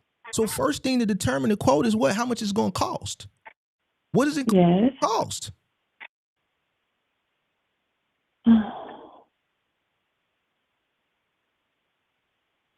Hey man, look. So what I was gonna say was, I understand everything you're saying, and I hear you loud and clear. I have a lot to learn. It's not about learning. We asked you based on your experience of 6 years. What would the quote be? Okay. Yes. Okay. If you were up and operational for 6 years, that means you have 6 years experience of quoting people, right? Yes. Majority of your moves were long distance, then you understand the cost that go into quoting a long distance move. Yes. If your truck make $1.2 million in a year, that means you quoting some shit. Yes. Then. Yeah. Okay. I also told you I don't quote my own moves. First, I told you I hire. All right. So Okay, so now you want. Okay, I'm so gonna. I'm here's sorry. we can go that But route too. Mark, I'm gonna just say this. Hold on. No. We kicking it. We kicking it. We are kicking it, this- but I do want to say this. Go ahead, man. Whenever I'm talking, like I don't have a problem listening to you, but you're really not letting me finish what I'm saying. And I get it; it's a good conversation. Because You're I feel fired like up, you dancing, ma'am. but I'm not trying to. I'm just trying to finish my thought. Answer. And you, okay. I'm just yes. John Miles, overstimulated because I'm just trying to talk, and then on top of that, right? On top of me just trying to speak, you're also telling me oh, that's that woman stuff, and you're kind of you're talking at me, and I literally called just to not talking at you. Okay, I'm sorry. You see what I'm trying to just talk to you, and you're kind of talking, but you're just okay. All right, I'm zip. It's okay. I'm listening. I'm here to learn. I'm not here to prove no points. Okay, you guys can think I'm lying. It's whatever. I'm not. That's why initially I just said okay, because I don't want to make it. And then you told me I'm upset a bunch of times, and I'm literally still. You worrying about the wrong stuff. See, you worrying about the wrong stuff. It's not that I'm worried. I'm trying to have a regular conversation, and you kind of just not letting me. The way that I'm letting you communicate how you want it, your style of communication. I'm fully accepting it. But you're not fully act like this too. This we trucking. Okay. This is. So I see. That's why they was over there doing. You ain't no goon. Okay. No goon. You ain't no goon. Okay. All right. So I'm still waiting on the quote. And I told you that I'm just not. I'm okay. Cool. Yeah. I'm here to learn. I'm not here to teach you, and I'm also. You're not teaching me. Okay. I wanted to know the quote. Okay. See, I can justify a quote. Okay. Let me tell you why. Mm-hmm. Bedroom, Chicago to California. Right? I'm gonna handle it one of a few ways. Right? Let's do it a basic way. 26-footer. I'm gonna spend a couple $1,000s in fuel. I send 2 guys. Round trip. It's a couple $1,000s in labor. What else do I have to pay for on the road?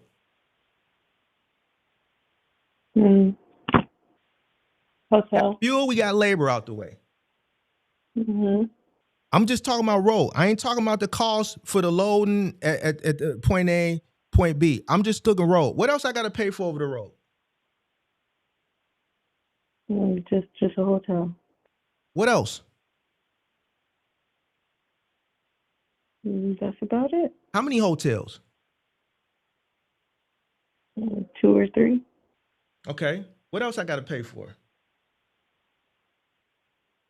That's about it. You got fuel. Your guys, I don't know if you take care of your guys, you give them per diem or not.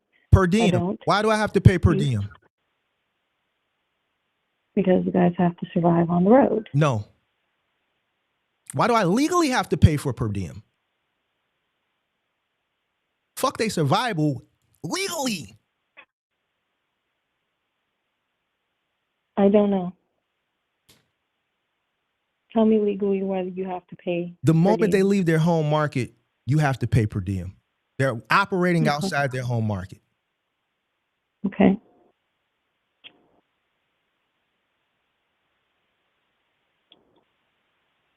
Okay. And I'm halfway. So per diem. I'm halfway there already. Okay. And I'm over $6,000. I'm halfway to California from where you are in Florida, and I'm over $6,000. In fuel and hotel and labor?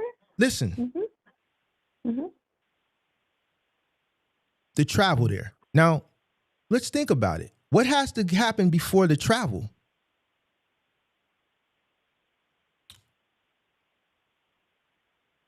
You have to have the truck loaded. Let's see something. Let's see. Let me see something. Mm-hmm. I'm just going to get a rough estimate of where fuel is at right now.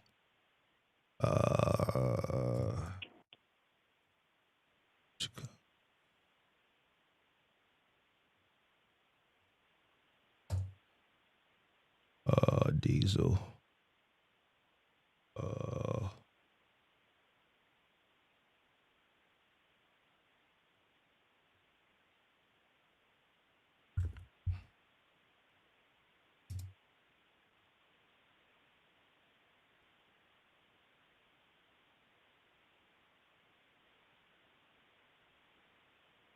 Diesel.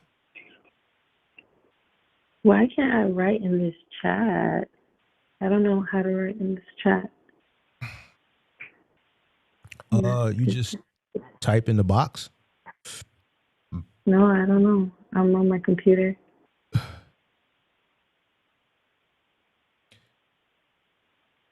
can't write in this chat. Live chat.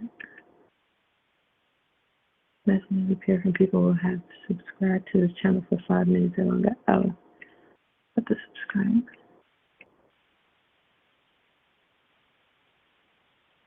You're not a sub? Denmark, Hunts, and Orcs. Yeah. Thanks, call the sales team. She's listening to Marcus Edwin about us in the chat. I'm listening, Chucky Valentine. Sorry, sir. All right, so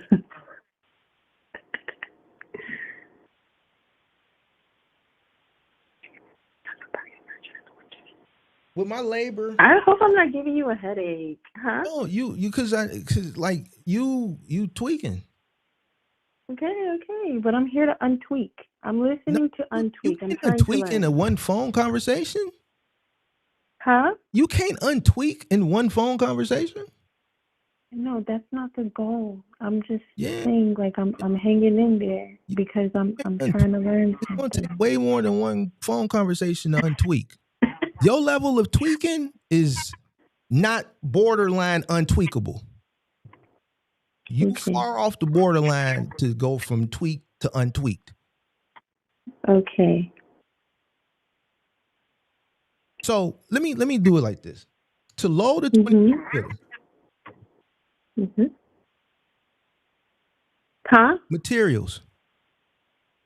Mm-hmm. Travel. Yes. Hotels. Per diem. Fuel. Did I say materials? Tolls. You got a guy averaging, two guys averaging $20-something an hour.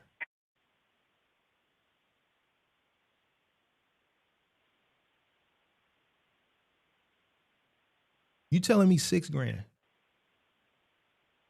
Then you tell me $15,000. Is what I'm walking out with, yeah. And that's not for my full truck. Yeah. I'm not gonna that's for 3 bedrooms, which is not gonna fill up my truck. I'm gonna go fill out the rest of my truck with another move. Ma'am, I just gave you the scenario. A full truck, 3-bedroom. You can't tell me a 3-bedroom is not gonna fill out your truck. But when I told you I said a full truck, you mean 4 or 5? You said no. No, I said okay, a 3-bedroom. You can't tell me. I filled up 3 bedrooms within the 26-foot truck. What 5-bedroom are you? Listen to me. What 5-bedroom is fitting in a 26-foot truck? Okay. Well, I don't know. All I'm saying is, what do you mean 4 5-bed? What 5-bedroom is fitting in a 26-foot truck? Because every 5-bedroom I've done, I've had to send at least 2 26-footers or 26 and a 16. I've never done a 5-bedroom in one 26-foot truck. I've come close in some 3-bedrooms in a 26-foot truck. Well, okay. So no, back up. Because you just said it now. So let's back up. Yeah. What 5-bedroom you putting in the 26-foot truck? I've done it before. I've done it. I've done 4 bedrooms and appliances. Right. I've done it. I've done it before. Sorry, I don't know. Yeah, I don't know. Y'all cold. Y'all some cold motherfuckers, boy. Yeah, I've done y'all it. Y'all doing $1.2 million in a truck. Okay. $6,000 cross country moves. Man. Yes. 6,000 cross paying country. what you Even though I repeated that this, you see what I'm saying? Like it's like I'm really just. Nah, see, you can't. Nah, I because get it. you can't. No. That's that strong. You a strong. SCRONG.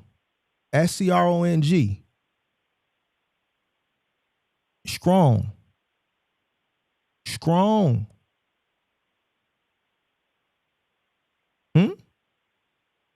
You said I'm strong. What? No, not strong. Strong. Strong what? Strong. You know what the rest is. Okay. Strong. You watch a lot of red pill content? Me? Yeah. No, I don't. Strong. Independent. I know. I know. They sold y'all on that I'm shit a family woman. They sold y'all sorry. on that too. Independent. Yeah. Huh? I'm listening. Sorry about that. Yeah, but I was reading the. Stop reading the chat. It's not gonna. Don't read it. I'm telling sorry. you. I'm trying to say something. I was reading when you said strong and you said I'm gonna let you finish it. I was reading it says strong, independent woman, and I wasn't saying that that's what I was. I'm actually a family woman, and I actually don't honestly that's the part of this conversation that I kind of don't want to be a part of. The part where you're trying to that's it's not. You're telling me I watch red pill content. It was a joke, ma'am. It was a joke. It was a joke. It was a joke. If you want to end the call, you can end the call at any time. It was a joke. I don't know you. I don't see you. You're on the phone. Right, but what I'm saying is, we can't see your face. If you can't lighten up, it's a joke. I'm not mad. I'm not mad about the joke. That's why I asked to have you watch before, because this is not something that I you're not being this is not something that I'm just doing with you. That's what I do. That's why I asked you at the beginning, because I could hear it in your voice. And I said, I don't know. Let me give her a disclaimer. That's why I gave you a disclaimer. Because I can hear it in your voice. I'm a good judge of character. I study behavior. I know that by listening to you, she might not be able to handle this. Did I say that to you at the beginning? And I also told you I don't have a problem taking any kind of criticism for you. I really came here to learn something, and I really was trying to figure out what my options were. But I'm not trying to be I don't know. It's okay. Yeah, you're right. And this is your live. This is your chat. This is your thing. Did you watch Kevin Samuels? Did you ever watch Kevin Samuels before? And it has nothing to do. But the point, because I don't want you to, because you said you watch Red Pill, I don't respect it. I'm trying to put you in the mind frame. Did you ever watch Kevin Samuels? Are you familiar with him?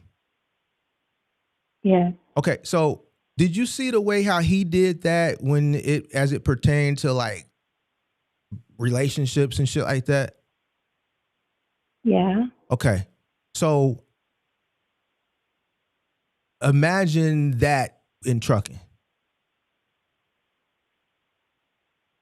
Yeah, but do you know the only reason why I believe that there's a difference is because when people call Kevin Samuels, they're trying to defend their point as to why they have a certain set of values. You know what I'm saying? To me, I came to you to get some sort of advice. I'm trying to figure out if I should pivot here, what is Final Mile like? I was transparent about my background. A lot of people, when they're talking to Kevin Samuels, they try to sugarcoat stuff to make it sound desirable. I told you my faults. I told you how stupid I've been. I don't have I'm really trying to learn something. So in order for me to tell you, and I told you based off what you told me and even the information that you continue to tell me, you're gonna do exactly what you've done in the last two. niches you jumped in Final Mile. Like every question I'm asking you, I'm not just asking you. Anybody that's watched my channel, critics, detractors, and all, like it's certain things I ask you just to test your IQ as far as where you at in this industry. Yes. You don't know it. Okay. Right? So I can confidently say you're going to mirror, you're going to get the exact same results. Right. So, okay, but that's what I was saying. I heard. Hold on. Yeah. See, that's that strong shit. In order for you to do better, you got to correct the previous behavior. We have to get to the point of why we're where we are. And you have to face that reality. And you don't know it exists. I'm breaking it down and I'm putting you in front of it right now.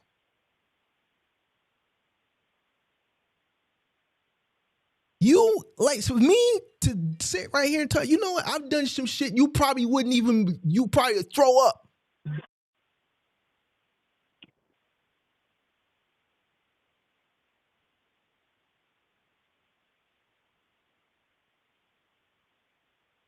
I know what it takes to get ahead in this industry.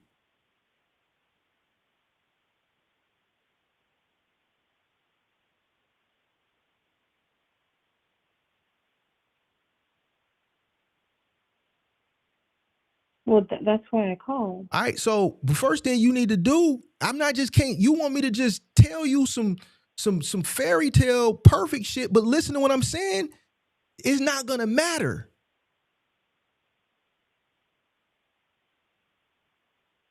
Because you have to be at a certain place to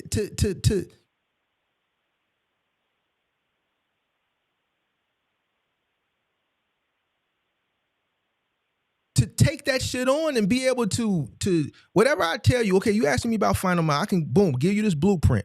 But if you ain't here mentally, if you ain't got the infrastructure, then it ain't gonna matter. You ain't gonna be able to do it no way.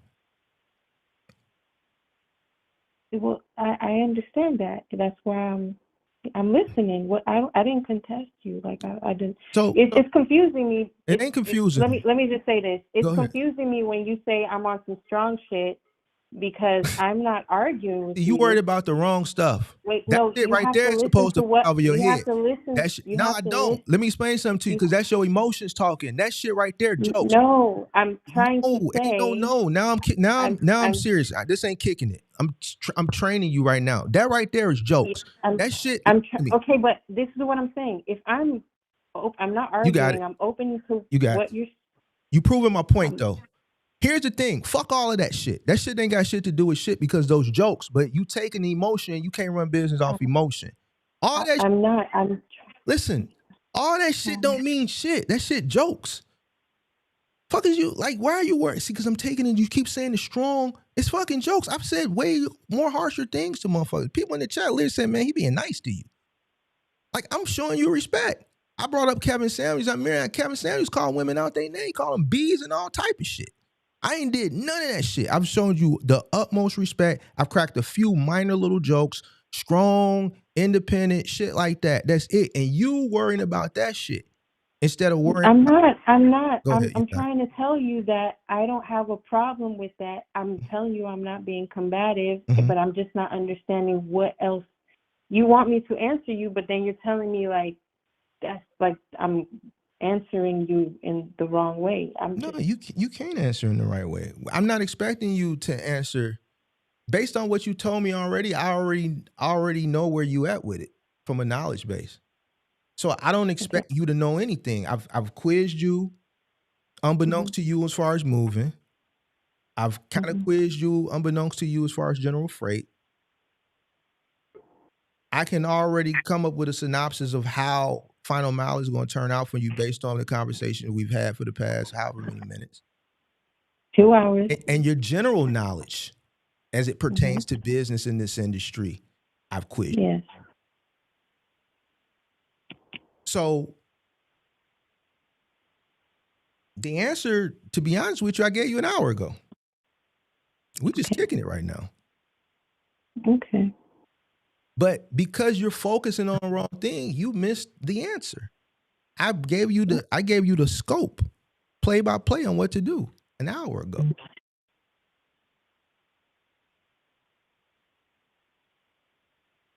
We just kicking it now. Okay. All right. So yeah. But you don't even know from your us because it went over your head because you focusing on all the other shit.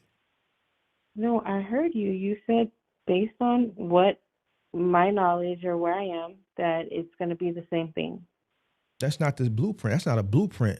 I gave you the blueprint. I told you what to do.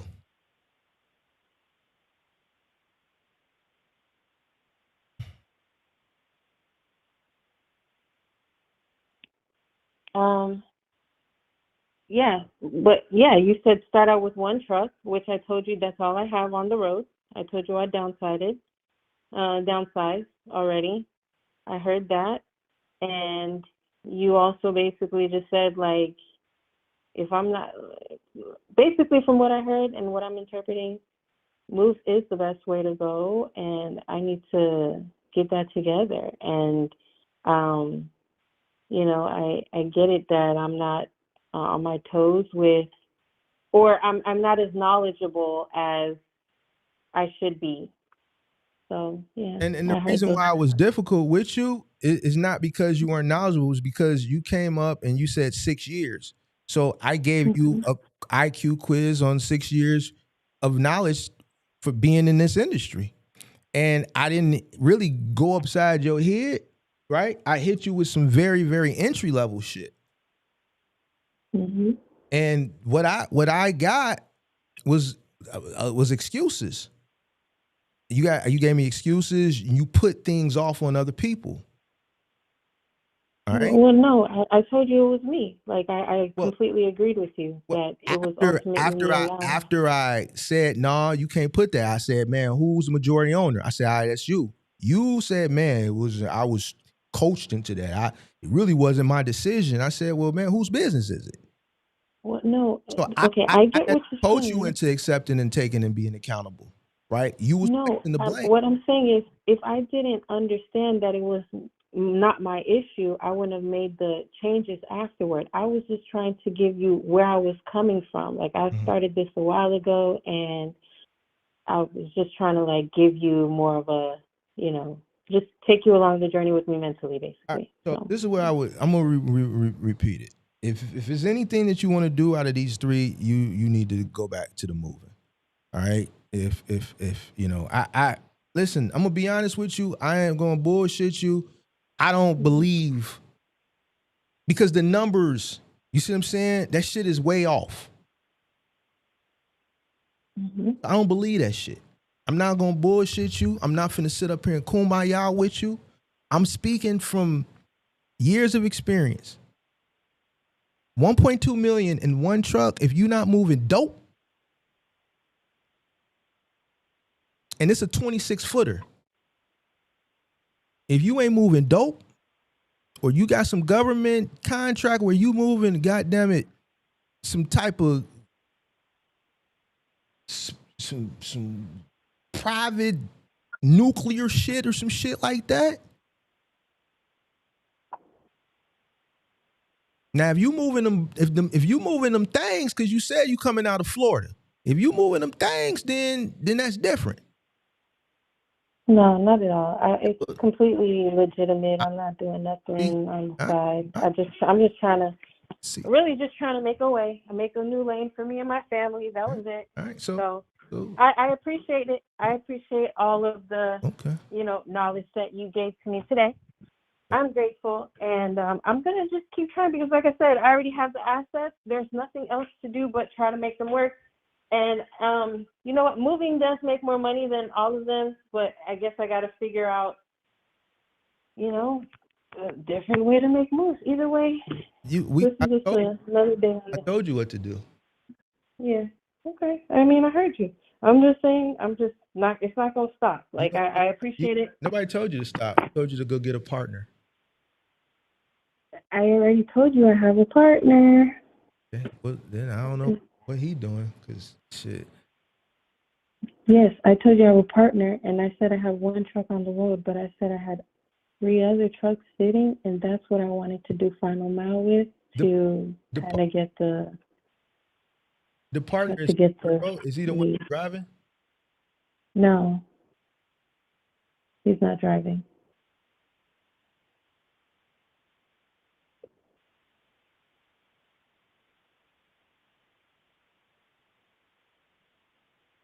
I don't know if you like I came from like a specific industry down south, like very specific. So it's kind of like I get what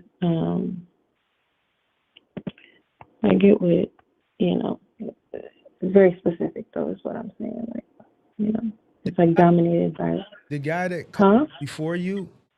I don't know if you heard that call, but he does moving. He's in Florida. And the guy you called a YN? Yeah, he's in Florida. He doesn't have any salespeople. He just shit that he learned from watching the content. And he's not even licensed. He's licensed in general freight. He just does moving on the side. And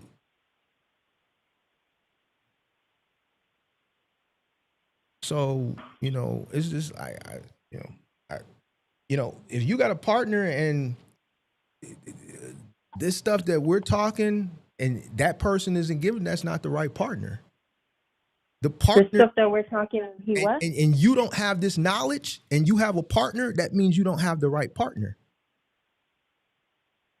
But you mean like quote wise? Everything, ma'am. Everything that we've talked about that I've held you, that I've questioned or held you accountable for, or just all the things that you don't know. Here's the thing. If you don't know this shit and you have a current partner, that means he doesn't know it. Because if he knew it, you know it. All right? You need a partner because of where your mindset at. You need a partner that's my level. I'm not saying me, I don't want to be your partner. But clearly he doesn't know it, because if he knew it, you'd know it.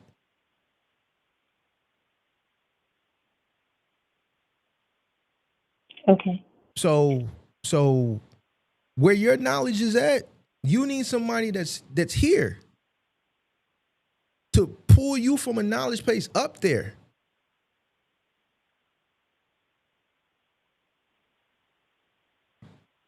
And then you need somebody that's strong. I'm keeping it a buck with you. You need somebody that not only has the knowledge, but they strong in the field, physically in the field, and just mentally. Because the conversation that we have, you're not going to admit it, but it's very trying to you. And if this is trying to you, then some of the dark days that I've seen in this industry, you wouldn't. Man, nigga told me, and granted, I'm in a different market. They would have said so. Imagine you running up a bag, and you him at this point, and you sit a motherfucker, you sit a person down for whatever reason. They broke something, they damaged something, whatever the case may be. They tweaking, and you give them a week off. You don't put them on the schedule, and they say, "Yo, this is how I feed my family. I need to be on the schedule." Nah, take a week off. Hey man, if you don't put me on that schedule, one of the mornings when you come to that yard, I'm gonna be under one of them trucks all night and I'm gonna kill you.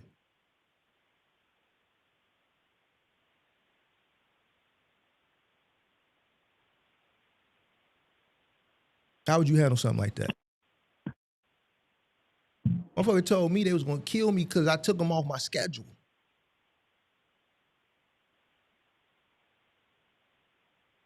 So remember we had the conversation earlier about the undesirables?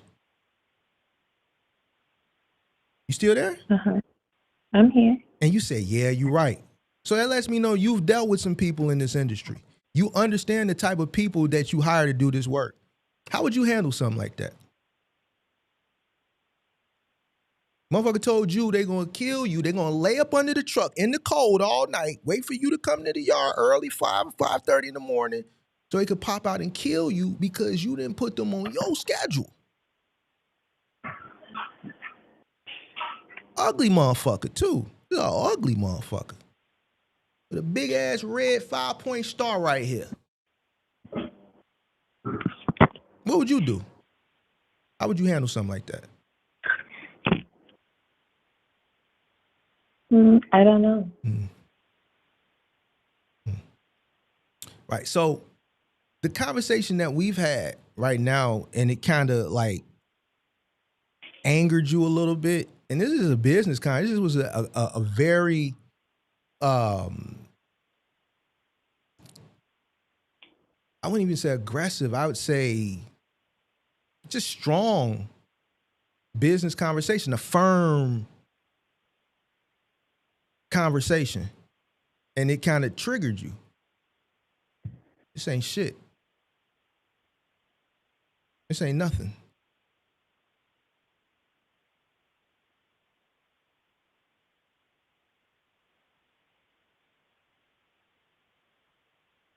I understand. What Pippi told you, what I told you, this is what you need to do from the knowledge perspective, and you just need somebody, because I don't think like, as far as like, yo, where you at, like right here and shit, and what comes along with this shit, you just need somebody that's a little bit more mentally there, knowledge wise, and just more emotionally in check. And then I think maybe the background shit, and then they handle the front end shit. Moving company hustle, hit the Discord and hire me to handle your sales. I don't know how to comment on this thing. I definitely am always looking for sales, for sure. But I understand what you're saying. Everybody doing try to get some sales money out you now. Well, that's okay. I don't have a problem as long as you're booking and you fill up my schedule and you make your money. You make your commission. You make your commission. All right. Pay yourself. You got it. I give up. That's not the way to think about it. No. Okay. If you can't sell for your company, then you're gonna get finessed. Well, I told you I sold for my company before, but because I was cross country move. Okay. What with you? You want me to bullshit you, or you want me to just tell you what you want to hear? Because I can tell you what. No, I'm listening. No. I'm listening to you. I'm listening. What you mean? You want to know how he handled it? He ain't come up under that truck. We didn't have to handle it because he never came. He knew better to come. I said, come.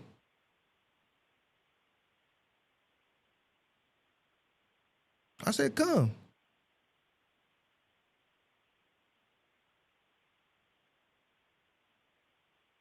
Let me tell you another story. It was this guy, Henry. This story played out. One of the employees told this story on the channel. I didn't even tell it. This guy worked for me, Henry, scratched the floor, thought he was going to run off, thought he was going to quit because he knew that money was coming out that check. I was going to take it in installments, but he quit to go over to another moving company so he wouldn't have to cover the cost of that floor that he did because he didn't put no fucking runner down. And this is a guy that knows better.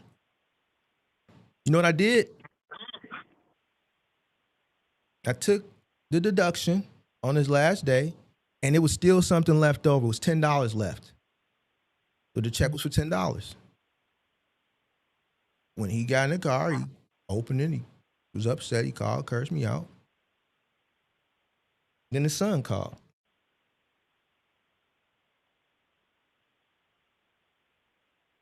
He said, okay, yeah, we coming up there. Latin King. Come on.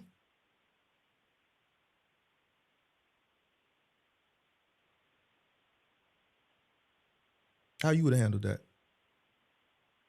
I said to you that it was my brother who he was the forefront of the warehouse. Just like this. Yeah, we had people threaten to shoot us up, and we did that. But that's why I said my brother was. How did y'all? Did it get to that point, or was y'all reputation enough? No, it's never gotten to that point. We've been threatened before. It's happened. Those things happen. But has anybody ever got close? Have y'all had to put y'all hands on people before? I have not. I told you my brother was have there. to put his hands on somebody? Yeah, he's had to push people out. It's happened. Tell me, I want to know a story because we've done it plenty of times. So tell me a story where y'all had to put your hands on somebody. It's cool. We ain't talking about that. I want to hear a good little put your hands on somebody story. Some driver, he did something. What did he do? I think he didn't strap down it was like a bag of, it was like particle sand that we were transporting. And this is on the freight end. This is before the 1.2 million, guys. So, sorry, this is after the 1.2 million. The 1.2 million didn't have many claims. But this was like our first company claim, like on freight, and you know that they go through your insurance, they really hit you on the head. So he expected to get paid for this drive. So we made him come home, and we have like a pay schedule, of course. And when it was payday, we deducted it from him. And of course, he starts calling, he starts texting, and he's like calling my phone and saying all this crazy stuff. And then I'm ignoring him. He calls my brother's phone. My brother's, puffing up his chest against him. And he's just saying when he went to the warehouse, he did not get close, but they're talking on the phone first. Okay. He's saying he's going to come to the warehouse. He's going to come get his money. My brother said, come get your money. He said, come get your money. And so y'all paid him after y'all said y'all weren't going to pay him? No, it's a challenge. Like, you saying you coming to me, I didn't pay you. You saying you're going to come get your money from me. Make me give you your money. You get it? I get it. I wouldn't have done that, but go ahead. I'm listening. Okay, that's my brother. My brother said, come get your money. He comes to the warehouse. He's talking Ray, all this stuff, saying he's going to do this, he's going to do that, threatening to shut up the warehouse. My brother and all his friends were there.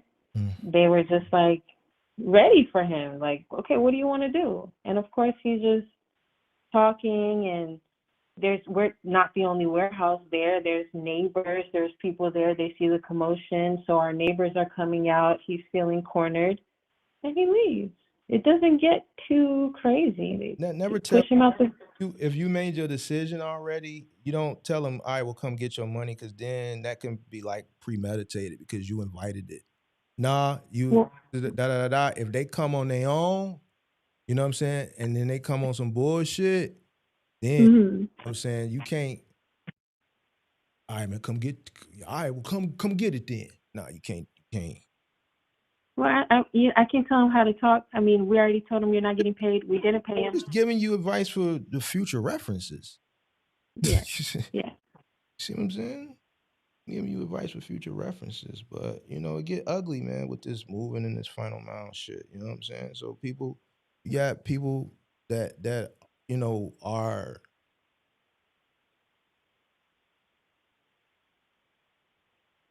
at some point in their life, they were somebody. A lot of these guys at some point in their life, they were somebody. They might have been a force to be reckoned with. And even though they trying to make changes, that shit can, certain things can trigger them, especially when it comes to, deductions and shit like that. They don't know how to transition out of, and you playing with my money, or you owe me money from, let's say, like a street perspective to a business perspective. And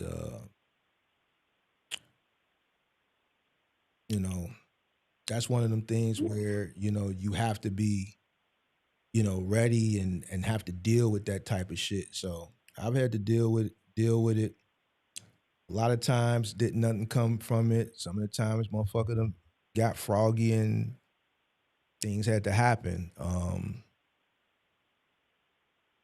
But Well, yeah. I mean, I don't. you definitely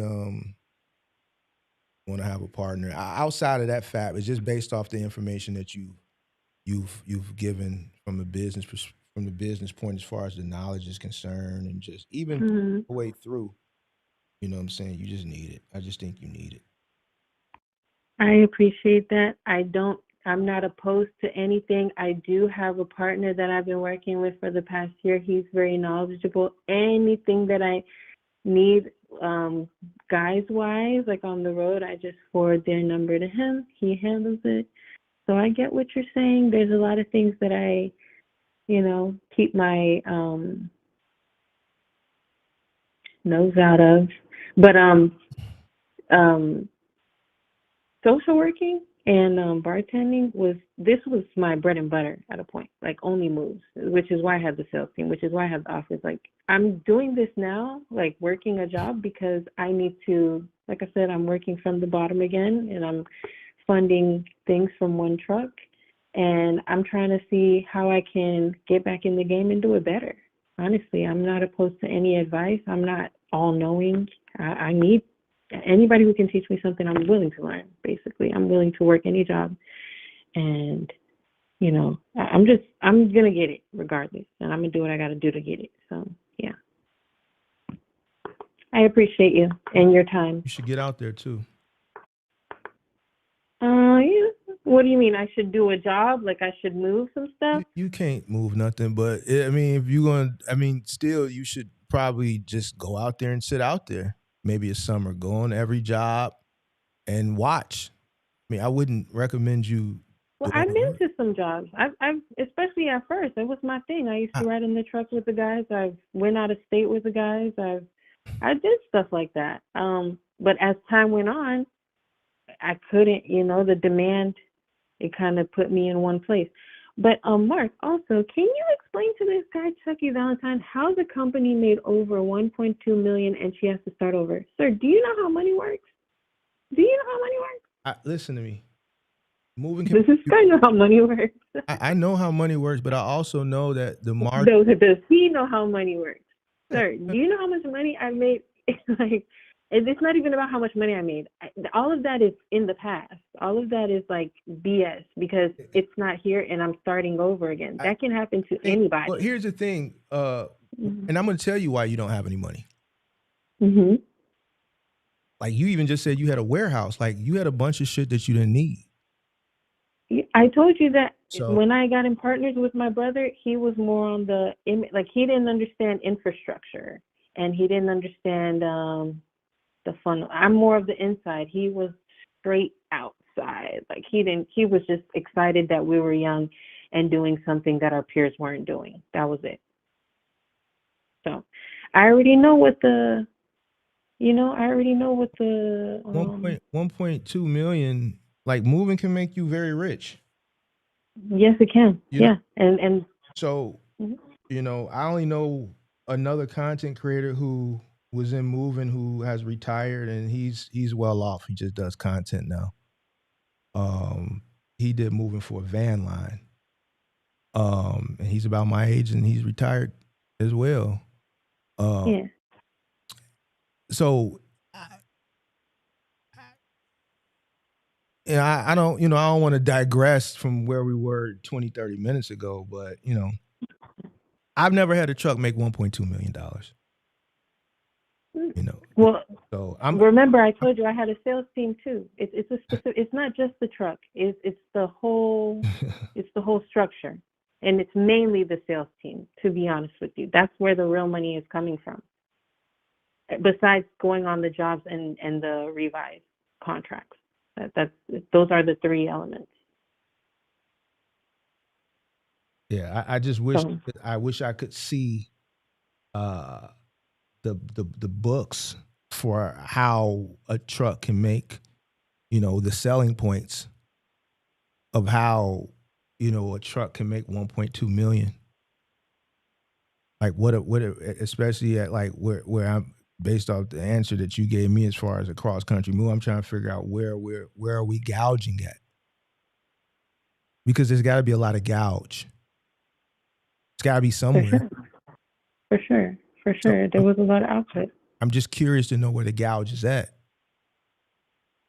To do 1.2 million, that means that truck is doing $100,000 a month. One truck. Mm-hmm. So that truck is doing $25,000 a week consistently throughout the year. It's not just the truck though, it's mainly the sales. I'm telling you, once you, I know you haven't, like you said, you didn't buy leads before, but seriously, like The if only you lead I've ever borrowed from Thumbtack, and that was later on down the line. Well, I know, not from Thumbtack. I don't buy Thumbtack leads. I buy leads from actual moving lead providing companies. The number one lead providing company is where I get my leads in South Florida. And from Equate Media. I buy from Equate Media. Well, it just depends on what leads you're looking for. Huh? They take a percentage. No. They charge you percentage. They charge you per lead based on the exclusivity of the lead. And what does the average lead go for? I could say $15 average. So, but it goes up, or you can go down. So what does an average lead go for? $15. Okay. All right. Yeah.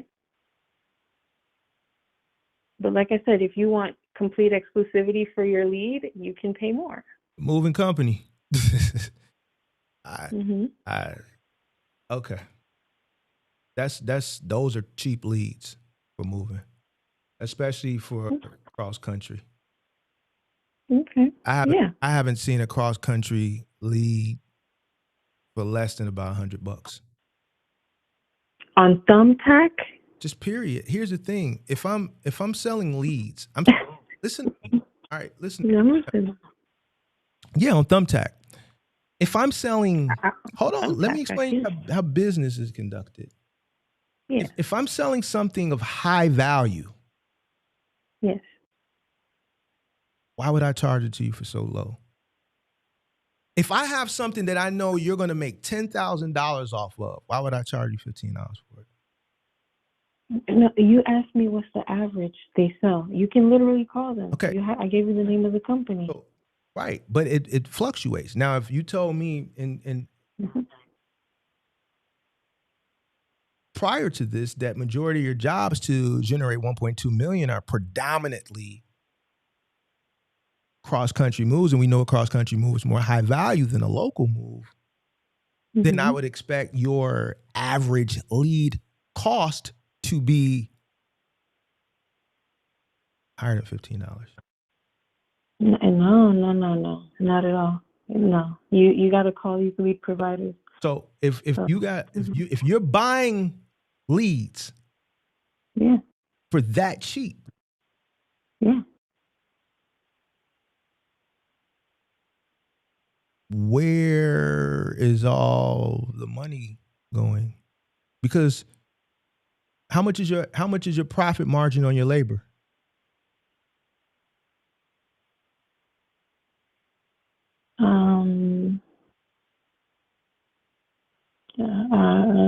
I don't know. I don't know what you mean by that. Okay. Well, how much do you pay were you paying your workers?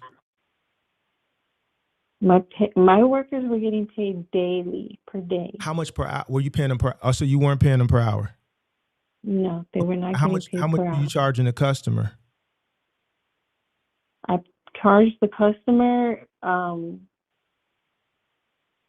based on it just depends. It's a lot of variables on how I'm charging the customer. How much did you charge a local move customer? I'm charging them per hour $2.25. How much per hour?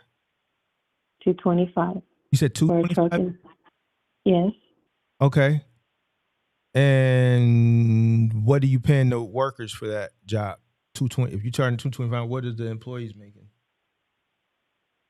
If they're doing a local job, they're like $175 a day.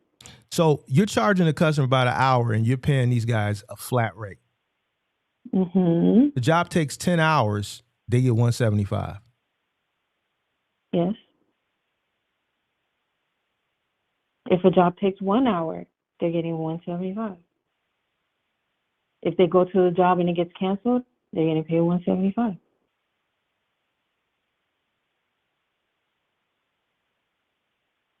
Okay.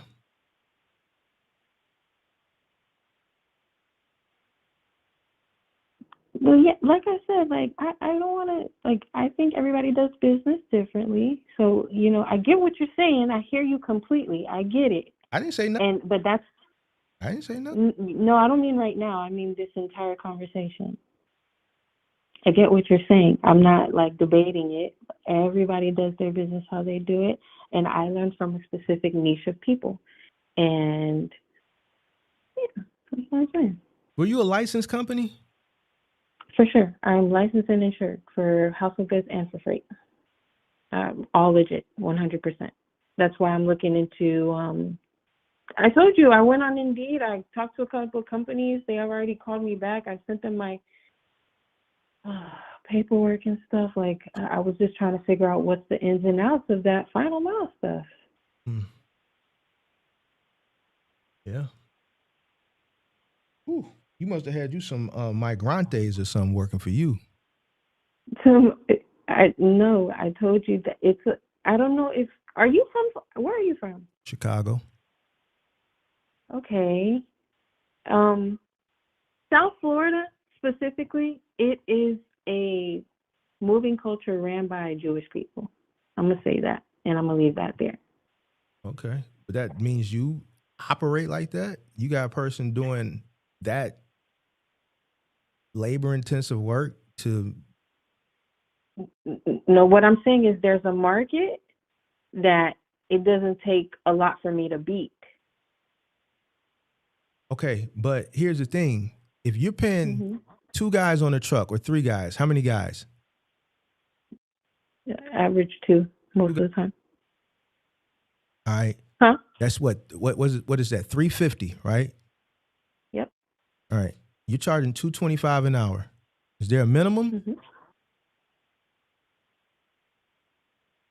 Is there a minimum of hours? Yeah, I just do 2-hour minimum. Okay. What about other fees? Just fuel, binding estimate. You charge for fuel. How do you structure your like when a customer calls for a quote, you tell them what $225 an hour, 2-hour minimum, then what else? Fuel. Like how much are you charging for fuel? 15% of whatever the entire quote is. You charge them 15% of what the original quote is for fuel? The entire quote, yeah. Of the job? What does the job have to do with the cost of fuel? It's just how it's structured in my system. Okay, and what else do you charge them for? Labor. You get a labor and... You already said labor. What else? I'm just going through it in my head. You get a truck, you get 2 guys, travel time. So they get charged depending on where we're going for travel time. Fuel. For that. How do you charge them for that? It's per hour. Like, let's say you ask me to go from... So which way? How many hours do you charge them each way? Huh? If you charge them for travel time, it's both ways. So how do you structure it? So depending on the miles. This is pretty standard. So it's really cut and dry. Like everybody pretty much does it the same way. Even outside of moving, if you call a tow truck, the script is pretty much the same. So that's why I'm asking you. If you're charging each way, how do you structure it? What are you telling them? So my moving system will, once I input my dates, it tells me how many miles once I input my addresses, it tells me how many miles that you're going to be traveling or we're going to be traveling, and it just calibrates how much time it'll take. So if it takes 20 minutes, Then you would get charged 1 hour. Takes 10 minutes. You would be charged 1 hour 50 travel time. Huh? 50 minutes. You'll be charged 1 hour travel time. So it sounds like you charge a 1 hour travel time each way. So what is it to calculate? You've already determined you charging them an hour travel each way. Because if No, but hold on, if you, hold on. yeah, Because if there's a calculation, it would differentiate depending on the time. I gave you 3 times that varied, that were way off within an hour, and you charge them an hour. So you said you got to calculate. So what is it to calculate? If it by mile. determined, you've already determined, because the standard across the industry is if a company charges you a travel time, it's normally 1 hour travel each way based on what the hour cost is. If you charge $225 an hour, okay, we charge a travel fee. We charge 1 hour to you and 1 hour from you. So if we charge $220 for the labor, once they get there, it's $225 charge to you, $225 charge from you. So you already know straight out the gate before they even get there, you paying for 4 hours off back because it's a 2 hour minimum. So I understand. What is it? What? Well, what I thought you were saying was anywhere from 0 to 50 miles. I didn't. And however long that. Yeah, I'm sorry? I told you, I articulated it to you the same way that anybody that's been in this industry would be able to understand it. Okay.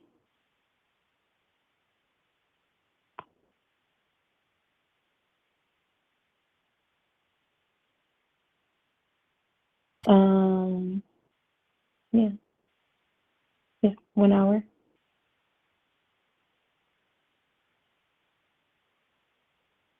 Okay.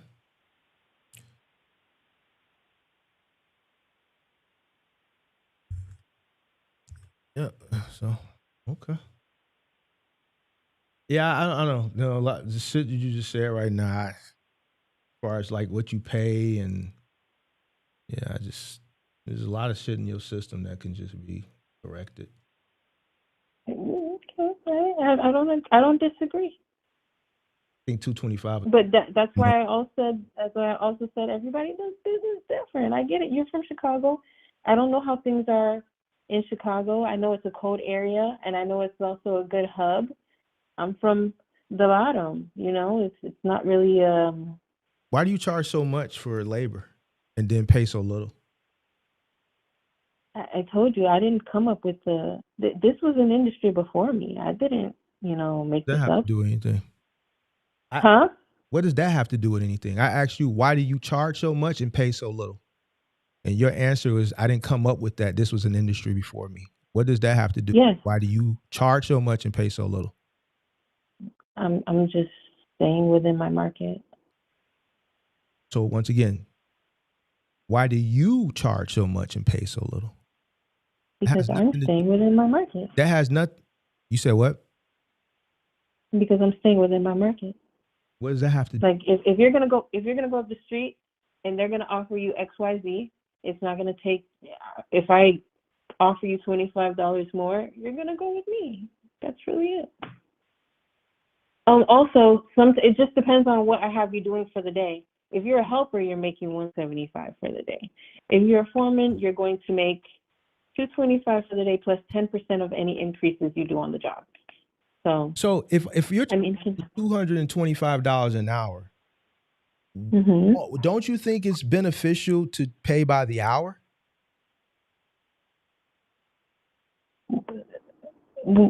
That's both from the employee's perspective and from your. Why would I give a person 10% of the earnings? They're not my partner. So no, 10% of the increase. If you're paying $225 an hour, if you're charging $225 an hour, don't you think it's beneficial to pay by the hour? If you're charging $225 an hour and you're paying 2 guys on the truck $50 an hour, that means the company is making $175 an hour. They work 2 hours. The guy's still only getting $175. He works 10 hours. He's getting $250. You're still making $175. The truck is still making $175 an hour. Why would you pay a person $175 who's doing this type of work all those hours a flat rate and make an exorbitant amount of money, still make an exorbitant amount of money if you pay them by the hour, and then expect a person to be motivated and have the morale to get up and come to work for you the next day when their body is stiff and sore from the previous day. Okay. And see this. Well, like I said, let me stop because I'm cooking right now. Yeah, This is where the experience comes in, because being out there, knowing the beating that puts on, there's no fucking way in the world I would do somebody like that. No fucking way. Because I know the shit your body goes through. There's no way I would be able to live with myself. But I told you, I didn't come up with this. I told you there is, I learned this from somewhere. Who? You said you what? I said this is not it's not like I was the one who just came up with these market values or what they paid themselves. What does market value have to do with anything? 225 is already high. Market or not, that has nothing to do with it. And then even if what you're charging doesn't have anything to do with what you're paying your workers, you have plenty of room. You got plenty of room. What does market value have to do with morals and business ethics? What does market standards have to do with ethics? Well, I guess it goes down to what you said experiences. If the experienced guy is paying X, Y, Z, why am I, who is inexperienced in moving? Fuck them people. Listen, if it's some Jewish people working over here and they got doing some slave shit, what the fuck they got to do with me? Fuck them. Just because they went and fucking jumped off the bridge don't mean I got to do it. The only thing we competing in is for customers, right? I'm setting my business up to win. My price structure is set to compete. That shit don't got nothing to do with what I'm paying these guys on the inside. Yeah, I'm competing there too, because guess what? If I pay less than what they paying, people going to be more enticed to go down there. But if I'm charging by the hour, if I'm charging $100 an hour and I'm paying two guys $25 an hour, that's $50 an hour off 100. How much is my markup? How much percentage am I making off those guys' labor? If it's costing me 50 and I'm charging 100, how much is that?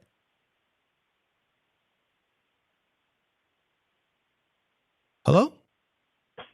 Yeah, I'm here. How much is that? You're asking. What is that? What's that margin?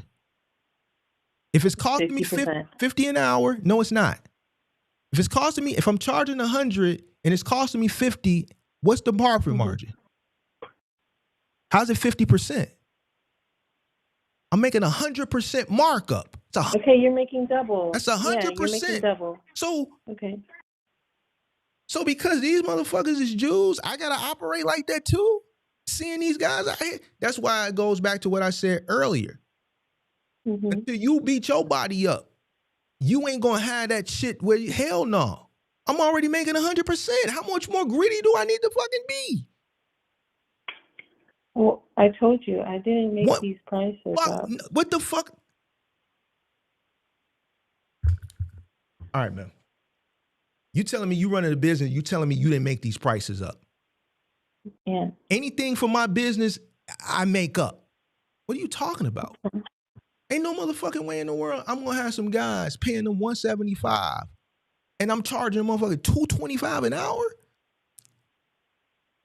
And I need these motherfuckers to get up and come work for me the next day?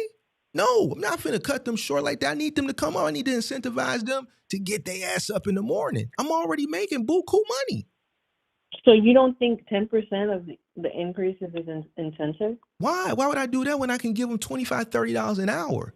Every hour they work, they know they making bread. Why would I give them a percentage? Why do I need to incentivize them any percentage when I'm paying them out a fucking hour? And they're going to get probably $100, $150, $200 tip. I'm paying them by the hour. But that's why I said everybody does this. But here's the thing. What you're doing, like everything when I talk, the longer I talk to you, it just opens up why you're here. Okay. Because I've never had these issues. Never had these issues. You've never had issues with like moving? No.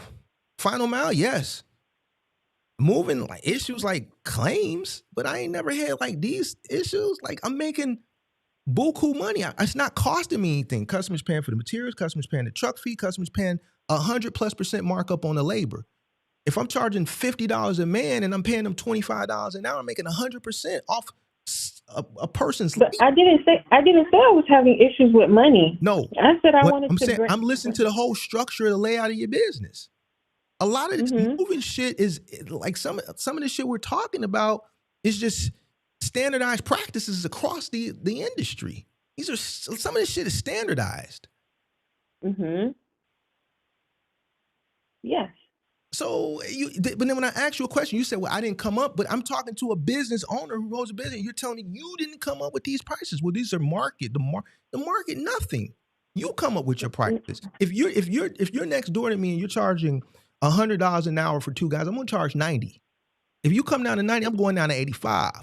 It's costing me $50 an hour for labor. Fuck it, I'm going down to $75. Fuck you. I think that you misunderstood me when I said I'm gonna said make $25 an hour off of each off the labor. I'm gonna charge you a truck fee because I'm running it up anyway. Because guess what? We're gonna stay booked and busy, and I got multiple trucks. That's what. That's how you compete from a landscape. But here, at the end of the day, that doesn't dictate me treating these guys like fucking Hebrew slaves and having them go out lifting all this heavy ass shit while I'm charging an exorbitant amount of money and paying them a flat rate. But I think that's when you didn't. So it goes back to what you said about experience, right? And you saying that I didn't come from a family who did this. I had to learn from an industry, right? So my base prices came from prior knowledge. You learned from an industry of what? I'm gonna let you finish. I'm sorry? You learned from it. What do you mean you learned from an industry? No, the price points of what people are working for daily. I watched, I emulated, I increased from what is other people are hiring for. Like you're telling me, like, oh, this is crazy amount and so on and so forth. But when I put my ass out, and people, you know what I'm saying? Like when I'm hiring. You said earlier that your workers didn't listen to the training. I didn't say they didn't listen. I said that. What? I didn't. Somebody in the chat said she did say her workers didn't listen to the training. Wait, somebody in the chat said what? She did say her workers didn't listen. That's not what I said. What I told you was that it came from the initial workers that I had came from that first moving company that I worked at, which I didn't like the structure of, so I left. And you said, so you thought they sucked. But you emulated it though. You didn't like No, you're misunderstanding me. I emulated because this is my only point of reference for learning. So if you didn't like it and you left, and then when you come over and start, you emulate it, you didn't like it. So why emulate it? Clearly, if you knew something was off or wrong, why emulate bad practices? Then this goes back to what this goes back to what. But I also go ahead. I also said that if this is what someone else is paying and I increase you for $25, $50, I didn't say I'm doing everything to a T. I said that I'm paying more than what other people are paying. I said it's a market down south. Okay. I can't. You got it.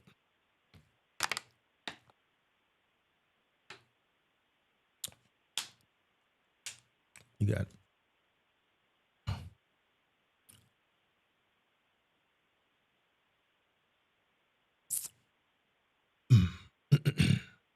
All right.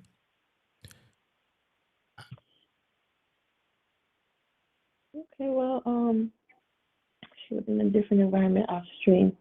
I don't know. What do you mean, listen? I can listen either way, whether I'm on stream or not. I don't have a problem. I was just telling you, like, the Just being transparent. You reading the chat. You ain't tell me. What you reading is in the chat. They ain't tell me nothing. You reading what they saying. What? No, yeah, but Yeah. you weren't saying anything. But what you reading on them on me? Okay. You see what I'm saying? Because I'm. Well, no, you said that at the same time. That's how I know you reading it. I'm saying don't put that on me. Yes, but I was responding because of she say her workers didn't listen to the training. So I was responding, basically. It's not that. I was just saying, because I didn't come from a family who was doing this, but I definitely know it makes money. My only reference to learning was from the people I could learn from. Did I think that pay could be better? Yes, so I pay better. But I guess you're saying that that's still not good enough, which I understand. But I told you it. That's an insult. Huh? It's an insult. But I'm telling you, I'm letting you know, I'm paying better than the other companies around me. You justifying it based on, and I don't like when people do that. That's a scapegoat. At least I'm paying a little bit better than them, and fuck them. No, but I'm asking you, where am I going to learn what the industry standard is, or what people would like to get paid for this situation? Well, here's the thing. You're charging a lot of money, probably more money than you're worth, right? And I'm saying that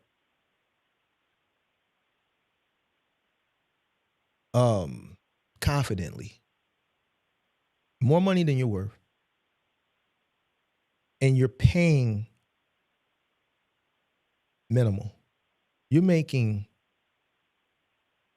$350, depending on how long a job takes. If a job takes 10 hours, that's $2,200, a little over $2,200. And your payout is going to be $350. Do the markup on that. Is labor going to be my only cost? Fucking criminal. Mm-hmm. As a human being,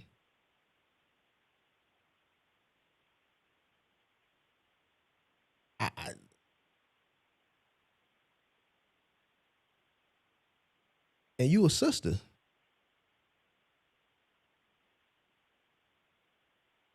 I hope. Is these brothers working for you? No. Hispanic guys? Sometimes, yeah. I mean, it's usually like white guys. Like white guys? Yeah, like real trucker, like down these south gotta be white some guys. crackheads. Cause ain't no white guy gonna sell theyself that boat in. I could show you a picture of my They gotta be off. driver. They gotta be off the wet down there in Florida. What they on down there in Florida? That wet. That what they call that shit not down there.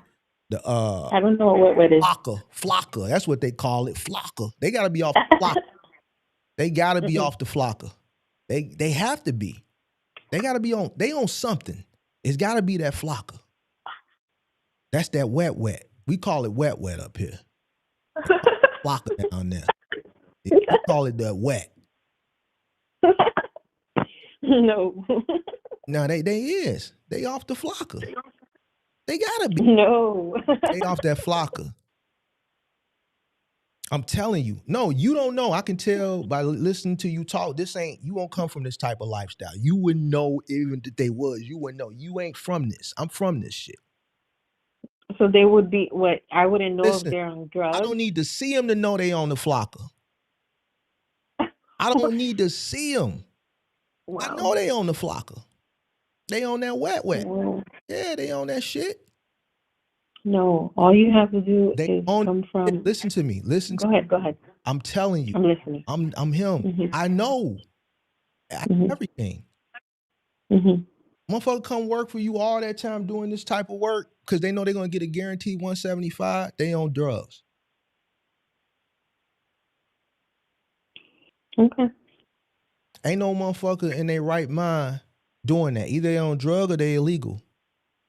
It's one of the two. So way stations mean nothing. State troopers mean nothing. They don't check for these things. State troopers mean. You know. What are you talking about? What does a state trooper got to do with this? Like anytime, like my truck is on the road, there's a potential that what the state trooper gonna say? Hey man, how much you make? 175. 175. No. Pull into the weigh station. We're gonna write you some tickets because your boss is ripping you off. Like what does that got to do with anything? No, not that. You said that they're on drugs. Yeah, you know how many truckers out here on dope? Okay, never mind. This is what I'm telling you. You naive. Yeah. Mm-hmm. I mean, truckers out here on that motherfucking dope, going city to city. They testing the product everywhere they go. They hitting the dope everywhere they go. A lot of these truckers out here snorting. You know what that girl is? You know what? Is that a question to me? Yeah. Do you know what that girl is? They You're off that girl. cocaine. You know what the girl is? You know the difference between girl and boy? I don't. See, you're not from that world. I'm from that world. So, see, this is what I'm saying. You can't articulate the way I can articulate. A lot of truckers out here on the girl. And I ain't talking about the girl. They on this other girl. You know what I'm talking about? How you think they function? These niggas is off that.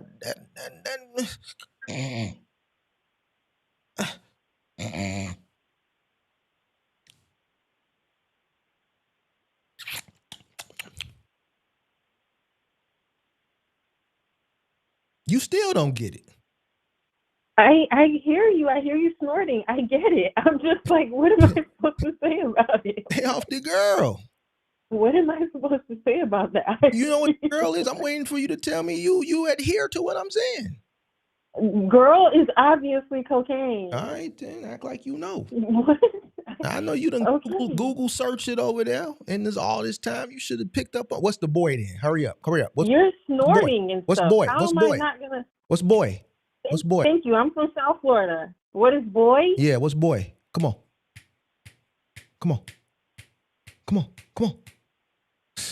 That ain't. Boy is heroin. I know you just looked at it. Took you too long. You shouldn't. If you would have known it, you would have been boy, that's the H. No, I had to think about it. You had to look it up. I know you did. You don't even know what that flocka is. Flocka was the thing that came out a couple years ago. Man, flocka been out longer than a couple years ago. But what that consists of? What that flocka consists of? Why would I know what? You supposed to know, so you know what these guys on when they come to work. You supposed to know off how they act and what they own. Well, they need to be. They have to go through clearinghouse. So you know what I'm saying. You act like truckers ain't out here off that girl. You know how that girl could come out your system. You know how many days that shit don't take that long? 3 days. All right, then act like you know. You tweaking. Well, 75, them guys is tweaking. 175, they definitely tweaking, or they goddamn it, migrantes. They can't tweak in front of the customer. Man, one. You ain't there. What I'm saying is, right? The customer has a say-so in all this too. It's to satisfy them. It's to build whatever they are trying to get done. And they need it to look how they want it to look too, to feel confident in your company. What does a tweaker, what concern of a tweaker is the customer? You think a tweaker cares about what the customer's concern? No, but a customer cares if a tweaker sent to their house for sure. A lot of these customers don't know, right? And then a lot of these customers be scared to death. They just want you out the house as soon as possible. A lot of these customers don't know. You know, you got customers that don't know a tweaker. You don't know a tweaker. So you got some of these affluent customers, some of these customers who don't come from that walk of life, who don't come from, you know, poverty-stricken communities or urban environments. They may not do it. Like, I'm not no tweaker, but I come from that. So I can look, man, he tweaking. I know he on the H. I know a motherfucker who off some wet. A motherfucker who running down the street ass naked, he ain't off the ace. He off some wet shit. He off some sherm. Okay. But like, you see with all seriousness. So mm-hmm. Getting back to the pay, to me, only a person who taking that type of pay from I'm literally trying to tell you that my experience and yes. Right, but I'm telling you that this is a dope fiend ass motherfucker or a migrant. I call them migrantes, migrante. I would challenge you to visit South Florida and just go to the warehouse district. We know it's South Florida, the Flocka. Okay, no, I'm saying I want you to go to the warehouse district where the moving companies are. You are going to see functioning people, functioning businesses, and people who are getting paid around. You ain't never heard of a functioning dope fiend? Okay, but this is all I'm saying. Listen, they $225 all weekend warriors, midnight warriors. They get off work and they tweak. They come to work so they can get money to tweak. It's functioning dope fiends. Let me ask you this question. Mm-hmm. Would you do this work for $175 a day? I started the company for a reason. Once again, it's a simple answer. Would you do this work for $175 a day? No. Bingo.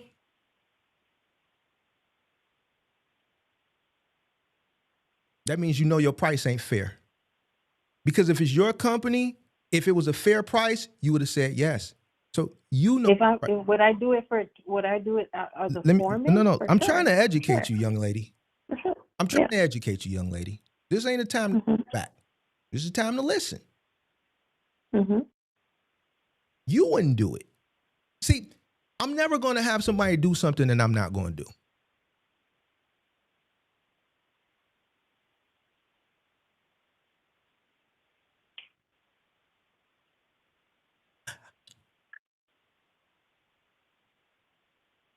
I force somebody to do something in 3-4 inches of snow because I've done shit in 3-4 inches of snow. I'll make somebody do something in the rain because I've done shit in the rain.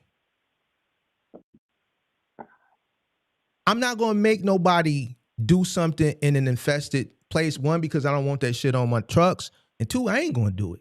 Get the fuck up out of there.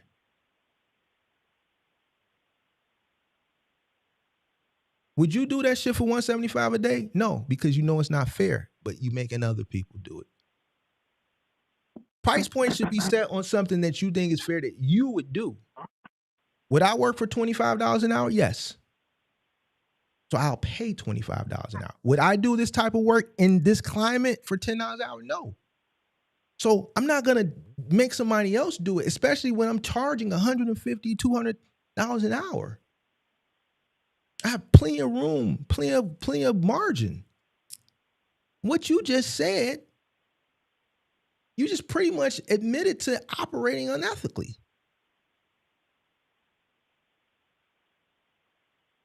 And your answer was, well, that's why I started a business. So then there's a superiority complex there too. So I started a business, so we're not equal. No, that's not what I meant. What I meant was. Hold on, because listen to me. You have to choose your words wisely. It's not about what you meant. It's about what you said. You said it that way. So you can switch it up now, but that's what you said. And whether you try to change it, whether you try to change it up or not, it didn't read, it didn't sound good. But that's beyond the point because you already admitted to, no, I wouldn't do this type of work for that. For sure. But would I would be a foreman. I've done foreman work. I'll go on the job. I'll do the paperwork. I've done that. Would I do the labor part? No. No. Here's the thing. Would you do this work for that pay? You said no. Mm-hmm. I wouldn't. One, you should be willing to do any aspect of your business. So you can't use that as a scapegoat. Now, as it pertains to the pay, no, you wouldn't do it to pay because you know it's not It's not fair. I've done it before. I've done it for free for my company. I've done it before. No, it's your company. So I asked you, would you do it for pay? You said no. So that tells a lot. If it wasn't my company, no. Yeah, if it wasn't my company, I would not do You that. can't walk it back. You can't walk it back now. You said it. You gotta own that. You have to own that. We don't walk nothing back. You mean what you say. You say what you mean. You stand on it. Yes. All right. So don't dance because you said it and now I'm coming for you. You gotta own it. Watch my channel, which we know you don't. I've said plenty of times, I'm not finna make nobody do nothing that I wouldn't do. And I always give the same examples. I'm not making nobody do no infestation, none of that, because I ain't doing it. If it's snow, I don't give a fuck. I done did shit in the snow. Lace your boots up, pimp. Get you a poncho. Hey, man, go stop at Walmart, stop at Walgreens, man, grab you $2 poncho, pimp, put it on. The rain don't stop shit. Bed bugs, roaches, get the fuck out of there. Because I ain't doing it. I'm not finna make you do it. Fuck you doing it. I don't want the shit on my trucks. I'm not gonna make nobody do nothing that I wouldn't do. So if I'm not gonna do that type of work all day, day in and day out for $175, I'm not gonna make nobody else do it. 1, I wouldn't be able to live with myself. 2, I know it's unfair. 3, I've done something that you haven't done. I've been out there. So I understand the strain that it puts on your body. So it is myself being just a fair person I just wouldn't be able to do that to somebody else and be able to sleep at night. Mm-hmm. This goes back to what I tell you in the beginning of this conversation. Mm-hmm. This here is still, I talk about all the time. Right now it's popping. You can't hear it. Probably never be the same. I've been through therapy twice.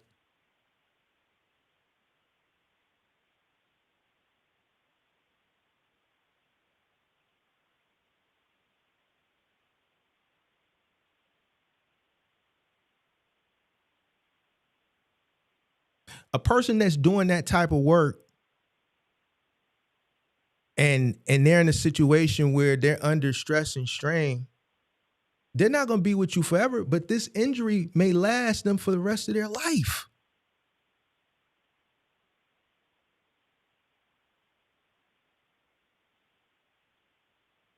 The older you get, sometimes these injuries, they just don't heal and repair 100%. Hello? I'm here. I'm listening.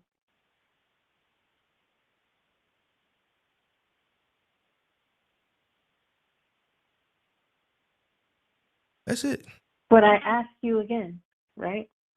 Before this conversation today, I don't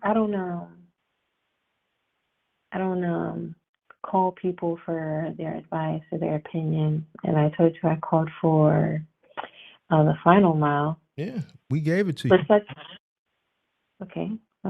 Yeah. Besides this conversation here, right? And I told you where I learned my business from, and I told you the environment I come from. Where am I going to know that I should pay my guys different? You know what? Like who? Regardless of where you came from, and this is something I know you can't do. It's just anybody that's been following me for years, they know this. They see me do this when it's far and few between women come up here, but every time they come up here, it's the same shit, right? It's the same shit. I'm not treating you different because, like, I'm gonna keep it a buck with you, like y'all. And I just, it's fucked up because y'all, I get it. Y'all we can do it, equal to a certain extent, right? To a certain extent. If I believed I was equal, I would be in the field. Hold on. And that's why you don't know what to charge. Because regardless of where you came from, if you've been in the field, doing the work in the field from a learn aspect, you would know what you're doing is wrong. Okay, but I told you that hold on, stop. When you wake up in the morning, that alarm ring, and you had a 10-hour moving day yesterday, and your body like this, you stiffed in a motherfucker. Every day. you wouldn't do what you're doing. You'd be like, no, this don't feel right. It ain't right. I'm charging $225 an hour. I can pay $50 an hour in labor to 2 guys and still make $175 an hour.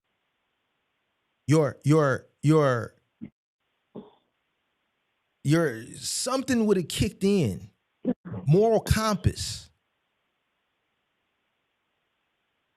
The moral compass would have kicked in. But see, it's not you out there. And there's a difference when you've been out there, you've built it, and you removed yourself. You have the experience from being out there because you built it. So you know the ins and the outs. You know the obstacles. You know the strain. You know the wear and tear, the taxing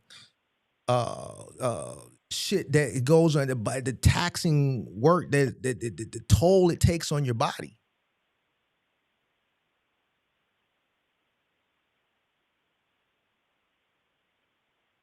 You would understand, listen, I need these guys motivated because shit, it's hard for me to get up out this motherfucking bed in the morning. All these things would have made your moral compass kick in for you to realize. You keep placing the blame. You know what you guys have that guys that came in during my time period and prior to me, you guys got this. See, there was no Mark, the mentor, back in 2010. It was trial and error, and you learned from hands-on experience in the field. Y'all have AI. Y'all got influencers. Not every influencer is good. Most of them suck, right? It's a few good ones, right? Most of them are grifters. They not finna never spend the amount of time that I've been on the stream like me for the past 3.5 years, and I'll spend time with y'all and don't ask you for shit. They're not finna do that. They're gonna beg you because they need you to pay their bills. They was charging you $20,000 during the pandemic. Now they charging you less than $100. That should tell you something. They done went down and they still fucking asking you for money. I don't ask you for shit. So the way I talk and how I express myself, you gotta take it like this.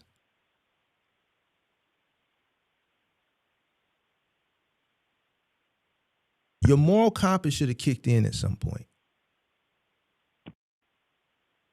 But your moral compass is not kicking in because you haven't experienced it from the other side.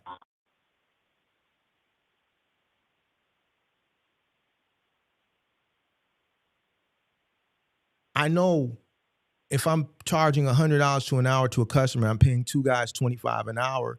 I know eventually one of these guys, probably the driver, is going to ask for $30. I'm going to give it to him.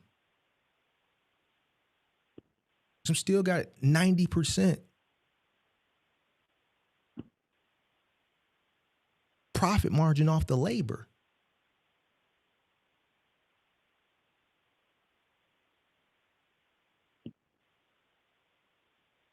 Why? Man, I still need to motivate this guy to fight through this pain and this stiffness and this soreness to get up and come to work the next morning. Because without these guys, I can't do this on my own. So there has to be some type of incentive. I have to incentivize them. And the only way I can incentivize them outside of saying nice things, keep up the good work, is what most people want: money. Right, but you're also forgetting the fact that, like you said, these are certain groups of people. A lot of people love to just be on the road. A lot of people want to stay out of trouble. And like I said, when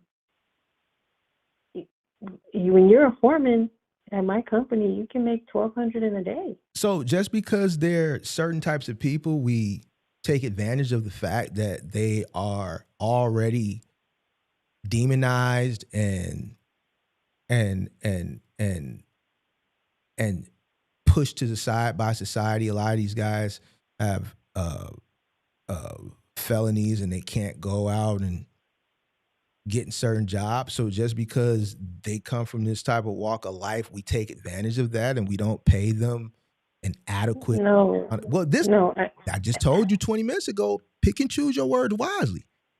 I literally just told you where else. But You're telling me I don't have. First, you're telling me I don't have the moral because compass if you're because I don't. giving them the opportunity, I'm sorry. no, I'm hold sorry. on. You can't wait. Yeah. First, you're telling me Hold on. I don't have the moral compass because I don't have the experience. Yeah. I agree, right? Yes. Now you're telling me that I'm taking advantage of a situation that I don't have the experience to understand the circumstances of. But here's the thing, whether you have the experience or not, what you articulated was, we said these guys come from certain walks of life. So it's to say that.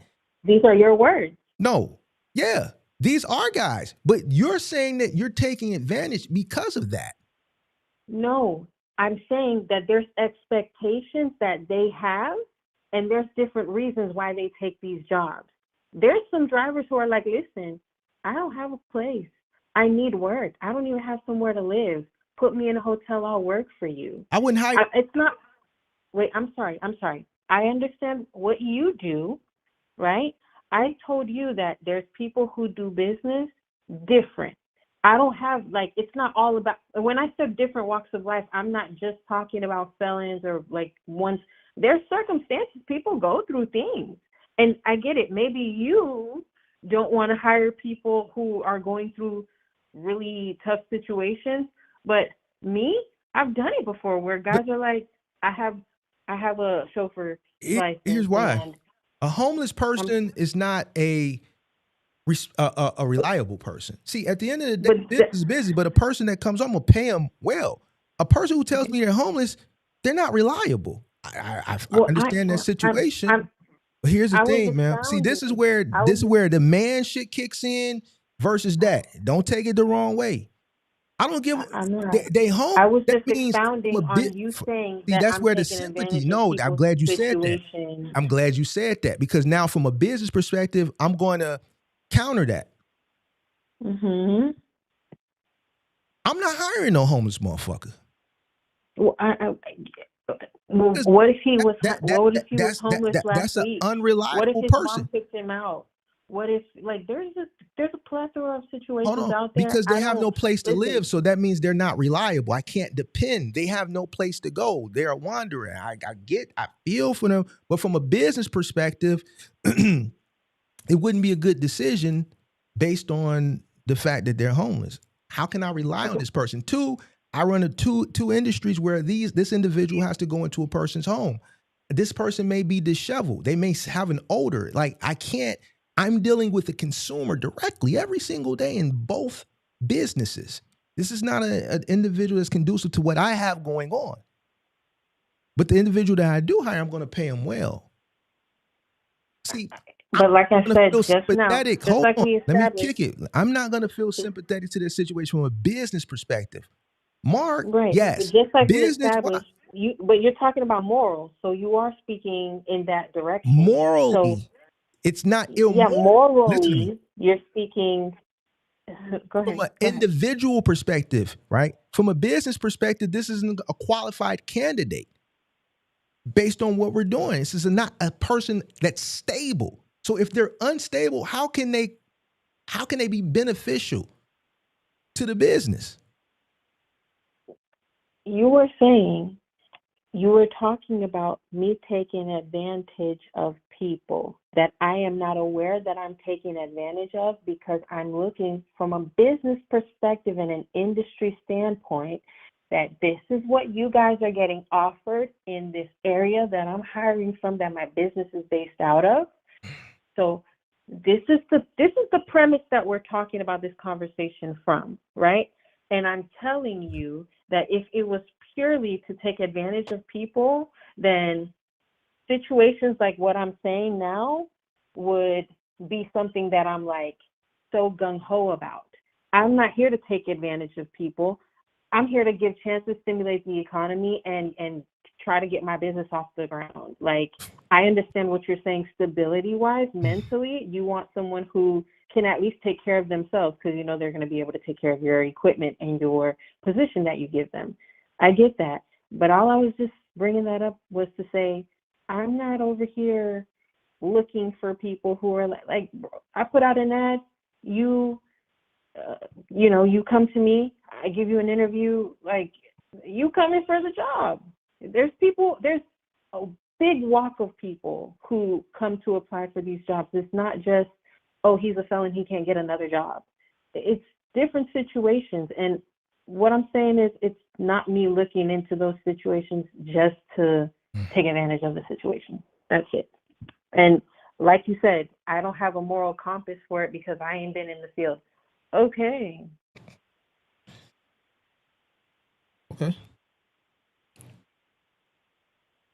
Somebody said you Haitian, so you supposed to, like the immigrants, y'all supposed to have love for each other or something. I don't know about that. I'm not an immigrant. No, she said I should understand the plight.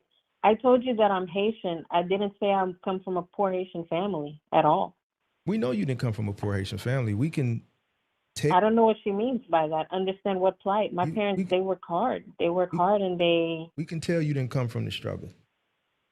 Okay, but that's a good thing. There's nothing wrong with that. It's weird how people try to make it seem like that's a bad thing. I agree, and I didn't say no. I just said we could tell you come from the struggle. I know based off of some of the other things that we talked about maybe a few minutes ago and shit like that, like just certain. I just know. All right. Certain things that I said, yeah, it might sound very capitalist. Listen, but I wish I could have grew up. I wish I could have grew up in a different environment that I grew up. Yeah, trust me, it happens to me. People get upset with me that I stayed at home while I built my business. I literally had a guy argue and yell at me and tell me I was on the soapbox, and then 2 or 3 other people came to this fence, but they all poor. They ain't got a pot to piss in, a window to throw down, and they living off a woman. So we can't listen to what they say because they living off a woman. Right. They living with a woman who got kids that ain't theirs. They living off the woman, the Section 8, and her EBT. So we ain't listening to what they say. You dig what I'm saying? So, no, it's shit. Like, growing up in... I take that back. I think I appreciate growing up in I wouldn't want to change it. I wouldn't want to grow up in an affluence or an affluent neighborhood. I'm glad I grew up how and where I grew up because it made me who I am. I think if I would have grew up probably somewhere else, I probably wouldn't be sitting here. I think the environment and all that shit is what made me. So I don't take that back. But I think it's there's nothing wrong with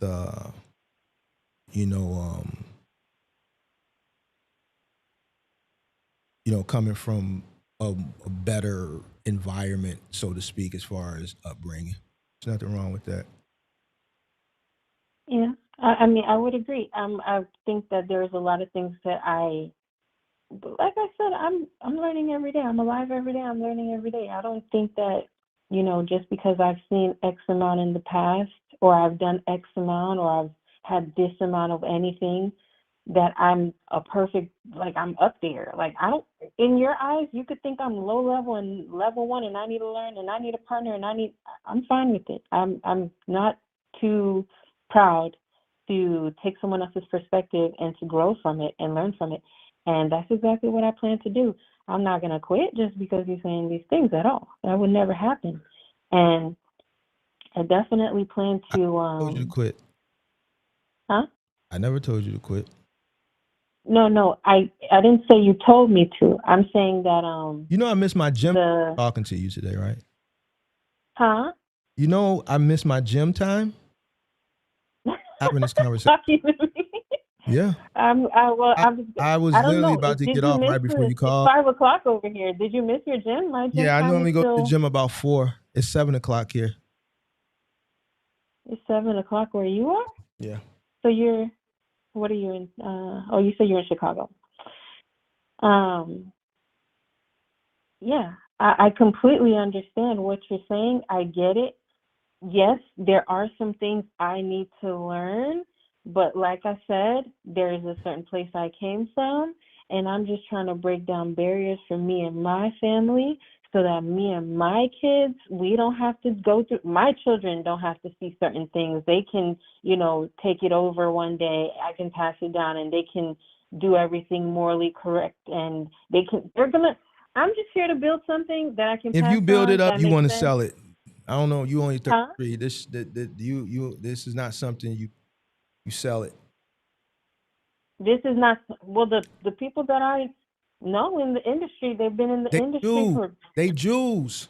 Listen, They 15, 20 years. They live off of it. They make $14 million a year. See, here goes to what I talked about yesterday. We can't mirror and see. That's why you're in the situation that you're in now. See, the situation you proven. I'm glad. The more we talk, the more you unveil shit, and it proves me right.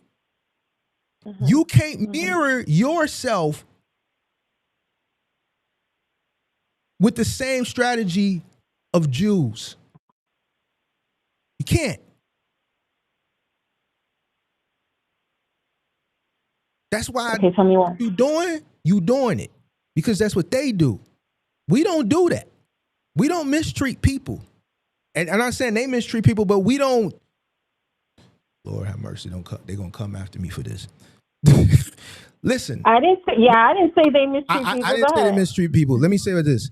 As far as the pay is concerned, let's just stick with the pay. Mm-hmm. Hold on, let me see something. 557. We don't do that. All right, and then 2, we don't have the resources that they have. So when you keep saying meaning you mirroring, you can't mirror because they have shit that we don't have. Meaning like a lot of shit, and I'm not finna go into details, but our way of building ain't gonna be similar to theirs because it's what it is. Well, that's my entire network. Everybody that I work with is from that community. All right, so and I'm telling you, that's why where you at with it. And that's why why I've been able to be sustained. That's why you got the big bright eyes warehouse and all this shit, and you don't know what the fuck you doing because you looking at them. Your money ain't long like that. I told you that part came from my brother. I literally told all right, but here's the thing. Everything that you doing, is trying to mirror that. And no. You just said it. If I was, then why am I on a call talking about Final Mile? Because it ain't working for you. Because see, here's the thing. I literally talked about this. Hold on. I literally talked about this yesterday. Talked about this yesterday. Our plight and their plight is too different. We can't. This whole ideology that these people are selling people who come from not that version of wealth or not that version of generational wealth or affluence, and they sell them this whole idea of use other people's money and this, that, and the third, and then we buy into it, thinking that we can duplicate it, and we don't have the tools like they have. The way they leverage, let's say borrowing, it's more of a hindrance to us. A great example of that, the guy that called up before you. His mindset was similar to the look. I told him, no, this is going to fuck you up. And sure enough, it fucked him up. Well, I didn't. I told you all my assets are paid for cash, though. I didn't borrow. So it's all right. You got it. I hear you. I'm just saying, please take into account my specifics. I can't take. I'm not borrowing because 6 years, 19, 22, 1, 2, 2, 3, 2, 4, 10, 5. I was already been way up and away. You still going? Yeah, but you the moving thing, Final Mile thing. I mean, general freight thing. Now you trying to go into Final Mile, and that's gonna go because you still ain't got it. You dig what I'm saying? You don't have what you need to have to go ahead and get up and away. And I'm trying to put you in that right mind frame. And you kind of like trying to accept it, but then you don't want to accept it because you a strong black woman, and society has taught you that, you dig what I'm saying, you can do it. And you can do it, but when I'm telling you the way you got to go about it, you ain't really trying to accept it because maybe it's coming from me. No, I'm literally I feel listening to you. like that though. I feel like But this is not. No, I don't know what you like feel, you but ain't, because it's a lot of lip, and I just don't think your lip. I didn't heard enough of your lip. do you want me to just be quiet? Because every Pretty time much. I could just be quiet. Yeah. Okay. I think. Go ahead. I think this I'm what gonna you do do. Okay. Yeah. Shush. Hush. I like them quiet. I like them quiet.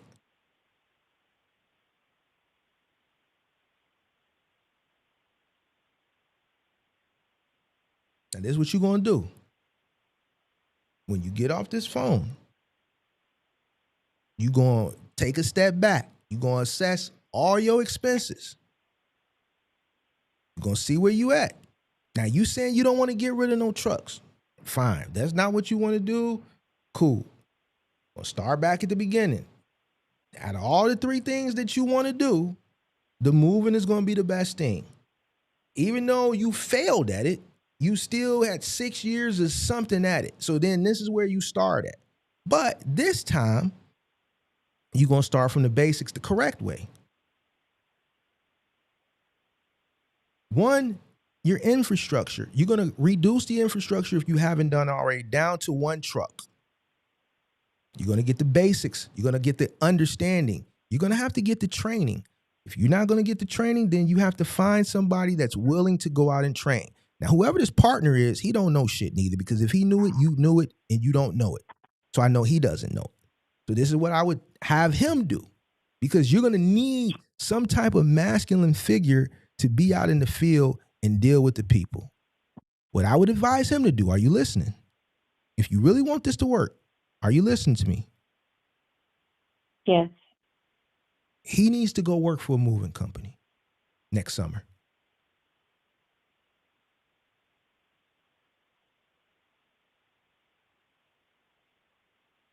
He needs to go work for a moving company from April to September. While he's working for that moving company, that guy that you have still driving the truck over the road, I would have him keep driving, so that you're bringing in some income to cover the cost of these trucks that you have, that you scaled very prematurely. While this guy is there learning, because you guys want to be a moving company. You want to be a successful moving company, right? Is that my understanding? Yes. So somebody has to go out in the field and learn how to do the job. Because you keep reverting back, well, I got to learn. Well, we know you can't learn. You can't lift an armoire. You can't lift a sleeper sofa. So the partner's going to have to go out and learn. He's going to have to go out and learn in the field. While he's out in the field, he's going to be eavesdropping. He's going to be paying attention to the operation. He's going to be paying attention to how the company charges. I would advise maybe getting with a franchise, maybe College Hunks, maybe 2 Men in a Truck, something like that. Pay attention, understand and learn the operations, understand and learn it from a field perspective. Scheduling, how to move, how to work as a team, how to use certain equipment, what equipment to use in certain situations, when to say no, when to walk away. Communication, right? Why is this important? Because he's going to be the person that's going to be in the field doing the training, and he has to be trained.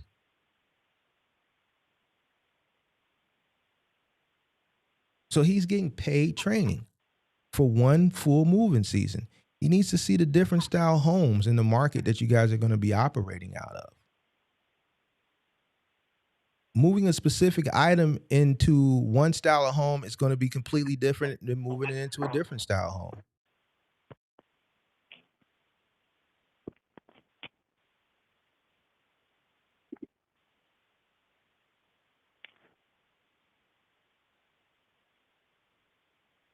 Conflict resolution. Just all the things that you deal with out in the field. So after 6 months, he should be able to take that information and apply it over here. Not only can he apply it, he can reiterate or pass some of that information that he's learning in the field on to you. Well, instead of charging $225 an hour, maybe we should charge $150 an hour. Yeah, maybe we should stop paying flat because for obvious reason that we just talked about, and just pay an hourly. Let's get rid of that bonus. Let's just pay hourly. Why are we paying a bonus when they're getting tips? We just pay hourly. We're making 100% off of every man anyway. Why are we charging this weird ass 15% markup on the total gross charge for fuel? That shit makes absolutely no sense. It makes no sense. If I was a customer, you told me that, I would say, all right, let me think about it, and you would never hear from me again. Why would I pay you 15% on the total of the move to cover the cost of fuel? That makes absolutely positively no sense. Why would I pay you 15% on the total cost of the move if I moved literally 3 miles? So if my move was $1,000, I'm going to pay you 15% of $1,000 to cover the cost of fuel for a 3-mile move? What sense does that make? Any customer that paid you that is a fucking fool. The customer is a fool, and then that wherever you can, that's just crazy to me. You charge a truck fee, that one standardized truck fee, which covers all your cost. Covers the cost of your material, covers the cost of your fuel, covers the cost of my local moves. You're not really pretty much going that far. Understand the density in your market. Is it a high density? Is it a low density? If it's high density, then in most cases, the truck isn't really going that far. So you're still profiting off the truck fee, depending on what the cost of your materials, the fuel, so on and so forth.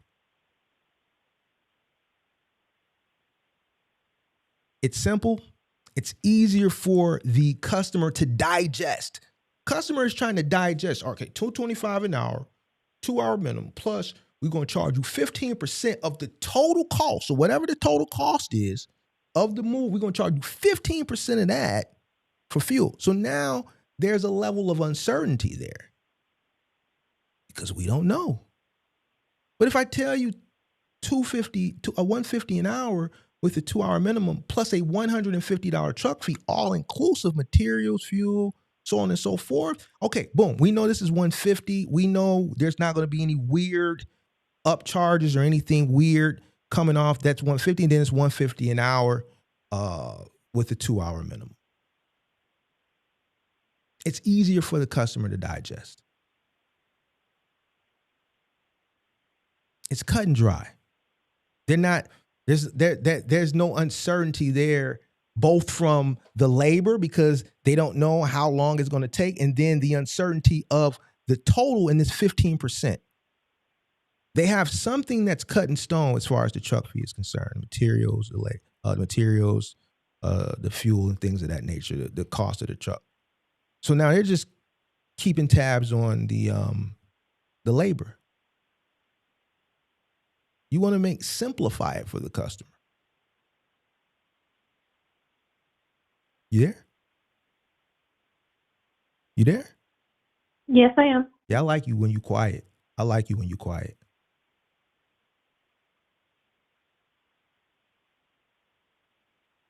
After you do that,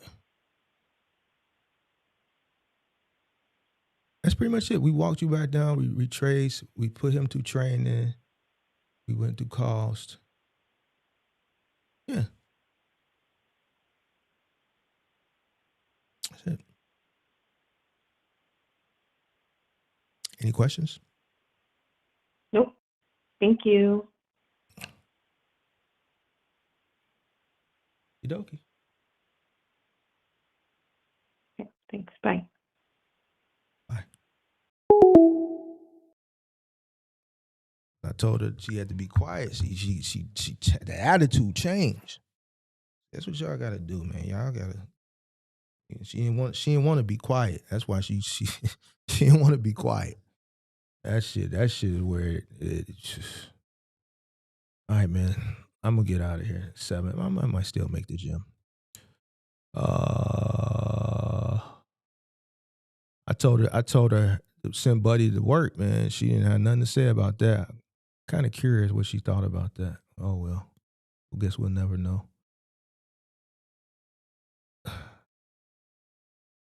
Let me see. Street.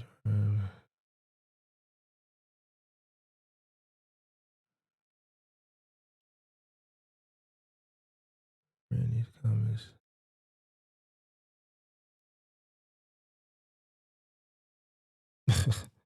Pippi says, a black woman, she's sick of the black woman boss.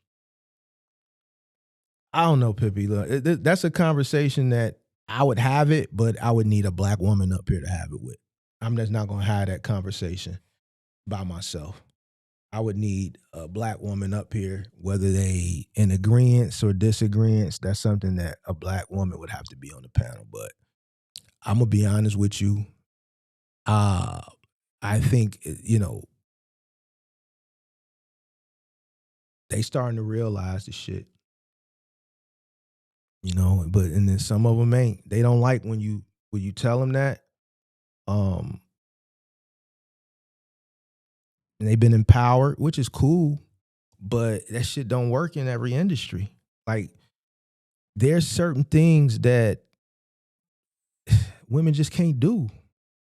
And if you can't do them, the honest, and I'm being honest, I'm not being sexist, I'm being honest. I mean, it's pretty much common sense to me, but some people, they get offended. If it's something that you physically can't do, it's the level of difficulty of succeeding in it is going to be heightened. I just, I can't dunk. I'm not 6 anything, right? So the level of me succeeding in being a professional basketball player is it's going to be harder for me.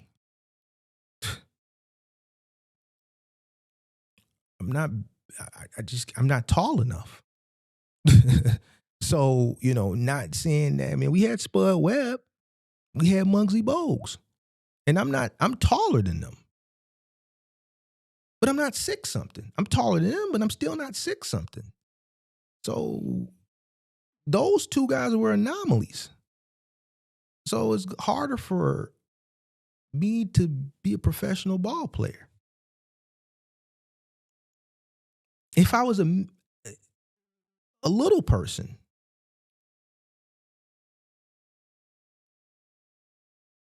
it would be hard to be a professional mover. It's a level of difficulty based on my physical makeup. A woman's body is not designed to be lifting no heavy shit. So, excuse me, in an industry where there's a lot of heavy lifting, and I've seen this. There was the lady in the Discord this morning. I mean, not this morning, this summer. She literally just was crying because everything that I was telling her made her upset, but then it started to come into reality. And I get it. They want to do these things. But it's just like I was telling her this summer. And then when it all hit the fan,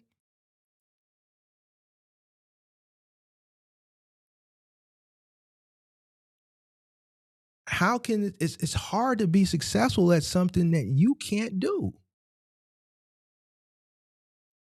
There's only one other way I think you can be successful at something that you can't do it, and you have to have resources.